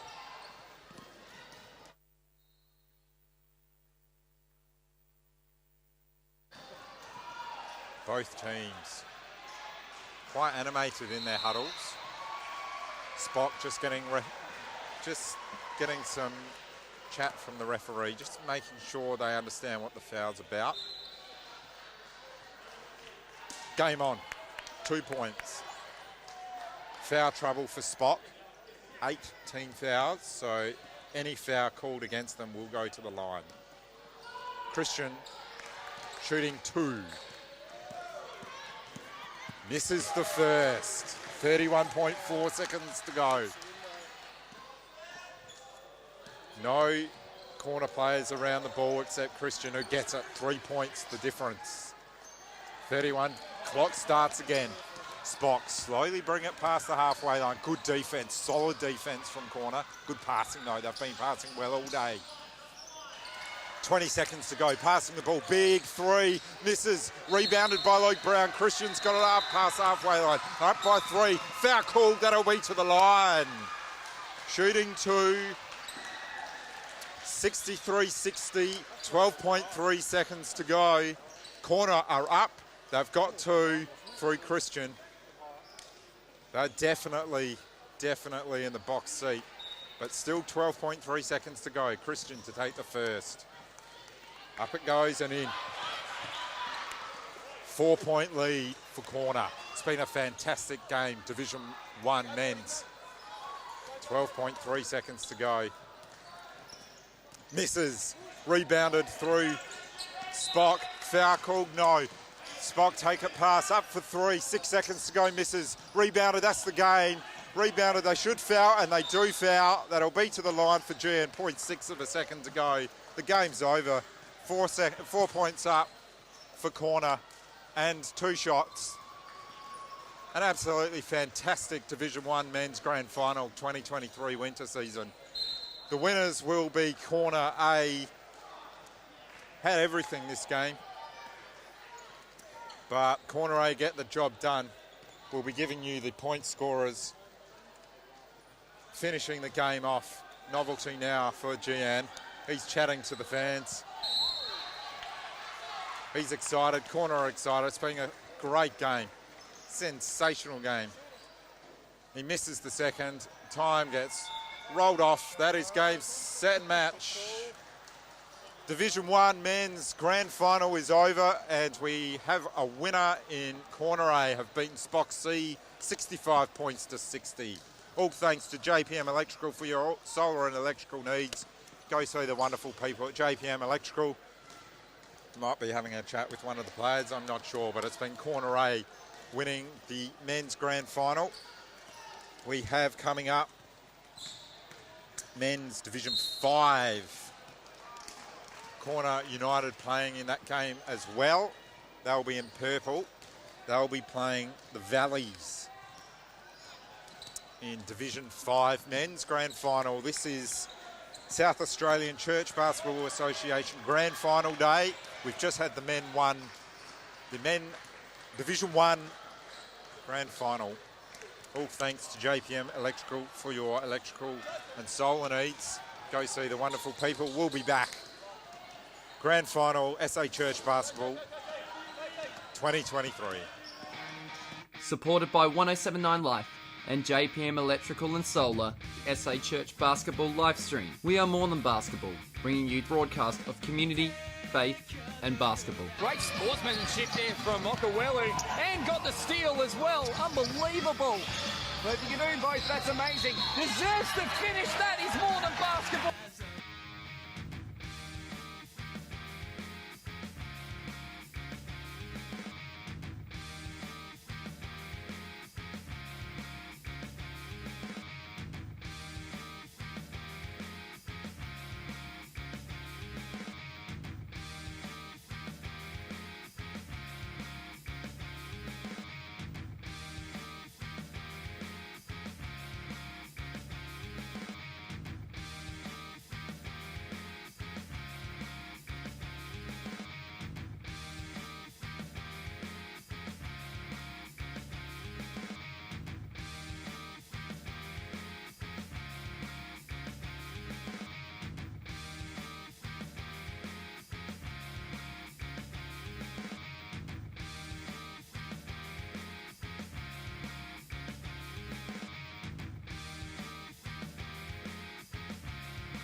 Supported by 1079 Life and JPM Electrical and Solar, SA Church Basketball Livestream. We are more than basketball, bringing you broadcast of community, faith and basketball. Great sportsmanship there from Okawelu, and got the steal as well. Unbelievable. But if you can do both, that's amazing. Deserves to finish that. He's more than basketball.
Supported by 1079 Life and JPM Electrical and Solar, the SA Church Basketball live stream. We are more than basketball, bringing you broadcast of community, faith, and basketball. Great sportsmanship there from Okawelu, and got the steal as well. Unbelievable. But if you can do both, that's amazing. Deserves to finish. That is more than basketball.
Welcome to the SA Church Basketball live stream. Ballon will push the ball down the floor here. He'll run away with his wobbling and drop the floater in transition finally. What a bucket. That was awesome. We are more than basketball, bringing you broadcast of community, faith, and basketball. Do it now. Red Smith for the dunk! Unbelievable! And he flexes.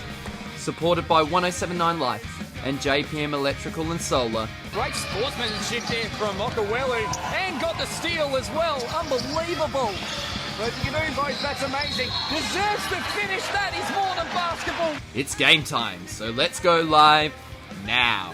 Right there, ladies and gentlemen, that is more than basketball. If you've ever seen it. If you've ever seen it. Uniting took out the men's sixth final in 2022 over Seeds Uniting, and now has risen one better into this one, the men's 5 grand final between Corner Uniting B and Happy Valley Church of Christ. And the Valleys are back in a crunch game and have come up just short of tasting success going down in winter 2022, 2020 and 2019. With the charity stripe their friend this year, is it finally time for the Valleys to break their streak? Good afternoon and welcome back to the SA Church Basketball Association Grand Final Day. You're with Tristan TP Prentice. Delight to be back in the House of Hoops this afternoon, and joining me for the play-by-play commentary this afternoon, you just heard him in a fantastic game between Corner Uniting A and the St Peter's Old Collegians C. It is PJ Jolley. Good afternoon, Pete. Fantastic to be here. Yeah, it sounded like you had a fantastic game before, It was mate. an absolute cracker. An absolute 13 cracker. points up, corner were, and SPOC came back. The score changed like 6 or 7 times. It was absolutely fantastic, but corner were just too good in the end. Division 1 men's grand final, it was a good game, and corner A take it again. They've thrown up some really good ones in recent times, that's for certain. As we talked about, Happy Valley, it hasn't been a Happy Valley for them over many, many years. 2022, 2020 and 2019 they've gone down. Very tough. I've got a feeling this time around, though, they've recruited a guy. They have Matt Cox in their lineup, I believe, who's playing this afternoon. Number 14, Number 14 look out for is him. one to really look out for in this one. Just quickly, last time they played was on the 9th of September. Corner won by 3 points, so we're hoping for another close game. It's about to get underway here. Division 5 men's grand final. Corner in purple, the Hills Valleys are in yellow. And officials Max Battersby and Stephen Greaves out there this afternoon here on court. And we're away. 3, and away we go. Hills, good start for them through Cox. As we heard before, he's going to be a big player, I think, today. Gets it up for 2, misses, rebounded. That is off the corner, says the referee. So it'll be a Hills ball through Megson. Intercepted. Great interception. Fantastic by Hollenby. He goes to fast break. Slows it up for 2. Foul called. It will be shooting 2. The foul is on Tim Pill for Hills. Josh Hollenby will be shooting 2 for the first points of the game, hopefully for corner. This Division 5 men's 2023 misses the first. Yeah, Josh Hollenby, I've had a chance to play against him this season at different times, and he's a tough cover. He's got a lot of size about him, as you can see out there, Peter. Misses the second, so still 0 apiece. He'll slowly bringing the ball past the halfway line through Macro.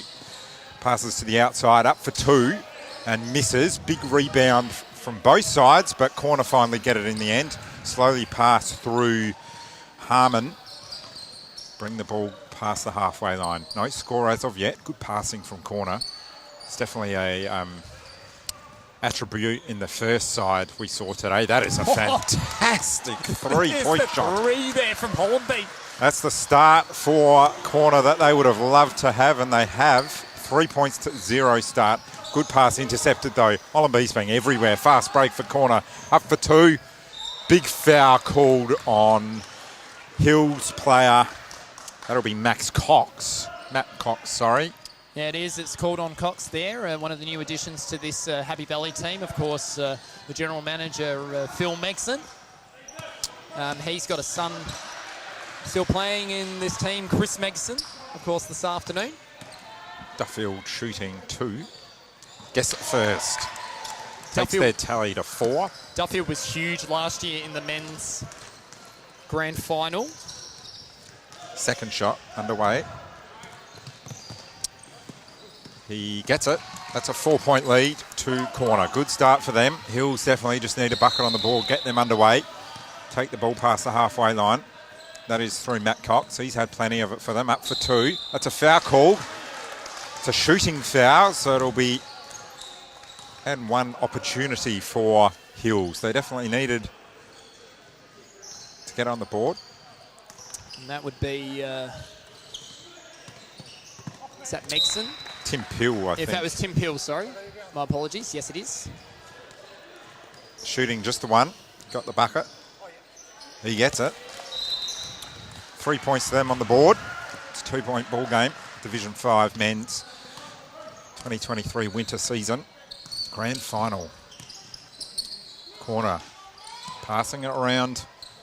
Just keeping the ball in their hands at the moment, which is probably a good opportunity early. 16 minutes to go. Good body. Passing it out again. Fakes the 3. Goes up for 2 and gets it. Good bucket. What a finish there from James White. One of the leading scorers in this season. Hills bring it past the halfway line again. Passing out for 3, I think. Yes, it is. Good. Fantastic rebound, but turns it over. Up for 2. Misses. Another fantastic rebound. Foul's called, I think. Yes, it is. Against Hills, so corner will get the baseline ball. They're up 7 points to 3. This is their Division 5 side today. I think their second side for corner. Yep. Yeah, it is the second side, and whistle called. I think it's a foul on Hills again. That's 4 team fouls already on Happy Valley. It'll be a sideline ball.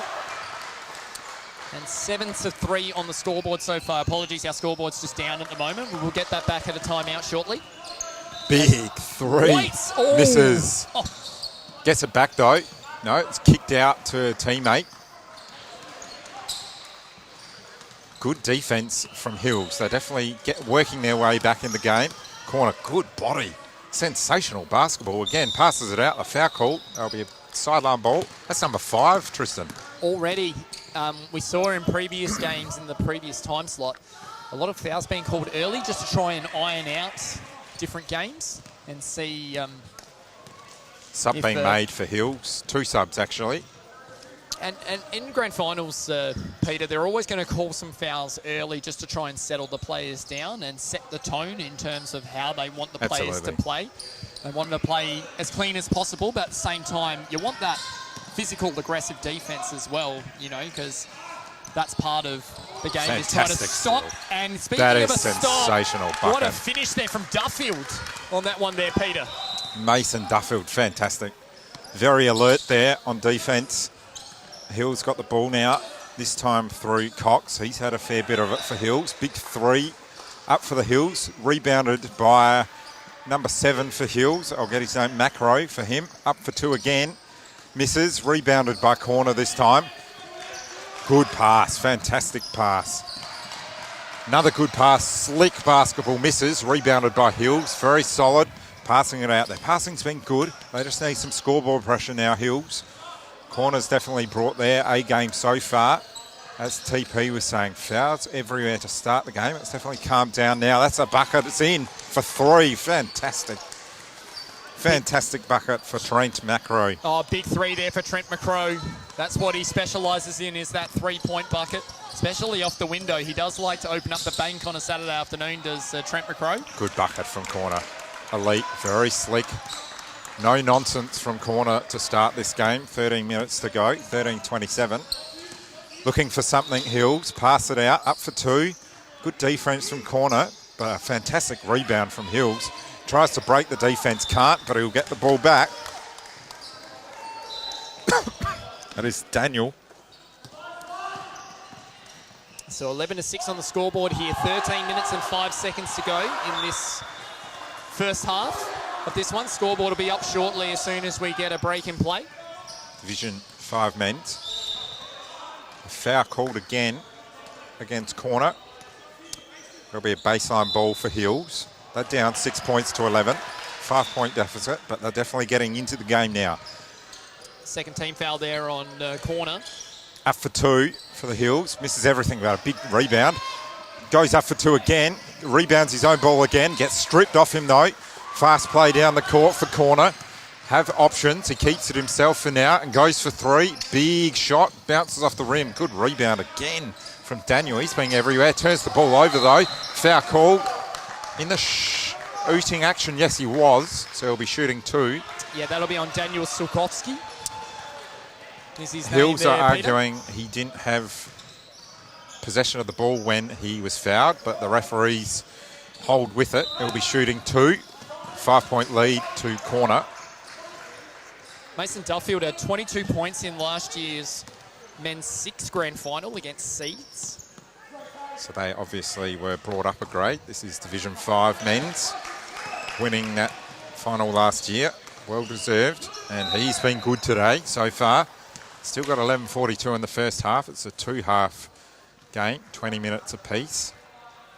As we said, we'll get our scoreboard up very shortly, Peter. In the break of play, still 2 timeouts apiece for both sides, so that'll be up and running shortly. Yep, 13-6 here. Down by 7. Passing the ball quite good today, just missing a couple of buckets. A few turnovers. This for 2. Misses, slapped away, but they get it back. Thought about the 3, drives towards the bucket, goes for 2. A foul's called. I think it'll be not sure if that was in the shooting action. I think it is not. It'll be a sideline ball for Hills. They're down 13 points to 6. And the Valleys love a real close one too against Big this 3 corner misses. team. Slowly just pushing it out. Not shooting yet. Fakes again. Passes right across the other side for the nice Valleys. Pass. Good pass good inside. Yes, and for the 2. That's nice. Definitely up and about in the last couple of minutes. Valleys get the interception again. They'll bring it back into their half. Good pass. Tries to take it off him. Can't. Gets his own rebound. Ball goes out of play. Not a foul. It's out of play. So that'll be a baseline ball for corner. They're up 13 points to 8. 10 minutes to go in this opening half. Cottrell has it for the corner. This is Division 5 men's 2023 winter SA Church basketball. Streaming live. Big 3 for corner misses. Think that is off corner, it is. So it'll be a Valleys ball. They're down by 5 points. 16 fouls for Valley. I just saw Jeremy Cotterill checking into the game. Of course, he's our competitions manager. He also plays and officiates. Does it all, does Jeremy J. Cotterill. He'll be refereeing in the Division 2 grand final, I think. Fantastic bucket. I did see that, actually. For Valleys. Yeah, going back to back. He loves it. I saw that bucket too. Very, very nice. It's a 3-point ball game. Valleys definitely getting a bit of momentum in the last couple of minutes. Cotterill with it for, fantastic pass inside. Draws the foul. That's a big foul too. Valleys player on the deck. Gets up pretty quickly though. Is that their 7th foul? That is. 7th team foul. 9 minutes to go in the first half. Couple of subs made for Valleys. And we have Harmon shooting 2. 13-10. Valley are down. Misses the first. Still 13-10. 9 minutes to go in the first half. Division 5 misses. Big rebound, but taps it back to Harmon. Passes it out. Still with it in the corner. Good bucket attempt. Fantastic. Really good. Cannot leave Duffield open in that corner there, Peter. Yeah, the defence just weren't quite realising that he was out by himself. He won't miss too many of them if he's left alone. That's a good get. Very, very strong bucket from the Valleys. That is Daniel again. He's definitely bringing and using his big body today. Very, very nice. Oh, that's a great bucket. That is sensational play from Hollenby. Josh Hollenby. Another big unit for the corner. we have the Valley. Oh, big 3 attempt. And guess it. Very, very nice shot. They needed that. They did 8 minutes to go in the first half. Margin 6 points and corner controlling things so far in this one, Peter. Absolutely. Goes to answer the 3. Big rebound from the shortest player on the court. He's being influential though.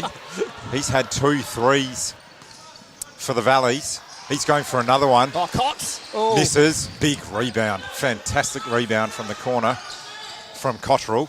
He keeps the ball, advances quickly up. Still got it. Passes it into Great the key. pass to Very Voigt. good pass. Oh. Misses. Misses. Valley slow it down. Just couldn't quite get that one in there, James Voigt. Great pass there from Jay Cotterill there. Down by 3 points. Big 3 attempt again. Misses. Gets the rebound up for 2 and misses again. Go for another shot. Misses. Gets his own rebound this time. Goes for the 4th try. Misses. Gets his own rebound. Big slap away. Denied. Get out of here. Not in my town. Josh Hollenby. Sulkowski had it 4 times. And he is denied by Hollenby on that one. Valley's bringing it in. They've definitely had a fair bit of the ball in the last couple of minutes. 3 points the margin. Good, nice, close game, as TP said earlier. They like the close ones. Denied. Big rebound again from Daniel. Goes up for 2. Good block from corner. 4 on 1. The foul's called. It'll be a shooting foul. That is against James Voigt. That is James Voigt. James Voigt. He can't quite believe it, but it was definitely there. 4 on 1, though, from Daniel. He's definitely taking attention. He's played quite well in the last 3 minutes. He's shooting 2, misses the first. Still a 3-point ball game in this Division 5. Sulkowski had in the qualifying final 10 points the last time they met, which was 41-44. As you said, they like a couple of baskets gap, these two teams, Peter. And so far, that has been the case. It's only 3 points. 5:51 to go. Cottrell brings it up for corner. Gets intercepted, though. Very good energy from Valleys. Definitely in the last couple of minutes, they've stepped it up a bit. Rare turnover there from Cotterill. Out for 3. He goes for it. It's called 3. Misses. Big bucket again. Up for 2. Misses everything. Rebounded by Cottrell. Jump ball, I think, which will go the way of corner. He was there with Nicholas Caputo there. Caputo a couple of years ago had an outstanding game for Valleys, and unfortunately couldn't get his team across the line that day, but he was outstanding in that first half. I think it was against, I reckon it was against Brighton a couple of years ago, Peter. Oh, there we go. Good defence again from McCrow. He's running everywhere. That's a good ball, but he drops it out of bounds. That was a fantastic passing ball. Split everyone, but just couldn't quite hang on to it. Valleys are also over the limit in terms of fouls now, so next one will send corner to the free throw line. So they'll be looking to drive the ball, I reckon, at the rim here. Passing it out by himself. Passes it into the key. Good shot, misses. Cottrell gets the rebound. A foul called, and as TP just said, that'll be straight to the line. And, of course, shooting for 2. Subs are brought on. No timeouts in this game so far. 4 minutes and 30 seconds to go. And that's Tim Pill coming on for the Valleys. Pill 11 points in round 4 in their 3-point win, 40-37, and also 8 points in round 10 in their 1-point loss. And they've just called a timeout. Oh, they've just called a timeout. After we've just said there were no timeouts called. No timeouts. Now we can get a timeout called here, Peter. Still a 3-point ball game. Corner's way. This live stream is proudly brought to you by JPM Electrical. For all your solar and electrical needs, go see the wonderful people at JPM Electrical. It's a 3, and definitely brought the energy on both offense and defensive. And it's only a 3-point ball game. They are in foul trouble though, and that's what we saw. A ground ball foul, which means Cottrell goes to the line. He'll be shooting 2. Misses the first one. Still 4 minutes and 9 seconds to go. My apologies, corner actually called that timeout. So they've used one of their 2. He gets the second. Takes them to 4 points in front. This Division 5 Men's 2023 Winter Grand Final. Hills passing the ball around. Big 3 attempt. Gets it off the backboard. Fantastic bucket. It's a 1-point ball game. Cottrell keen to get the ball moving. Passes to no one. Misses the pass for corner. So Hills, the Valleys, bringing the ball back through. They're just 1 point down. They are in foul trouble, but they are keen to push the ball around. Up for 2. Good block. Fantastic. Huge block there. And takes the ball up for the fast break. 3-on-1. Up for 2. Foul. Doesn't matter anyway because he'll be shooting 2. That's their 9th team foul. 3:29 to go. And Duffield's gone down hard there. Hopefully he's okay. Looks like his head collided with the support underneath the basket. He's still down. No, he's slowly getting up now. He's given the thumbs up. The timer stopped at 3:19. Obviously, we're hoping that he's okay. He's up. He's given the thumbs up. He looks okay, which is good news. He'll be shooting 2 if he's staying on, which he is. He'll be shooting 2, hopefully for a 3-point lead for the corner. Will be looking for that. 3:19 to go. First one's not a problem at all. Nothing but net. So 20-18. 3 minutes and 19 seconds to go in this first half. Misses the second. Good rebound from the Valleys. Take it up past the halfway line. Plenty of energy. That's a foul called. That's against Duffield, Mason Duffield. It'll be a sideline ball. That's their 5th foul, sorry. 9 fouls for Hills. Passing the ball around. They've done that all day. Inside, big bucket. A foul is called. It will be shooting 2. Daniel Sukowski. Yeah, Sukowski off to the free throw line. They have 4 players with 21 free throws or more this season, Happy Valley. So they Very do like nice. to get to the charity stripe. That's why we said in the opener, Peter, that the charity stripe might be their friend in the overall scheme of things in this one. Absolutely. Misses the first, goes for the second, misses that. Good rebound from Cottrell. He's looking for a fast break, streams up the court, stops. Doesn't get the support he needed. He gets it now, passes it off, up for 2, 3-on-1. That is a sensational pass and a great bucket. How good was the pass there from Cotterill to Hollenby on that one there, Peter? Sensational, and Hollenby finishes it for the corner. They're up by 5 now. Hills definitely, the Valleys need a bucket and they get one. Got one. Much needed through Megson. Oh, Christopher Megson. No messing around there. Corner keen to get it on though. Up for 3, misses. Big rebound, no. Out through Valleys, get it back. Good pass. Fantastic. Their passing's been good. Slowly bring it past the halfway line through Pill. Has stolen off him though. Good passing. Up 4-2. He gets hit hard again. It's just not his day. That's the second time he's gone for a bucket and got absolutely creamed. And of course gets the foul for it. That's their 10th team foul. Yeah, Caputo there, making sure that Duffield couldn't get the easy one up there. And which means he'll shoot 2. Minute 21 to go in the first there's half. a team warning there, I think. Official pick up, Max TP. Battersby's had enough there, I reckon. And rightly so, I think. Very good pick-up. Duffield gets the first one. Makes the first.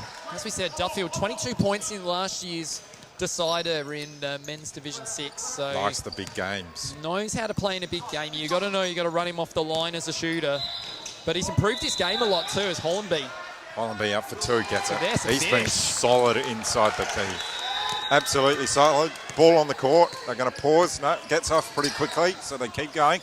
Good interception. stolen Cottrell going for another fast break. He's done that several times in a row now. Draws the foul. That's their 11th team foul. That's been the problem for them. He'll be shooting 2, of course. 32 seconds to go in the first half. Division 5 men's. All thanks this live stream to JPM Electrical for all your solar needs. Go see them. They're wonderful people. As Cottrell shoots 2. 20 seconds to go in the first half. Yeah, we're looking out for our JPM Electrical and Solar player of the game as well this afternoon, Peter. That Misses one the missed there. first. So just 10 seconds on the clock here. So Cotterill's Doing a shoelace. Oh, that's smart. Seen that That's before. really smart. He's he knows exactly what he was doing there. make sure that it goes down to the wire. It does. He And he misses it. A 6-point lead. Very, very special techniques. Just to making sure Duffel's okay. I think he is. He's just having a chat to a couple of fans. He's being absolutely smashed driving to the bucket. As TP said, they've definitely made sure that he's earned his buckets today. There's a close one behind us too between Hills Baptist and Kings by the looks of things. Is it Hills up at the moment in that one there, or? Yeah, Hill's up by 2. Hills up by 3 or 2 at the moment. So 2, 3, At something like that. half-time. At halftime there. So we our fellow commentator Mitch Hawke, of course, who brought you the coverage earlier in the day, Peter. Well, at the moment, Corner with a very slim 6-point lead in this one and a lot of fouls called. So they definitely found their way to the free throw line a little bit in the latter part of that quarter. I think the Valleys had 11 fouls in that first half. So that'll be something they'll definitely be trying to curb a little bit. Having said that, as TP mentioned, the Valleys themselves love a free throw, a charity strike. Throughout the season, they've done very well. I think 21 plus free throws for a couple of their players, which is very, very good. You'd be absolutely right about that. Now, Peter, I just wanted to talk about, obviously, with the SA Church basketball competition, we're just going to go straight through our halftime break here, 26-20 in favour of Corner Uniting. So one of the great things about church basketball I love is you got a choice. You can play for one of the church clubs or you can play for your old, church school. And I'm one of those people that's actually doing that across this season. So I've been playing for my old school, old Concordians in the winter season. And I'm going back to play for my church over the summer season to get ready for the Australian Baptist Basketball Carnival, get some opportunities of a different sort in a different team with some guys that I'm going to go over to Tasmania with. So when does the summer season start for church basketball? So it'll restart again on the 21st of October, of course, and we will be back very, very soon with the season ahead. We're about to get underway here for the second half. Live action. Division 5 men's. And we got we got Megson or Pill in front of us, I believe. Pill to bring it in for Valley. Yes, he does. They're down by 6, but definitely back in the game. It was only 3 points, the difference not so long ago. Big 3-point attempt. Misses. Cottrell has had rebound after rebound in the last 5 minutes. He's been very, very solid off the rebound. He's very good on the glass, Pete. Sensational pass. Underestimated for his size. Tries to get the rebound again, but draws the foul this time. First foul of the half. Good work from Sikowski there. He uses his body well on the rebound. Draws the foul. Very, very nice. I'll be looking for a bucket. Goes for the 2, gets stripped off. Good pass from Corner. Bring it past the halfway mark. Goes for 2. Good defence, but it's called a foul. That's their first. No bucket before the shot was taken. The foul was called. So it'll be a sideline ball. Yes, it will. James White has it waved away there. James White averaging 12.4 points per game, but his numbers are better than that suggests.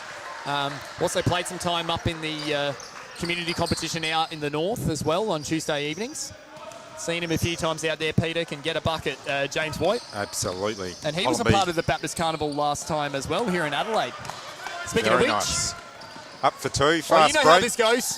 Yes, it does. There we go. Doesn't miss many of those. Yeah. Bit of a celebration as they take the lead to 8 points. The Corner. Valley's definitely trying to find something now. They need a bucket or 2. That's a big hit. And an offensive foul called against Matt Cox. No bucket, of course, being the offensive foul, which means it'll be a baseline ball. Cox has really struggled to get into this game. We thought that he might have been a big influence. He's, had a 3-point shot early, but apart from that, it's been pretty quiet, as TP said. Well, he's leading Valleys with 13 3-pointers for this season, so they're not a huge 3-point shooting team, but when he gets it, he really does get rolling, does Cox. Good bucket coming up, but misses. Looks for the rebound, goes out of bounds. I was just about to say that'll be a Valleys ball. Corner, through Cottrell in particular, definitely demanding the troops around. They're passing the ball pretty well. Valley just needs some scoreboard pressure now. They've passed the ball well all game, but definitely need to get some points on the board. Cox fakes the pass, fakes it again. Passes inside but gets stripped off. As TP says, just really struggled to find his form today. Just that'll be a jump ball, so it'll be a Valley's ball. Quite possibly a travel, but it was called a jump ball from the referees. Corner get the ball. Again, Cottrell demanding his team to move it around. Ball gets passed out. It'll be a Valley's ball. And how good's this venue, Peter? Like, sensational. I to be honest, I was coaching before, and I actually felt like I was at a different level of basketball, like this afternoon. So I know I had my jacket on and everything, but it felt like a real sort of, kind of professional atmosphere. Oh, it is fantastic. Walking up and down the sidelines and that. So. Absolutely, the courts are fresh, very light and bright. It's going to be a fantastic home for state basketball in the future, isn't it? So, fantastic. and particularly for our competition being able to utilise it on these Saturday afternoons. Absolutely. Definitely very fortunate to play here. As you said, top quality arena here. Goes for two and gets it. There he is. Matt Cox had a 3 attempt just before miss, but he's definitely getting his hands on the ball now and getting some scoreboard pressure. 6 points, 16 minutes to go in this Division 5 men's grand final. Corner passing the ball round. Up for 2, 3 on 1. He misses. It becomes 4 on 1. Just couldn't work his way through. Valleys bring it past the halfway mark. Oh, here's the chance for McCrow. Goes up for 2 with the spin. Misses. Get the ball, flicks out. It'll be a fast break. Whacked out. Was a foul call. No, it wasn't. No, it wasn't. Trent McCrow real quick with the hands there. Flew in like the wind there, McCrow. So it'll be a corner ball. Came off McCrow, as was mentioned. Cottrell looking to pass it off. Does. Up for 2. Misses. No foul called. It is foot called now. It'll be a baseline ball. Not in the act of shooting. Tim Pill disagrees with the call, argues with the ref, but that's their 3rd team foul. Corner, bring it back in. Again, strips him. Great That's steal the there. second time he's knocked it out of the hands of Corner. Fantastic. Keeps the ball this time. So Valley's passing beautifully. Needs some scoreboard pressure. Goes up for 2, but passes it away. Foul call. Definitely a foul call there. Oh, I think it's called offensive foul. Offensive foul. Yeah, Charge it is. We'll Good go. pick up, TP. Yeah, it That was. is a charge, so Just it will got be a there. Valley's ball. I reckon he just got there in time there, did McCrow on that one. I think it was Tim that. Peel brings it in because it was a baseline ball. Up for 2, misses. Through the hands of the Valley players. Corner doing well, just to be composed. Passing the ball, just slowing the game down slightly. Fakes the 3, good pass. Fantastic pass, up for 2, gets it.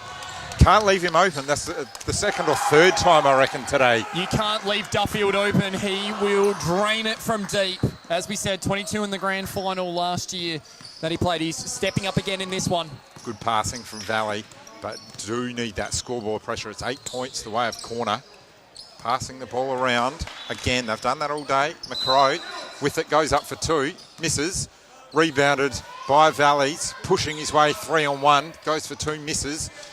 Corner get the rebound, looking for the fast break, but it's 3 on 1. So he's just going to take a rest, take a break, wait for his players to come down, and goes for 3 anyway. Misses. Big rebound. Oh, Cottrell takes it off him. He's being elite. Ball slapped down, and it'll be a foul against Cottrell. Credit there to Cotterill, just getting his hands in the passing lane and just spiking that ball wide. But it was Hollenby that set that one up initially on the baseline. You could see him come around. And also full credit to Duffield over here. Slowed the ball up. In the past I've played against him, he would normally just go 2 on 1 or 3 on 1 in that situation. Showing a little bit of maturity, that young man. Yep, absolutely. And a timeout, I think, called by Corner. And Valleys are just going through some strategical plays. They need some score. They've had plenty of passes. They've got themselves in good positions, but just haven't quite found the scoreboard.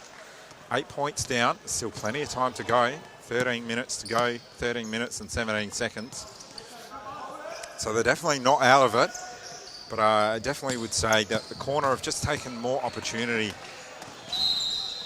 Duffield in particular has been left open a couple of times, and you just can't do that. He's too good of a player to be left open, especially in a big game like this one, Division 5. And I men's think final. And I think it's the crazy thing, Peter, is that, like, you know, James White, for an example, hasn't had a huge amount of the ball. He's been denied a lot. He's a shooter, as we know, and he's one of their key players in this one. It's been quiet. Yep, absolutely. I'd agree with that. Passing the ball around again through the valleys. Up for 2. They need that scoreboard pressure. Misses. Gets tapped out again. They just... Oh, he loses it. He loses it. They've done that. Hollenby's done that 3 or 4 times in the last 5 minutes. Just taking it out after a rebound. Valley's keen to get it going, though. Up for 2. Foul called, and that's a 3-point play opportunity. Cottrell can't believe it. Yeah. That scoreboard pressure, though, is what they need, the Valleys. That's 6 points, the margin, TP. Well, Peter, it can be a bitter pill to swallow when he gets to the free throw line, does Tim? Yeah, solid stats this year. Doesn't disappoint either. It's a 5-point ball game. In that top 4 for free throws for Happy Valley this year as well. Ben Cottrell barking instructions to his teammates. They have a 5-point lead. 4 fouls, team fouls for this half. 3 to Valley, so they've definitely worked on that over the half. Slowing the game down now, the corner. 12 minutes to go. They've got a 5-point lead. Cottrell up for 3 and misses. Rebounded through Valleys. That is through Cox, who's rebounded quite well today. Big to nice. Smashed out of there. Very, very nice by Hollenby, using his height. Referees are just coming for a chat. TP, did you see what happened there? Not sure what happened on that one, but... The ball definitely went out off corner. I think they are talking whether... Yeah, I reckon they're just talking about which way the possession will go. And it will go to the Valleys. Yep. So Cox 11:29 to go here. Misses. Big rebound attempt. The Valley definitely stepping her up. Yeah, that's solid. Ooh. Goes up for 2 again and gets it. They have definitely, in the last couple of minutes, stepped up. Corner have tried to slow the game down a bit. It's a 3-point ball game. Valley just have the energy, TP. I'll tell you what, a long time ago, Phil Megson, he used to play church basketball years ago. Very similar basketball style to his son, Chris. Valley's with the rebound again. As I said, the last couple of minutes, just the energy they've brought to the court has been fantastic. All 5 players have definitely worked together to bring some more energy up for 3. It's Caputo time. Oh, nearly. I reckon that's... Oh, he's kept it in. Oh, what a save. Up for 2. Oh, Caputo. Kabang. Oh, hello. It's a 1-point ball game. Just like that, it's game on. Maybe they can get the Caputo started up here, Peter. He's had a quiet one today, but that's 2 attempts. The second one goes in. As I was saying, the energy that Valleys have brought in the last 5 minutes has been electric. Corner just looking to settle here, up for 2. Big rebound from the Valleys, this time through Caputo. He's been electric, TP, in the last couple of minutes. They've really lifted their energy here, Valleys. They know their record, no doubt. Up for 2, misses. Rebounding attempt, a foul is called. And a timeout is called. This time to corner, so that's 1 timeout left apiece. Yep, going the way of corner. So we've got 9 minutes and 59 seconds to go in this one. As we said, Peter, the Happy Valley Church of Christ, it's been a struggle in grand finals the last few years. 22, 2020 and 2019. And in fact, Corner and them met in the grand final in 2019. It was 1 point to Corner Uniting as well. So it's not a record you do like to build. It's not. 3 out of 4. Been a day, I'll tell you what, today's been a day where there's been a lot of upsets across the board, would be fair to say. So momentum has shifted quite significantly on grand final day for a lot of teams. Yep. And I think anything can happen. We just see to our right here in the what do you call it, the short sleeve, top or something like that. It's Phil Megson. To our right here, he's having a good chat, just trying to work out scoreboard is correct in that. So we've got 9:59 to go. Cotterill's going to have the ball here, Peter. 1 point ball game, as he said. Corner The last 3 minutes have really tried to slow the game down. The energy that Valleys have brought to it has been fantastic. Good pass, but an interception, fantastic from Pill. That energy has really worked for Valley in the last couple of minutes, and they've got the ball again. Fantastic from Pill. He's been good. Good pass inside and up for 2 misses. Good rebound from corner. Lots of pressure on the play. A foul has been called against Valleys. It'll be a sideline ball to corner. This time it'll be through Harmon. TP. 4 apiece here for both sides. In fact, sorry, that's their fifth. Fifth for the Valleys. For the Valleys. Fouls. Yep. Corner back with it. Cottrell passing out. Thinks about the 3, doesn't go. Passes inside, runs it to the outside. Oh, great Good. drive from Waite. Oh, stepped Up around. for 2. Big rebound. He's been solid in the rebound. Sikowski. They slow it up a bit. Caputo. Very quiet first half, but had a bit of it this second half. Up for 3, I think, misses. Big rebound from the corner again. Just a bit long there from McCrow. Harmon, 2 rebounds in a row on the defensive end for corner. Cottrell's looking for a fast break. Gets the foul called. No bucket.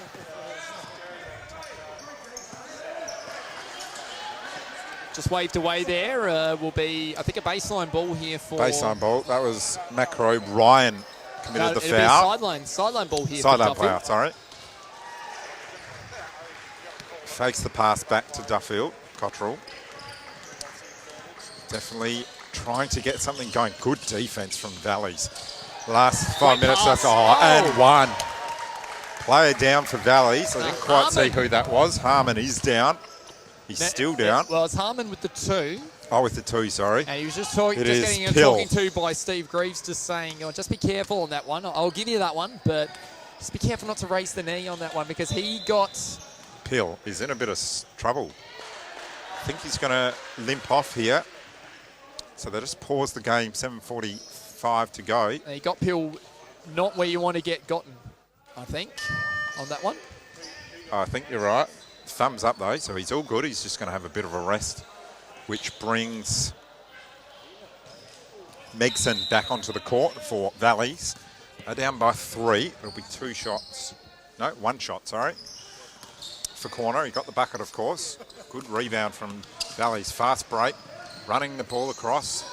Passes inside, top of the key. 2-on-1, up for 2. That's a good bucket. Oh, yeah. Very clean. Very, very clean. He's just come on and he gets the bucket straight away. Good work. Much needed bucket there from Megson. Very important basket there for the Valleys. They need to stick here with corner and get themselves into position to take this one. Foul called, and that'll be his ball. McCrow.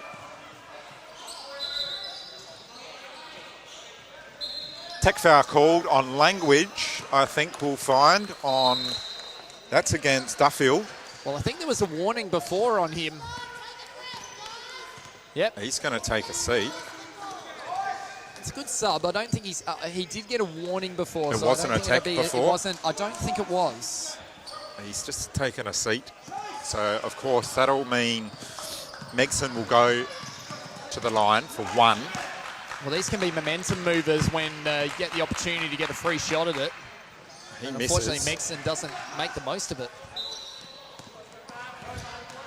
Which means they get a possession ball on the side. So it's a 1-point ball game. Division 5 men's. Valley down by 1, but have the ball in hand. Corner just losing a little bit of momentum in the last couple of minutes. Up for 2 misses. That'll be off. Sliding off Sikowski. Referee has exclaimed. So that means corner will bring it up through Cottrell. He passes it out. Have Valleys been in to front Harmon. yet in this one? Oh, steals it they away. Might get in front now. They You will know with how the this 2. goes. They're in front. 5:32 to go. In front here. 33-32 here. It's that energy, I reckon, has done it for them. Oh, fantastic And again, work. McCrow. Cottrell keeps it. Foul called. Whistle blown. Cottrell's not impressed. He gets the foul. McCrow walks away really, really quickly, like that he just got himself out of Referees that situation straight away. Just confirming they've got the right player. Goes to the line on fouls. Team fouls, I reckon. I don't think so. I think, yep, that is. Is that over the limit? think that is Valley's over the limit potentially. So it's going to send corner to the free throw line here, Peter, with 4 minutes and 55 seconds to go. Not much time left in this one. And getting tight once again between these two, as it historically has always been. And they just confirmed the foul was on 22, Macro. Cottrell shooting 2. Misses the first. Down by 1 corner. It's been a fantastic game so far. 4:33 to go. Gets the second. Scores a level, TP. Wow. 4:23 to go in this second half of the Division 5 men's grand final. Valley's with it. Might be in a different venue, but I tell you what, we're going back in time once again between these two. That'll be off Valley. Corner ball. Yeah, it will be. 4 minutes to go. And no one, none the wiser as to who's going to get this one. Demanding from his teammates some strategy. Up for 2 misses. Rebounded through Caputo. They have been missing definitely in the second half. Just Valley's bring it up. Unusual, Peter, for him to miss so many shots in this one. Foul called. Megson. That'll be their 7th. So they're quite possibly in foul trouble too. One more. Baseline ball. They've got one more up their sleeve here, corner, at Obviously, 33 apiece. Valleys are in the foul trouble. Quite sure what subbed off, I think. Yes, he is. He is subbed off for Cox, who's got it. Fakes the pass, gives it away, goes for 2 misses. Big rebound from corner. Energy aplenty from both sides now. 3 minutes to go. Great Teammates, defense. sensational defense. Gets it back though. Goes for 3 misses. Big rebound. Up for 2. Misses. Good defense there from Caputo on the baseline there, Peter. No foul called on another court again. Up for 2. 2 against him though. Good That's defense. tough. And that's a foul call. That is against McCrow, Trent McCrow, which means Hollenby will be going to the line, shooting 2. Of course, the Valleys are in foul trouble, so any foul called will be straight to the line. In the bonus, 2:27 to go in this one. Scores a level. Though Hollenby shooting 2, misses the first. Can't get much tighter. Last 2 minutes Bit coming of up. Deja vu here. Hopefully not for Valley, but as TP said earlier, 3 of the last 4 years they've gone down in close finals. They've got the ball now through Cox. Just takes his time. Passing the ball well all game. He decides to go for the 2, misses. Drops the ball. Lost the ball. Minute 52 to go. It's up for 2, no, fakes the shot. Big 3. McCrow for 3. Ooh. Misses, and a big rebound from Cottrell, and a foul is called. What a big moment that was. Cottrell's demanding McCrow. some energy from his teammates. I mean, he has the opportunity to shoot 2.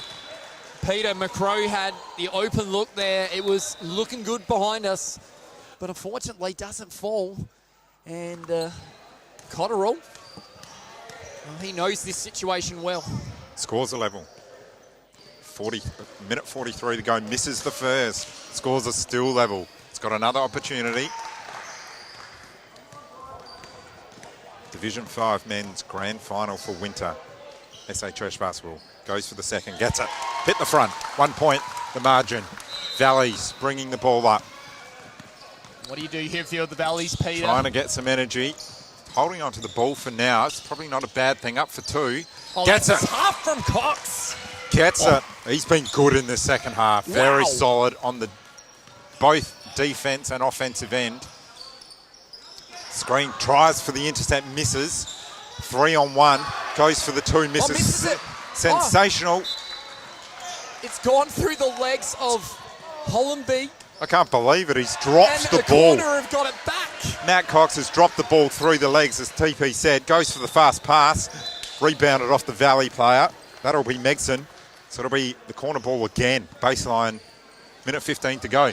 1 point up here, Happy Valley. Corner to bring it in. Been in this situation before. Demanding movement. There's not much of it. Trying to strip the ball off him. Passes inside, up for two, misses. missed the open Big layup. rebound. Foul called. That'll be foul trouble. So Wow. that's 2 shots. The Valleys are heading to the free throw line, and the Valleys fans to our right are really starting to get a little bit excited out of their chairs.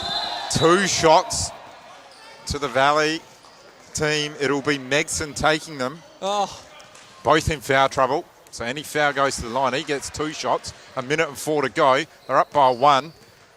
Still up by misses 1. it. Misses. no Free one- throws have been who's- difficult. Who's going to close this game, Peter? I mean, they got it in the hands of someone very, very reliable for this team. 2 Doesn't make 2 in it, a but row. big rebound, Cox. Sensational moment. McCrow passes inside, intercepted, wrong pass. bounced off. It'll be a corner ball, 57 seconds to go. All action here. As TP said a few times today, Valley, 3 from 4 grand finals have gone down. They're looking to get 1 back in their column. They've been so close on so many occasions, Pete. And again today, it's a close game. 1 point, goes for Wallaby the lost it. interception and gets it. This time through Megson, passes down the court. Valleys have control now and the lead by 1. 35 seconds to go, They've working got the They ball don't round. need to do anything absolutely Nothing silly. outstanding here. It's in the hands of Cox. He's had a huge second half. McCrow. Working the ball round, tries to get stripped off. Back to Cox, thinks about the 3, Cox! goes for 2 for the win. Oh, Cox! Gets it, 19 seconds to go. 3 points Cox up. knocks it down, Timeout Peter. call. Unbelievable. The addition to this team. 16.4 seconds to go, and Cox has hit an absolute beauty. Wow. The lead is 3 points. The What a lead game. is 3. They will not have a better chance to break the drought than right now. What are the corner doing? I can see our man down here. He's Phil, excited. Phil He's Maxson, got he is. smile I haven't on seen the him dial. Smiling like that in a long time. What's the plan, though, for corner here? The 3 points down. Taking a think- timeout, obviously. I think- 16.4 seconds to go. I Plenty think of it'll- time. I think it'll be smart here from corner. They know their shooters and they know their style. What they're going to do is they're going to try and draw the foul and see if they can get an and 1 here. Absolutely. It won't be 3-point or die here on this one. It's 35 to 36. Oh, and I think 1-point ball Hills, I think Hills have won here. By a point. Behind us by a point over King's Baptist. Action everywhere here for SA Church. There's so much Ball. happening. We're watching Division 5 and we've got the cracker here as well.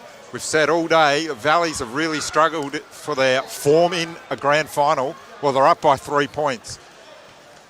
In a big way, thanks to Matt Cox. Obviously, after the game, we'll be looking for our JPM Electrical and Solar Player of the game. Look forward to that. Definitely. 16.4 seconds is what we're at, though, here. And corner have the ball. As TP said, the referees are just having a chat. As TP said, do they go for the foul? Both teams are in foul trouble, so any foul goes to the line. We're about to find out. 16.4 seconds to go. Do or die here. This is the grand final. Men's Division 5. Inside. Goes for the big 3 and misses. Oh, The rebound. Cottrell They've got turns it over. The Valleys have got Foul is called. That'll be 2 points. Caputo. 10 seconds to go. Cottrell has fouled. He doesn't think it's a foul. He's arguing with the referee. That doesn't mean too much because Valleys will have the opportunity through Caputo to shoot 2. What a day of 10 seconds to go. 3 points up. Make that. Still misses 3. that one. That's all right. 10-second ball game. Going to try and get possession back maybe No off the timeout. missed free throw potentially. No timeout for corner. 3 points down corner to make it 4 for Valleys.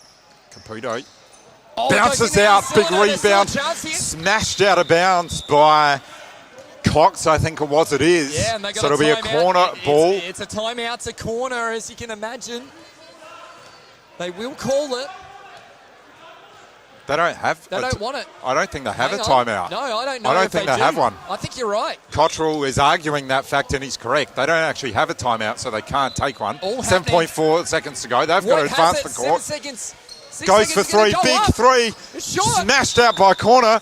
Valley are going to win. They've got the ball. 2.3 seconds to go. No, 0.7 of a second to go. They're up by 3. They can't lose, TP. Surely not. Absolutely. Corner can't believe it. 2.7 seconds. The they've added Valleys- time on, sorry. The Valleys- 2.7 seconds. They've got the ball. They're up by 3. It's been the mid-2010s since the last time the Valleys won themselves a premiership. They have the ball. Throws And it the in. Valleys have They're got going it. to win. The Valleys have won. The siren will go. For the They win first by time in a 3. long time. The crowd Valleys goes wild to our finally- right. The What a Valleys- game. Wow, Peter, the Valleys finally break their drought. When it rains, it pours in Happy Valley, and that's for certain. They are a very happy team in Happy Valley this afternoon. 37 points to 34. Happy Valley have done it. 2019. Congratulations to Happy Valley. That is a tremendous victory. They learned from 2022. their previous games that they But played. this time they turn their fortune around. They win by 3 in this Division 5 men's grand final. Sensational game. Wow. What a game of basketball. Wow, we've been so treated today. We've seen 4 absolute crackers, and we've still got 1 to go this afternoon, Peter, All to finish the day. thanks to JPM Electrical for all your solar and electrical needs. Go see the fantastic people at JPM Electrical. We do thank them for it. Absolutely, and of course 1079 Live is a major supporter of the competition as well, Peter. You can listen to the Grassroots SA Sports Show every Saturday morning, 8 a.m. to 10 a.m. with Marksy and Hutz. SACBA also bring you the basketball wrap on the show at the end of each month. You can listen 24/7 to the station celebrating its 30th birthday in 2023. Fantastic. So a Big happy birthday to the station. And lastly, of course, we're here at the State Basketball Centre. Basketball SA, SACBA is a member group of supporting the female participation strategy to grow the number of active female sport participants in South Australia. So, and as you said, our JPM Electrical and Solar player of the game, well, it's going to be pretty tough, but I reckon it goes to Caputo. I think in the second half. He Absolutely. was fantastic in that Very, second very, half. very quiet in the first 5 minutes, but that second half, Although just actually, control I the mean, ball. I mean, on second thought as well, like, you know, not to go the Moz or anything like that, but Cox was really good down the stretch as well. Solid. Hit the game winner as Rebounded well. very Why don't well. we give it to Cox and Caputo in the second half, because they were the two that really needed to push Happy Valley across the line in this one, Absolutely. Peter. So Good energy as well from McCrow. wow.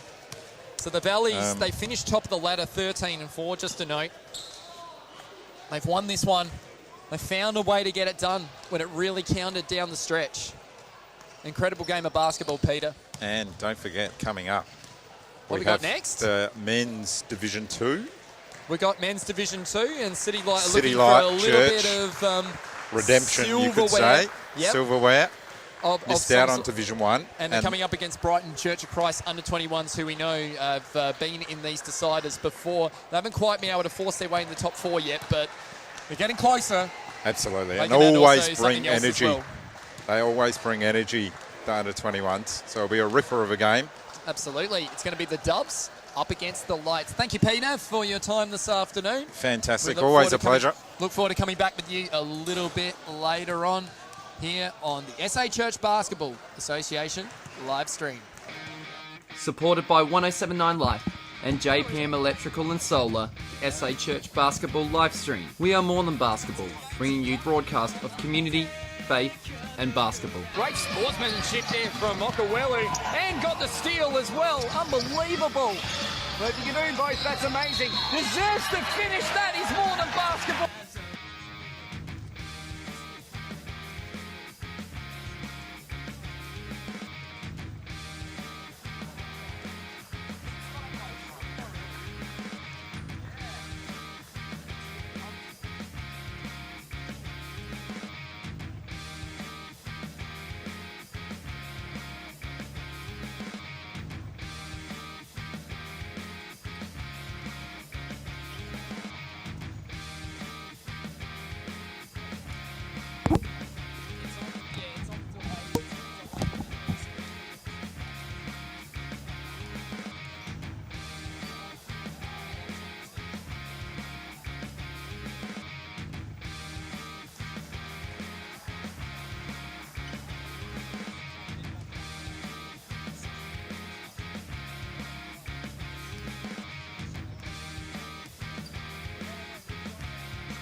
Supported by 1079 Life and JPM Electrical and Solar, SA Church Basketball live stream. We are more than basketball, bringing you broadcast of community, faith and basketball. Great sportsmanship there from Okawelu, and got the steal as well. Unbelievable.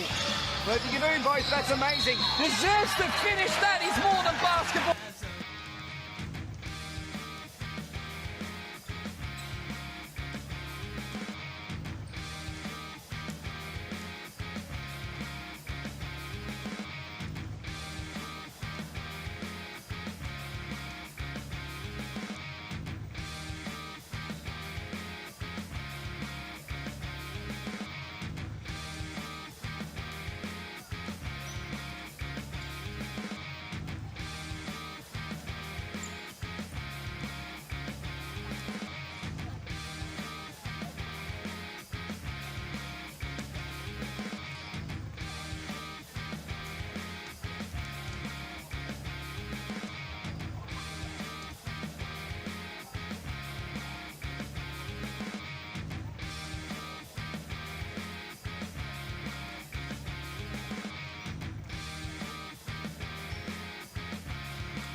Supported by 1079 Life and JPM Electrical and Solar, the SA Church Basketball live stream. We are more than basketball, bringing you broadcast of community, faith and basketball. Great sportsmanship there from Okawelu, and got the steal as well. Unbelievable.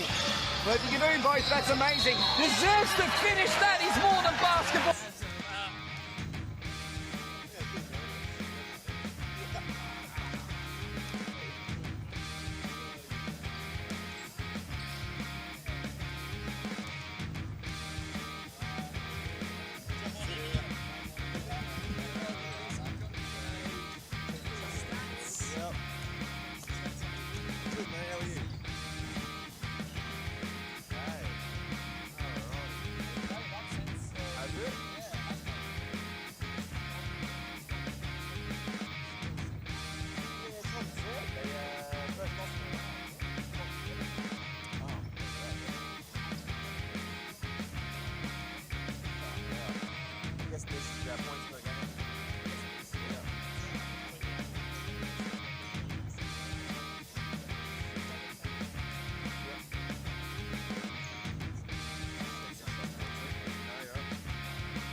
Yeah.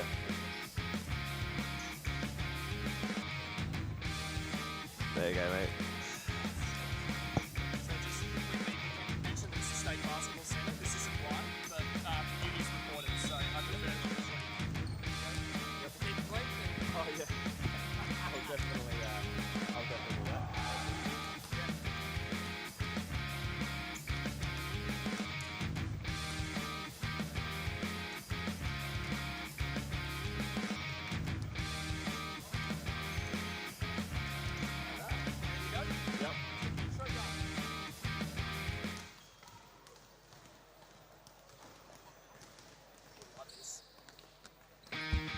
Welcome to the SA Church Basketball live stream. Fallon will push the ball down the floor here. Will run away with his swaddling and drops the floater in transition. Kylie, what a bucket. That was awesome. We are more than basketball, bringing you broadcast of community, faith and basketball. Do it now. Rich for the dunk! Unbelievable! And he flexes. Supported by 1079 Life and JPM Electrical and Solar. Great sportsmanship there from Okawelu, and got the steal as well. Unbelievable. But if you can do both, that's amazing. Deserves to finish. That is more than basketball. It's game time, so let's go live now. Right there, ladies and gentlemen, that is more than basketball. If you've ever seen it. If you have ever seen it. Is this their moment? The Dubs under 21 showed that they've gone to another level after knocking off Unley Baptist in the 2021 Men's 3 Grand Final. And then took out the 2022 Men's 2 Grand Final. They're back here in the Men's 2 Grand Final, and standing in their way is CityLight, a team used to success, but finding itself not in the Men's 1 decider this season. However, they'll be looking to close the season with some silverware to send back to Jetty Road. Last game of the day, ladies and gentlemen. My name is Tristan TP Prentice. It's a delight to be with you in the House of Hoops this afternoon. And joining me in commentary, courtesy of CityLight, is a man that knows a lot about basketball. It is Blake Ashby, fitness guru and basketball knowledge extraordinaire. Good afternoon, Blake. Good afternoon, TP. Pleasure to be here. Keen to see what we can do. And let's get this one underway straight away. And it'll be Giles with it out here to Battersby. Kicks out. Nice job. Looking for me, stay. 3 stay. I think that'll be waved away there. So we've got, just seeing who we got out on the floor. We've got Nathan Adams, who's been one of the prime players for CityLight this season. And there he is on cue with the first 2. Mr. Adams. Very nice. Easy start, good start.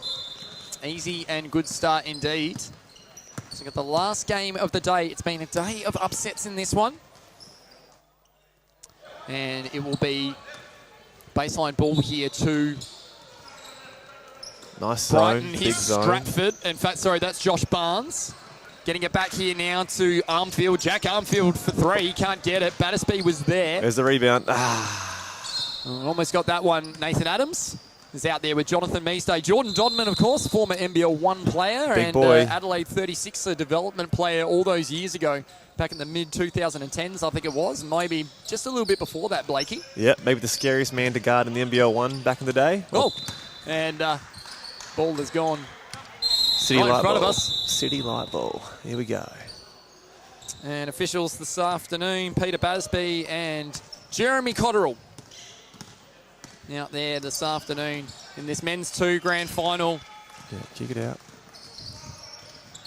Going inside. The big man. Looking for Dodman against it's an easy matchup. Armfield. Easy 2. Nice finish there. So 4-0 early. Here's Stratford, who is an incredibly impressive young man. Continues to be. Very Lewis nice. Stratford. That takes a lot of courage to go into that keyway. Certainly does, Blake.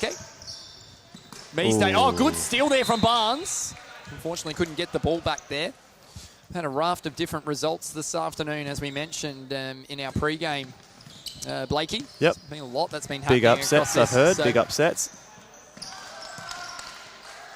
Boards. Dortmund kicks out. TG by himself. No. These youngsters can run. They can, and this is what Brighton under-21s team love to do. They love to run. CityLight need to slow it down. Go get 1-on-1 on the keyway.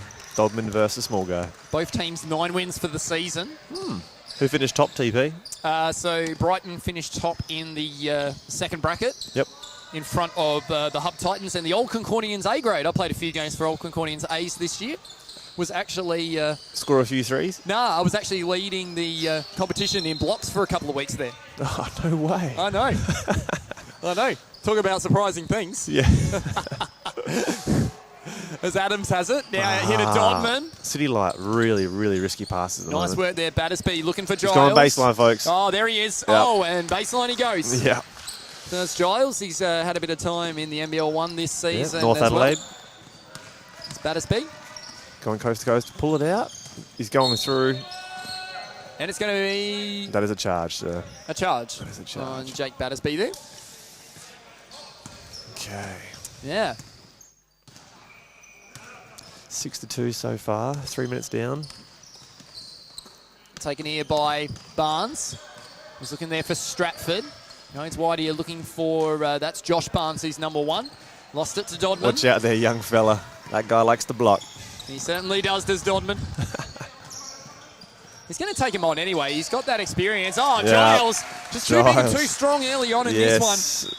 Folks, you need to grow a few inches to guard against him. Bloody heck. And you certainly do. Oh, box out, Tommy. Dodman. That's the ball. Will go the way of Brighton. And Brighton are going to continue to attack the bigs for CityLight, of course. And Get those fouls on the board, hopefully. absolutely. Do these young fellas play in the under-18s or 23s comp? Do we know? No, they actually all play in this division. No way. So, yeah, and they played together as a group for a long, long time. You can see their coach over there, who's, his name eludes me. It will come to me shortly. Yeah. Chemistry is very apparent. Yeah, you can tell they know exactly where each other are meant to be. It's Pete Miller, that's who it is. Pete Miller, glad to have you on board, Pete. And they got Deb Long there, of course, they're a part of... Oh! Geordie Dodman. Says, no way. on the glass there. That's his application for The Block, the TV show. That is unreal. Matty Barnes now with it. Out here looking for Armfield. Back to Matt Barnes and Another block. one. How many is that for Dodman? That's 4 in the game already. Far out. Unbelievable. Meestay now. Flicks it across, looking for Giles. Can't get it. Meestay. Oh. And in the end, Barnes nearly with the rip in there. Yeah. And we got a couple of subs here. Ryan Morris and looks like, is that Toby Burgett? You got 0. No, Toby Burgett's not playing in this one this afternoon. Not that I can see. Nothing for CityLight. Nothing for CityLight. Not yet. They've got, just trying to see, they've got Wood on the bench over there, or is it? Mr. Ed. Yep, Eddie Armitage. Yeah, the man. Green Arrow, and then of course you've got Ivan Juric. Yes, Mr. Ivan, the Pokemon Master, they call him. Yes, he is. He thinks he knows more about Dragon Ball Z than I do, TP. Little does he know, he does not. Oh, there you go. I'm interested to know about that. Stratford now out here Catch looking for and shoot. Davis. Davis for 2. A little bit short on that one. Now Giles. Yep, patience, down with boys. Get the ball, guys. He's not a point guard. Oh, turns out he is a point guard. He's carrying the ball up the court. He certainly is. Freeze day. Here's Meestay. Oh, almost. Bit of air. Morris comes down with it for the Doves.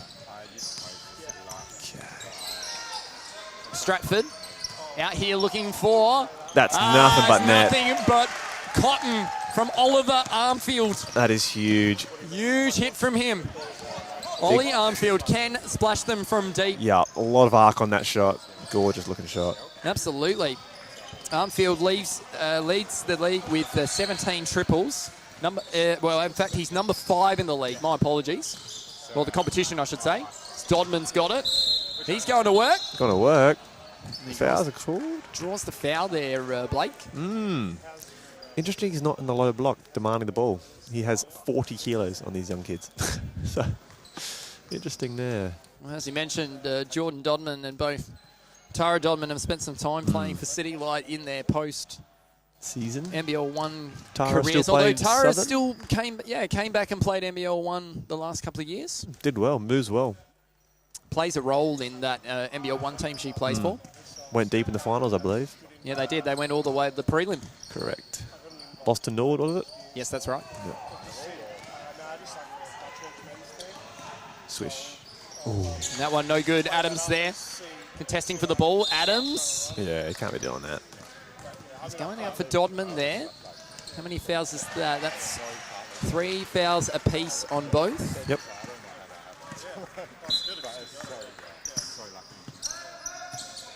Here we go. Giles. Ooh. Oh, no look pass looking for Meestay on the inside for Dodman. And he's going back to the charity stripe is Dodman. That's what you need, though. Just put Dom in the low block. Honestly, it's how you're going to win this game. Well, this season it's been Nathan Adams that has done the damage for CityLight. In the post? No, in the triples, 23 triples for the season. Number 6 in scoring in the competition is Nathan Adams this season. Nice. Yeah, so he's 23 made triples. Yeah, it's been really good. It's a very dangerous CityLight team. Is this the best that we've seen to date? That's very dangerous. Good balance. I think probably some teams in the past have had a few more different pieces. I mean, Tom Bertram was a part of them for a little while back. As Dodman on the inside, making a big play right at the moment for the JPM Electrical and Solar Player of the Game. Early on in this one. Carry. Interesting. The JPM Electrical and Solar, Blake, you can go and see Jared and the boys and the people. For all your electrical and solar needs, go and see the people. I definitely need to. JPM Electrical.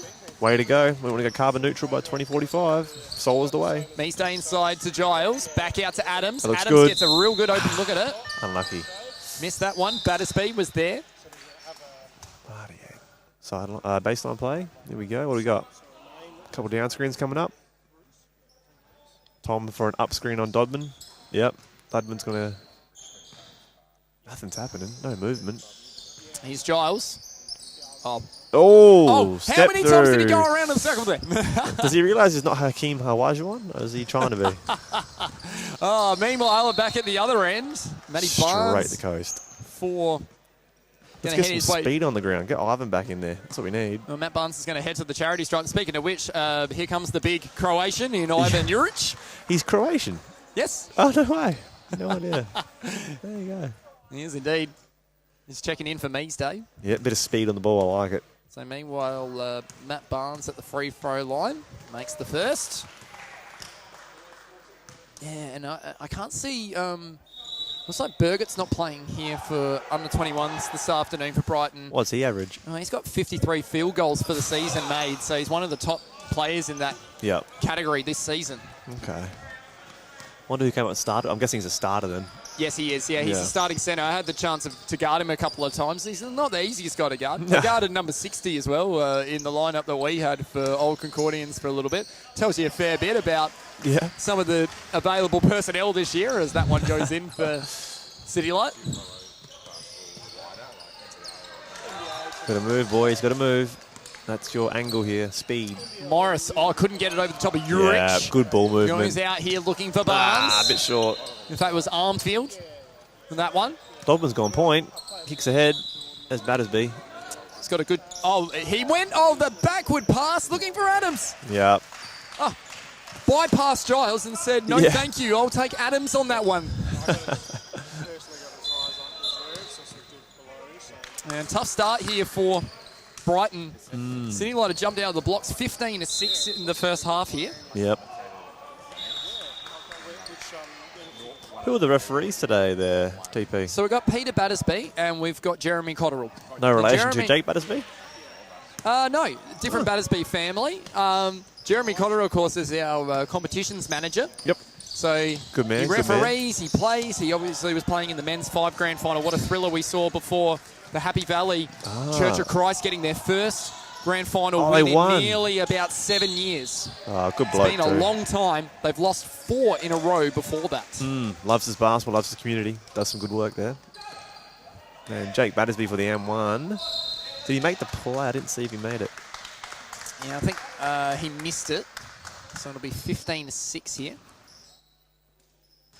Jake Battersby at the free throw line, of course, famously hit the big shot that put CityLight in front of Brighton Church of Christ a couple of seasons ago. You can catch that on the highlights packages all over the socials. It was a clutch shot. Yep. I was calling that one with Phil Herden, who had commentated a little bit in the NBL 1 and also done a bit of SA Church basketball commentary and a little bit of work for 107.9 Life, who's one of our major supporters, Blake. Unreal. We've got a foul here. 107.9 Life is major supporter of the competition, and you can listen to the Grassroots SA Sports Show. Yep. Every Saturday morning, 8 a.m. to 10 a.m. with Marksy and Hutz. I wonder if that guy just did a piece on Sturt Football Club on the weekend. I think you might be right about that. So I know that he was talking to a couple of people about the football clubs because they are in that Sandford Grand Final We're in the Grand Final tomorrow, TP. That's right. I did see them win against Adelaide last week. Yes, that big one. Yeah, and SACBA also bring the basketball wrap on the show at the end of each month. You can listen 24/7 to 107.9 Life, and the station is celebrating its 30th birthday, Blake. So happy birthday to 107.9 Live. It's as old as me, TP. It is as old as me. It's right up there. That's it. Meanwhile, we've got Armfield at the free throw line. It's gone a little quiet in here because there's only 2 courts being played now to finish the remainder of this day. Still 10 points separates them. Come on, Ivan. What can we do? Juric behind the back. Gets it over the top, looking here for Dodman. Now out looking for... He's turned around. Ooh. Oh, nice look there from, I think it was... Is that Wood? Wood, I think. Yeah. It was indeed. Now Morris. Travel. Ooh, driving, gets it over the top. Got enough over the top of Dodman to get it over his hand, but unfortunately it deviated the shot slightly. Here's Juric. He thought about the 3, turned it down, went back out to Wood. Goes wide, looking for Adams. Shoot it. Armitage. Green arrow, looking to drive. Still going with it. And in the end, gets it to Dodman. Eddie Armitage. The green arrow. He's the man. He missed the opportunity to put one right through the basket there, I reckon. He did. And drawing the foul there, Brighton. He may be embarrassed me to say this, but he could be the only person in this arena that has hip thrusted 200 kilos on a barbell hip thrust. Wow, Yep, so yep. that's a fitness move in the gymnasium? Yes, yep.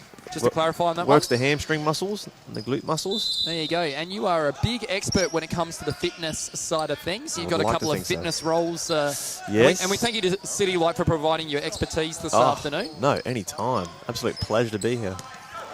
I did debut. Was that CityLight or the Heat I debuted with? You debuted with Holdfast Heat all those years Heat, ago before that's right. CityLight was set up initially. That's right. I might need to bring on the black, green and white, I reckon. Got to right. come out. 19-7. 4 minutes and 40 seconds to go in this opening half. Very nice. And quickly up the floor here for Juric. Nice wide looking for Threes day. Threes day. Just a little long. Ooh, soft Nearly touch, there buddy. for Wood. Didn't get it. Taken back here by Barnes. Now it goes out here looking for Armfield. Now Barnes again. This is the Josh variety. Nice finish there from Josh. Not quite for Barnes. Out here to Juric. Here we go. Oh, we got Juric. What do we got? Sees the court. He's wide open again. He's going to shoot it. And this time he's fouled by Barnes. So that's going to send Jono Threes Day to the, as he's known as, Yes. to the free throw line. Barnes shouldn't have fouled there. Unlucky little buddy. So Jono Meestay to the free throw line. Interesting stat about Jonathan Meestay. He is the head of the Australian Baptist Basketball Carnival South Australia coordination group. Swishes that one.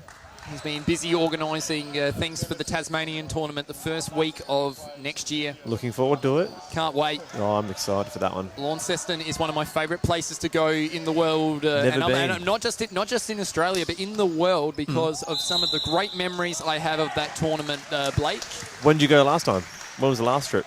Well, first one was back in 2008, and the last one would have been 2017, I reckon. Was the last time I went. I've been 3 times. Yep. This will be my 4th. Getting better every time? Oh, there's always something special that happens. Yep. Yeah. I'm very excited. Tom's he's persuaded me the last year's one at Lightsview in Adelaide, and I'm addicted now. That's right. We were in Adelaide for that one as Meestay goes Meestay. up. Right, you. Oh, you're going to love Jono Meestay when he goes to work like that.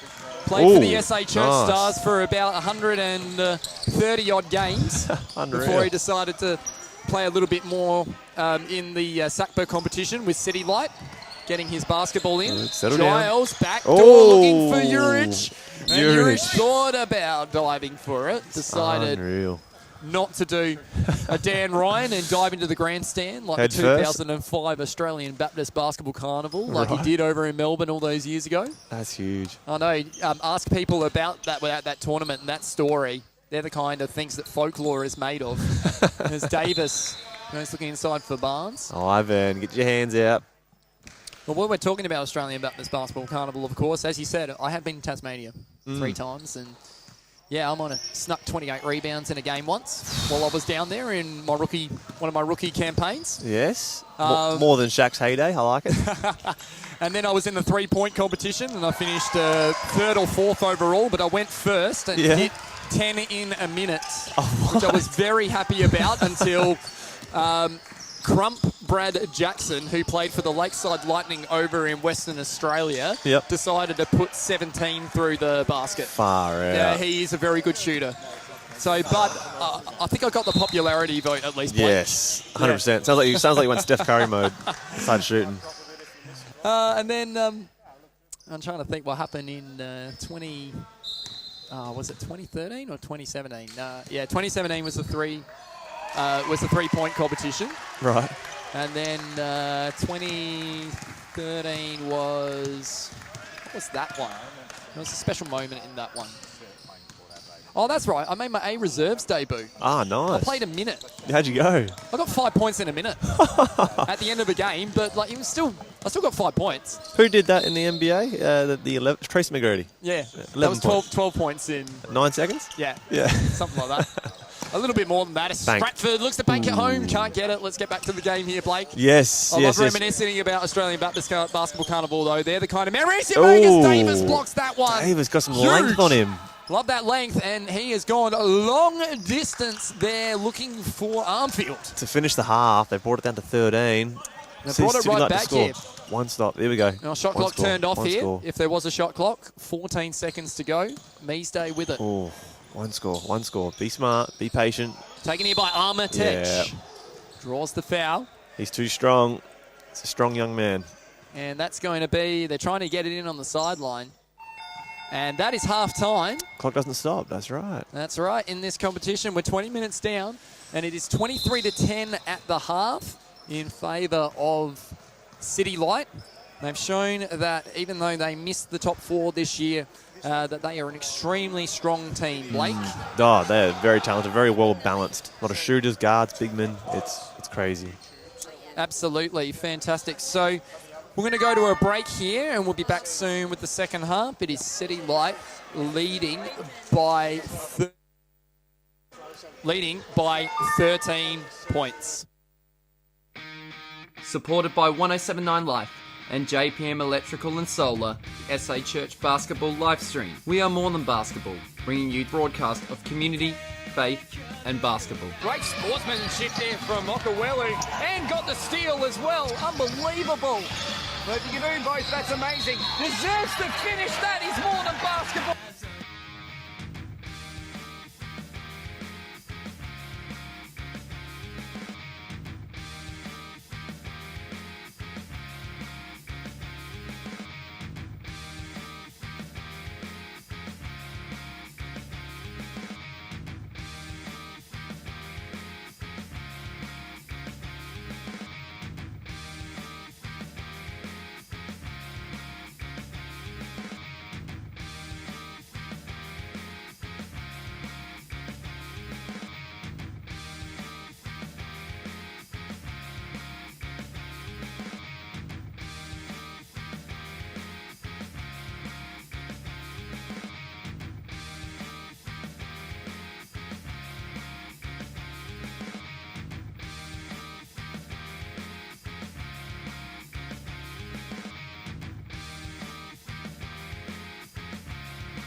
Welcome back, everyone, here to the State Basketball Centre on the show court at Court 3. You're a Tristan TP Prentice. And Blake Ashby, my guest from CityLight. Of course, Blake is someone who knows a lot about basketball and fitness as well, particularly. Done some work with a couple of high-profile basketball and sport groups, of course, Blake. So I appreciate you being here this afternoon. And what have you seen so far in this one? Yeah, pleasure to be here, TP. Thank you. It seems that CityLight are just slowing it down, doing big body work and inside, easy layups, where the youngsters aren't just running enough, using their speed. They got to 6 points quite easily when they were just cutting, running, and going to the cup real strong, not chasing that foul. Here's Dodman. Keen to see what happens this half. He was very good in the first half, Dodman, Very. wasn't he? So, and trying to find the backward pass there. TG thinks he can dunk. Giles was going to load up for a dunk there. Yeah, right. I think he keeps forgetting that he's 29 years of age and can't do that anymore. There is a photo, Blake, of Tom Giles playing against the Hub Titans a few years ago, and he was matched up on Josh Payne. And let's just say there was a massive size difference on that. So How big's Josh Payne? Josh Payne's probably about half his size. Yeah, that makes sense. Yeah. But that's saying something with the height that Giles is. So, Yeah. and he loves it. Like, we get an anniversary of that photo, and we all have a laugh about it because it's just ridiculous. The Payne is working so hard to try and box him out. box him out, and he's like, just swimming in him. I wouldn't You be know? too bad then. It's one of those things. I've tried to guard Tom before. I'm a foot shorter than him. He just can't be It's stopped. difficult, isn't it? So Oh. for a guy his size. It is. He's smart and agile. It's dangerous. Well, let's see if Brighton can get back into this game. We know that they can get a bit of continuity Shooter. happening as Barnes goes up for that one. Can't get it. CityLight will have it through Urich. Spending a bit of time out there on the floor after starting on the Pine this afternoon. Definitely want to stop here. Yep, double there. Double. He's going baseline every time, guys. Oh, goes inside of Giles. Can't get it. And that'll be... Got him fouled. That's okay. You don't want to give up the easy two. Let him shoot it, earn it from the free throw line. Absolutely. Giles heads to the free throw line. As we said, he spent some time as an NBL 1 Development player? reserves and, I don't know, less a development player and more so, on the list. Yeah, I was fortunate enough to join the Sixers for a bit and got asked to come to the Illawarra for a bit. Yes, that's right. He did too, didn't he? Yep. Wow. Talk about the pedigree that's in this, competition over the 100%. years. So I was at the Basketball South Australia History Dinner, Blake, a couple of Fridays ago, and a lot of people started their careers in church basketball. So it's fantastic to see that everybody's had a taste of it at some point in their lifetime. Oh, whether it's starting a career, ending the career, or coming back out, it's just a fantastic league to join into. Fantastic team to be part of too. It's the CityLight. Yeah, great spirit to be in the competition as well. And it's just gotten bigger and better over the last few years, particularly. So we've seen a lot of new teams evolve in the competition, which has been really good. Great to see the women start to grow a little bit more as well from a personal point of view. I love seeing our women's comp in a strong way. Oh, definitely. Is that publicity, you reckon, or just winning, or word of mouth? I think it's just more so, it's been connection and it's been building some relationships with some churches, some old scholar schools, some organisations, and just encouraging people to get out, and play in some really solid competition. And as we saw with our Div 1 Grand Final, fantastic Div 1 Grand Final this afternoon. Good box out, Tommy. The Div 2 Grand Final was a really good one too, very tight, and Yep. two distinctive styles of basketball in that one. So it's Battersby for 3, can't get it. Batters. Next Now one, rolls mate. it back looking here for Stratford. Stratford going up strong. It went Good. strong. Oh, nice work there from, Probably a foul, that first one. I think they're on Jack Armfield.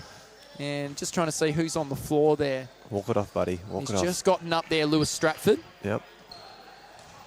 And Stratford was huge a couple of years ago in a grand final. Did some big scoring, or? Yeah, he did.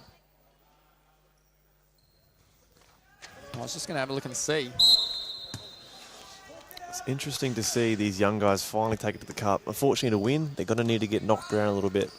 Just going to need to go in hard, force them to foul, force them to do something, go to the line. Well, Jack Armfield's at the free throw line. Armfield had 12 points in the 2022 Division 2 Grand Final against Old Concordians A. And Matt Barnes had 11 and Toby Burgett had 18 points. They're definitely missing Burgett's presence out there this afternoon. Yeah. East Day, meanwhile. Oh, Urich. Ivan, unlucky. Stolen back here by... Oh, great hands there Yeah, from pretty clean. East Day. Very clean indeed. Pretty clean. Very clean indeed. A very good runner, Mr. Measday. Very good runner.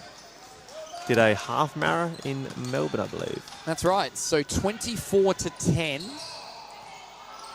4-1 in fouls in CityLights, going CityLights' way. So we've already got 4 fouls in this half. That's what you want for if you're Brighton on 21. That's what you want. Morris now, guarded by Battersby in the corner.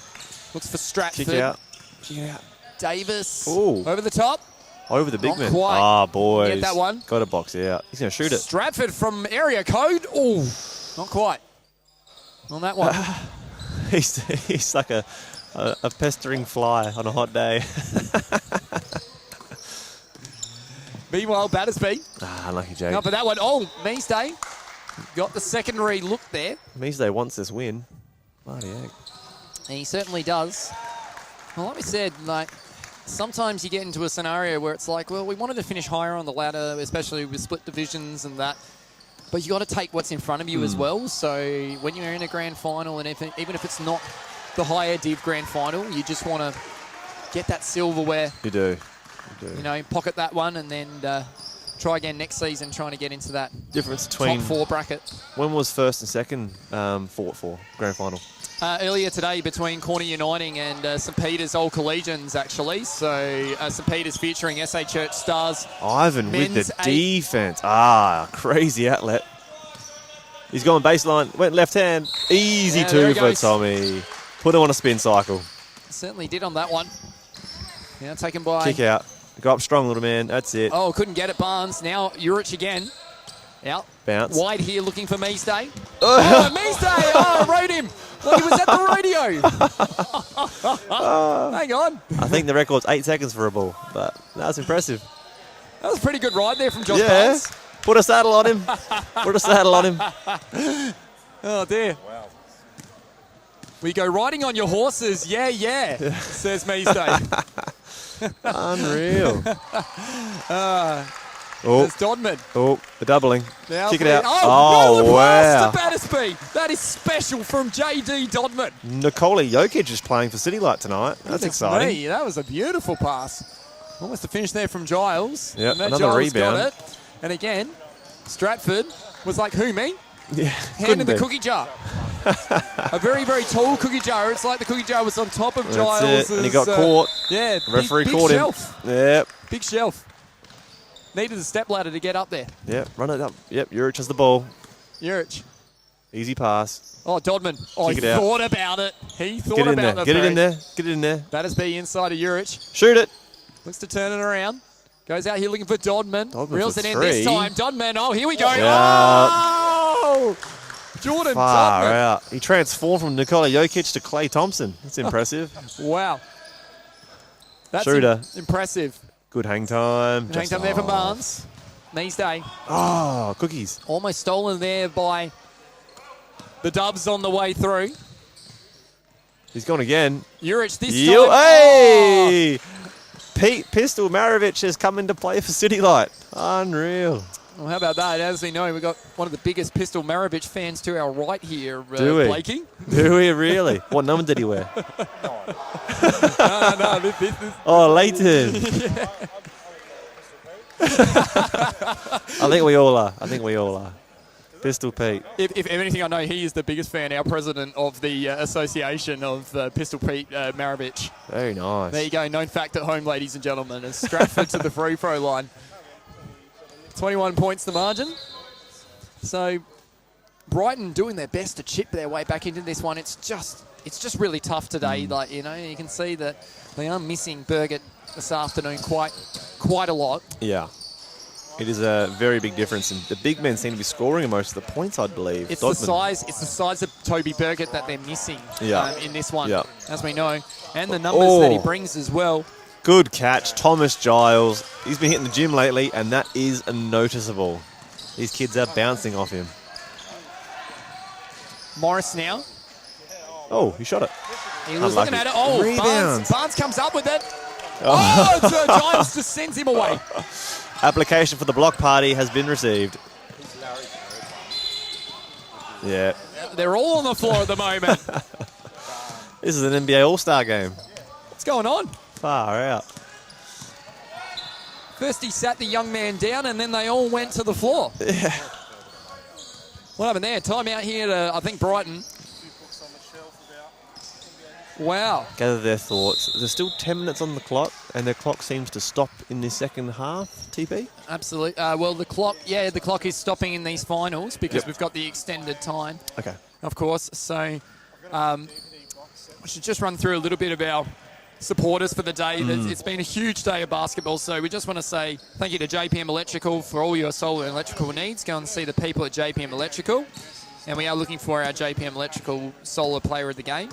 And 107.9 Life is our major supporter of the competition. You can listen to the Grassroots SA Sports shows every Saturday morning, 8 a.m. to 10 a.m. with Marksy and Huts. SACBA also bring you the basketball wrap, so they'll be on next week's show on at the end of each month is when you can listen to that. And, of course, it's a big, happy birthday to 107.9 Life. It's their 30th this year. You can listen 24/7. And lastly, of course, we are a member group of Basketball SA, and SACBA definitely supports the female participation strategy to grow the number of active female sport participants in South Australia. I know that you are a massive fan of that, and also the Adelaide Lightning, as am I. Definitely. Big Blake. advocate of Adelaide Lightning. I can't wait for this year's Lightning season. It's going to be very terrific. Excited. Some good trades and movement in the off-season, which is exciting. Yeah, I was talking about that on another media commitment this week. Mm. Yeah. Any crazy fun facts? What you think is the biggest move of the off-season? Oh, I just think that they've, from the Lightning's perspective, they've shored up a couple of areas that, they had a few deficiencies in last season, and obviously Breezy, Bree, Turner, and Jocelyn Willoughby are two massive ins. To have Huge two picks. quality WNBA imports the way that they've got, that can definitely play. Yeah. That's big. And they've got some even younger talent than... Yeah, and I love Izzy Bourne and, Taylor Mole and, and it's great to see a few familiar faces around the group again, like Ella Baddish back again. Yep. That's good. They're giving her another crack. Keen to see how she rebounds with that chance to hopefully step into that 6th or 7th role position, maybe. Absolutely. And then, obviously, they brought in Lizzie Tonks, and I reckon Taylor Brazel will get a little bit more burn this year for the Lightning. Yeah, she's quite the talent. Sturt in the NBL one? Was it Sturt? Yes, that's right. Yep. Quite the talent. Absolutely. A huge talent. Can't believe they got Rachel Spawn to unretire her jersey for Ball A's. That is phenomenal, isn't it? So, but I couldn't think of anyone that's so promising to be able to, hand that number 14 over. It is an illustrious number. Oh, I'm a huge Rachel Spawn fan. And I'm a huge Izzy Borlace fan. Yeah. So I'm both. That's it. Anyway, back to this game. Armfield driving around Measday. Now Davis. Nice too. Nice finish there. Yeah. I like that. Go straight to their big man's face. It's good. No, back down. Straight into him. Measday with it now. This is like a full court man. Yeah, they're trying like something. It's good that they're trying something here, Brighton. They're trying to get back into it. They only trail by 21. They can turn it really quickly. Bang. And they get the turnover. And it's Barnes. 2 on 2. And Barnes is off and running. That's smart. Good extra pass Very to nice. Morris. Hoodwinked. That was Dortmund Pistol on that Pete. One. Absolutely. Gorgeous pass. Smart play there from Barnes. Yeah, very much so. Full court man again. I like that. That's it. Guard the big man. Good. So get him off. That line there. We're going to try and get that ball out of the guard's hand, I reckon. If we can force someone else to pick the ball up, Brighton have a chance. Driving. Exploring. Goes to Adams. It's big been boy, phenomenal Adams. for CityLight this year, Adams. It's been a big pickup for them, especially given they've lost a couple of their key pieces. Dortmund. Go. That one. Play to the whistle. Let's go. Davis. Oh, 1 on 3. Goes up. And to the line. The question is, will he go? Yes, he's going for 2. So they're going to call the continuation on that one. Bloody oath. That's really good basketball. Play to the whistle. Straight to it. 1 on 3 is risky, but he made the most of it. Getting to the line. Convert these 2. Lachlan M. Davis at the free throw line. Let's go, Lachlan. Bit of length, this young man. This is the first. Unlikely. Here we go. Make this one. So just to note, Brighton won the first 2 meetings against these 2 teams earlier in the season, round 4 and 6. Oh, scores. And then they won... CityLight won round 13 and the qualifying final, of course, which got them through to this grand final. Tom Giles with... Nice pass on the inside of Wood. Oh. And Wood is fouled. Tom, the point guard, has come to play. Everyone get out of his way. That is huge. To the line. Come on, Brighton. Heads up. 33-14. They're still in the game. There's plenty of time. 6 minutes and 22 seconds to go here. Wood's going to go to the free throw line. A couple big shots. Where's our shooters on the ground? Number 19, I believe, was the shooter. Yes, it is. Jack Armfield. Armfield, yep. Yep. Both Armfields can really... let it fly. Yeah, they can let it fly from the three-point line. I mean, good this year. Oh. And that one in. Tom Giles claimed that, even though he probably didn't touch it. So, here's Stratford. Oh, straight nice finish to there. Great like finish there from Lewis Stratford. Love the way he goes about it, Lewis Stratford. Stratford. Straight to it. This is how they should be playing the whole time. Just get the ball, run. They can't keep up with your speed. Sometimes in a grand final, it just takes a bit of time to adjust your game plan, doesn't it? Find the thing that works. I know for our women's Division 2 team, like we took a little bit of time to find our way into the Unley defence and committed to it as well. I think that's the key. You can have the game plan, but you got to commit to it. And if you don't commit to it, the game plan, is pretty useless. It's all about execution, isn't it? Yep. On the grand final days and the big final days. Oh my Lord! One-hand slam. Wow. Thomas Giles TG winding back the put a lid clock. on it. That is huge. Wow. Someone needs to give him the tape to this game. That is going on a mixtape. Wow. Far out. And that is huge. That is huge. Big dunk from Giles. We're talking feet off the ground here. Maybe 2. He got, That's saying something for the 6 foot, however tall he is. 6'11", Tommy. 6'11". Yeah, 7 with shoes, I reckon. He's feeling himself now. I reckon the gym's paying off for him there, TP. Couple more leg days, bits more box jumps. Powerful young man, TG. Jeremy Cotterill's having a great time out there. He's got the smile going and everything. He is loving this. He might use that for his media days, I reckon. Come support Church League. This guy can dunk. Yeah, absolutely. Oh, head down. Battersby. And stepped out of bounds, I reckon. So we'll go the way of CityLight in the baseline here. 4 minutes to go, 37-18. Need to stop here. Need to stop. Here we go. Both teams over the double limit. teaming Tom. Both teams over the limit in terms of fouls, trying to tip it He went his for the way. tip. Giles looking for Wood.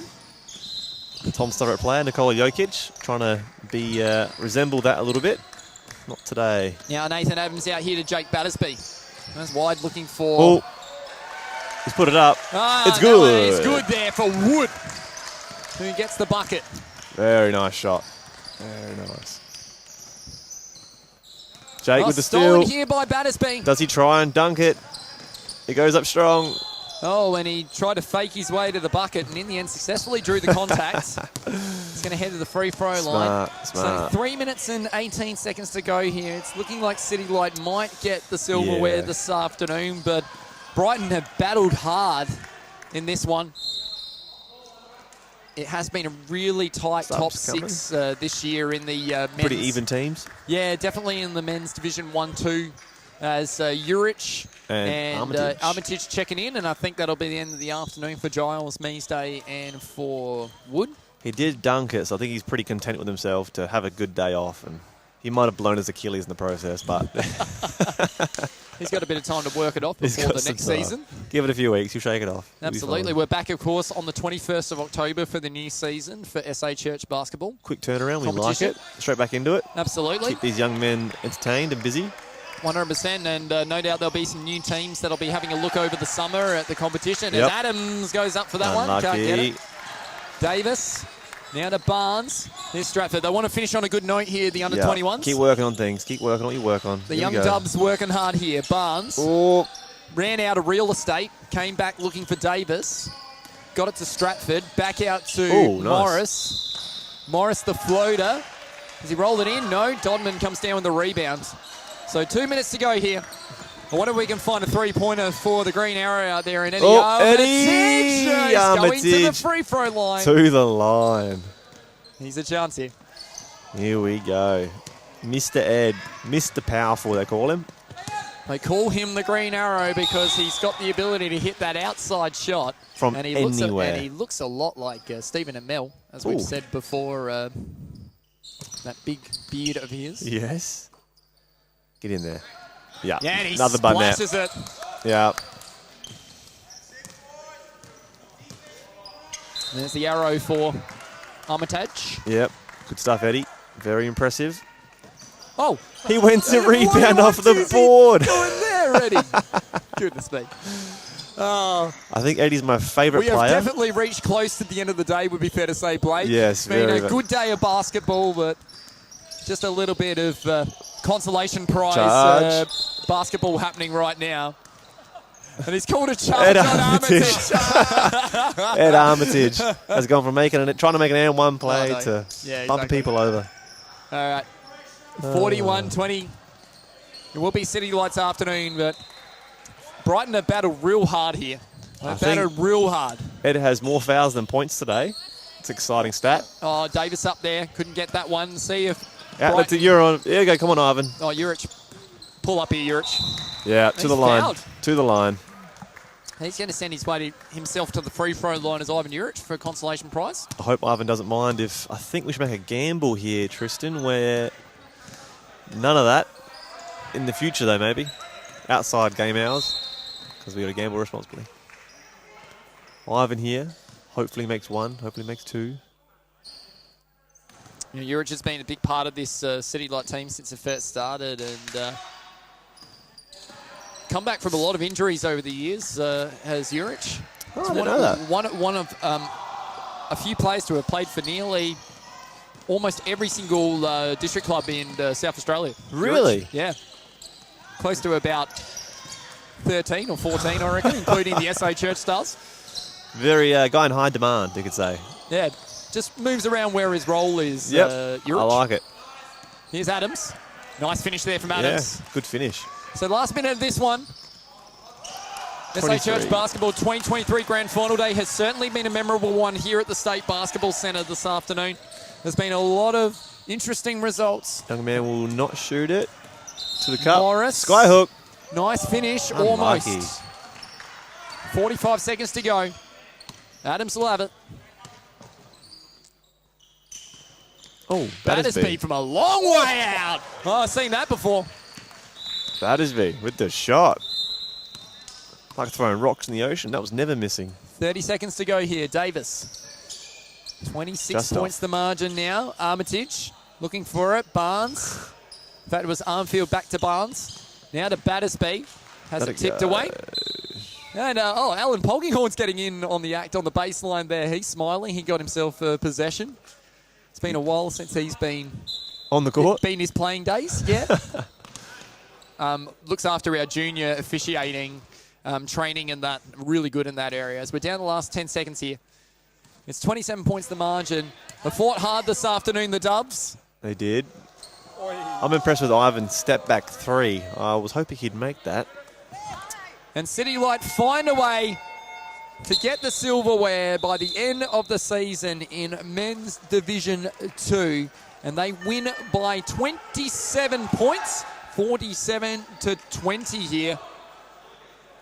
And there's still time on the game behind us. 16 points of difference in the game behind us. Might even see if we can flip around and maybe... We've done this before. We might even flip around and see if we can catch the last little bit of this game behind us. So we're going to go complete reversal here.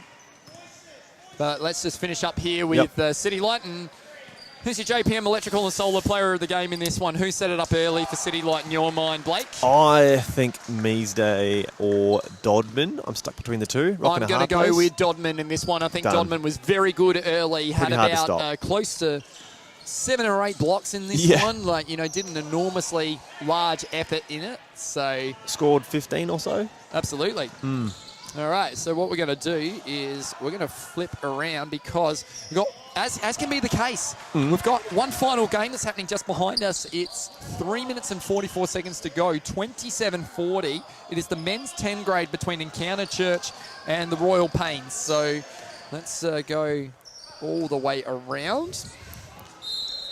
I'm just going to stand on this side. I'm just trying to catch the last bit of this game here.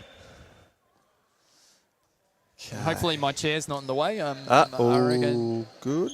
Just. Oh, nice shot there, I think, there from Cobb for the Royal Pains. It is 27-42, 15 points the margin. Not sure whose advantage it is.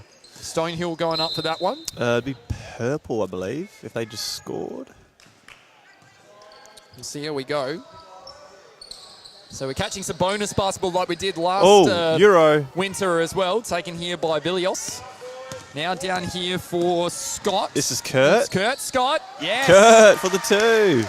And it's 44-27. I had the pleasure of coaching Kurt at the Other Burge under Open Men's State program. That's right. Well, Ivor Burge, of course, doing their tryouts at the moment for both the women's and the men's, as that one goes up there from Bilios. Doesn't get that one. Great time up in Canberra, I believe, with Tom Giles. Yes, that's right. Very, very nice time. Amanda Warren, a former team manager for the SA Church Stars Basketball Club. Heads up with the women's. Kerr's got the rebound. Watch your speed. Watch your speed. Almost there for Slipped Scott. Now over. taken here by Hoskin. Too fast for his Hoskin own for good. 2. Can't get it. Go up Gets strong, the brother. rebound there. Oh, does, 4 on 1. Nice finish there by Howard 4 on 1. Fabretto. Doesn't quite get that one. Wants the shooting foul in motion. So 1 minute and 50 seconds to go. Clock continues to run.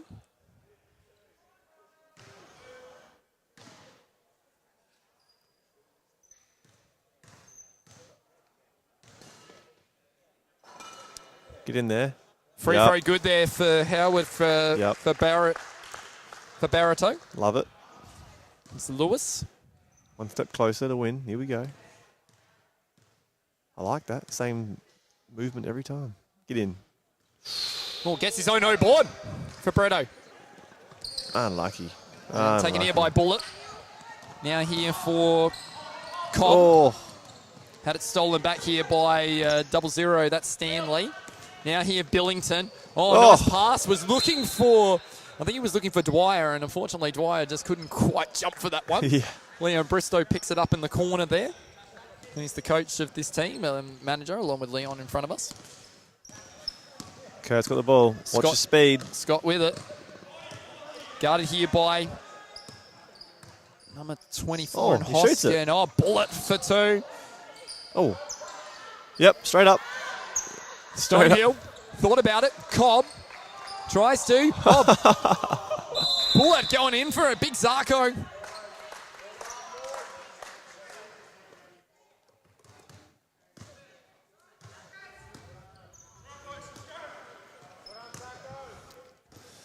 So bringing the ball down here for... Last minute to go here, TP. Yeah, looks like Good defense. the Royal Pains are going to get Step one back. here. I think this could be possibly back-to-back for the Pains. Defense too good. Kurt on the fast break. Going straight up. Good, Kurt. Draws the foul there, does Scott. Just going to check to see. I'm pretty certain this could be potentially an opportunity for back-to-back premierships for the Royal Pains. That would be a special thing. Very hard to go back-to-back in any league, any division, any game. Just running through my notes from last season in 9-10. In fact, no, they didn't make the 9-10 final last year. It was Seeds Uniting over Unley Park Baptist White in the... Maybe I think next it might have been the season. summer, I reckon, off the top of my head, right. I think. Yep. Oh, nice. Finishing that one, a nice finish there. I didn't see what number that was. Was that 24. Hoskin? Yep. Yeah, he's a very good player, Hoskin, Oh. in this competition. Unlucky. So 30 seconds to go here. 15 points the margin. 45-30 in favour of the Pains at the moment. Got a bonus 2 here. Nice. Winding down to the conclusion of this one. 15 the Do have difference. some medal presentations happening behind us. We'll get back to that shortly.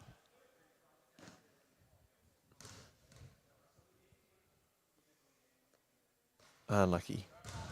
Going for the bank here. I like it. Middle of the square, brother. Middle of the square.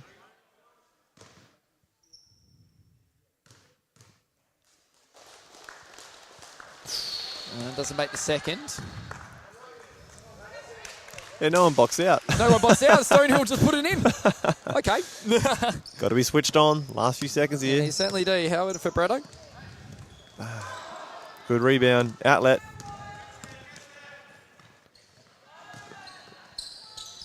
Oh, Kurt. Unlucky, mate. 11 seconds to go. Yeah, not much time in this one. Last possession. 30-47. Calling out the finish of this one in the men's 10 grade between the Encounter Church Gawler Wolves and the Royal Pains. Scott on the inside. Dwyer has it. Hoskin has it. 2, 1. Put it up. And the Pains are going to finish there with the title. They win Very nice. 47-30 in Good the stuff, men's gentlemen. 10 grand final. Congratulations to the Royal Pains. A bit of extra basketball late in the piece and good sportsmanship between the two teams as they, hand to each other. Great Shake stuff. hands. Great win by both teams, or to CityLight and the Royal Pain. Very nice to see. Absolutely. Good sportsmanship all round. And let's just flip back around because we've got the presentations happening. We're doing a lot of backwards and forwards in this and this is what happens at church basketball level. Making people dizzy. Yeah. I like it. That's right. Just need to get the focus right. Yep. There's Eddie getting his medal.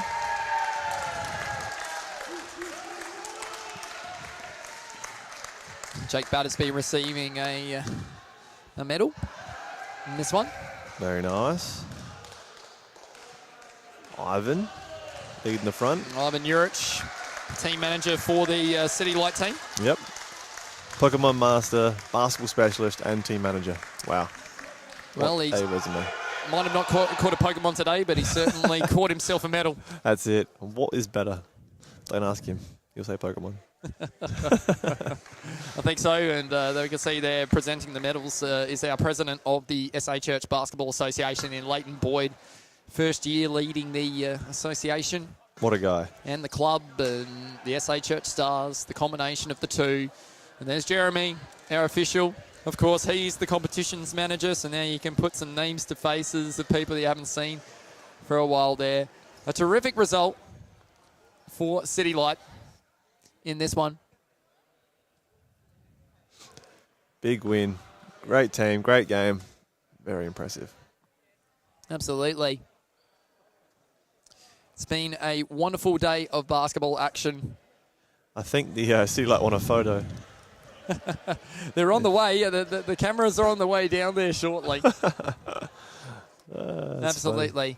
Well, it's been an absolutely amazing day today in the SA Church Basketball Association Grand Finals. I just want to give a couple of big shout-outs to our crew today that have done an enormously large amount of work. My Grand Final Day media and season media team.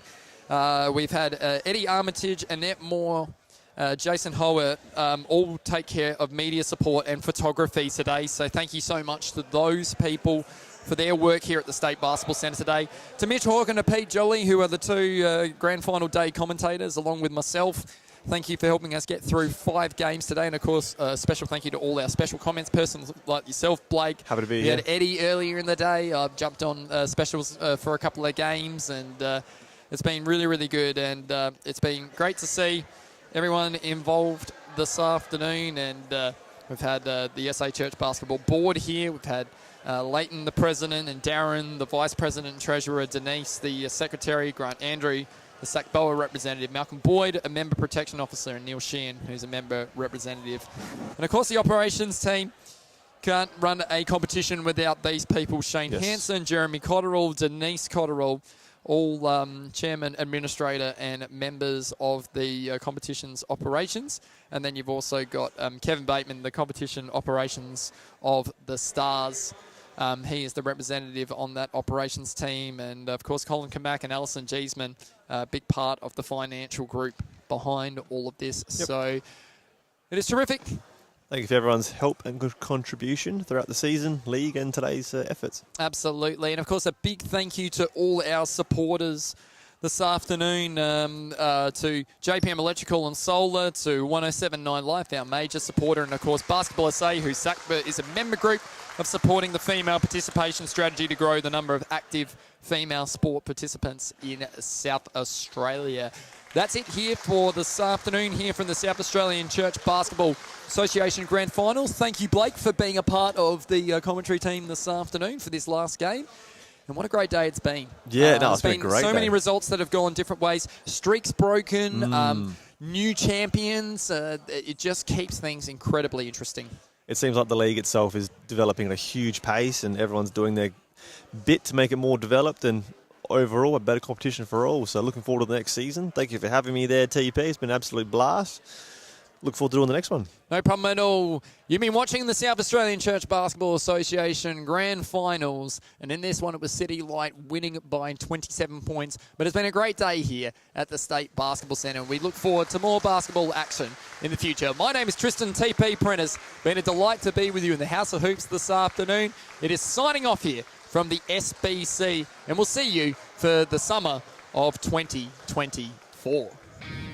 Supported by 1079 Life and JPM Electrical and Solar, SA Church Basketball live stream. We are more than basketball, bringing you broadcast of community, faith and basketball. Great sportsmanship there from Okawelu, and got the steal as well. Unbelievable. But if you can do both, that's amazing. Deserves to finish. That is more than basketball.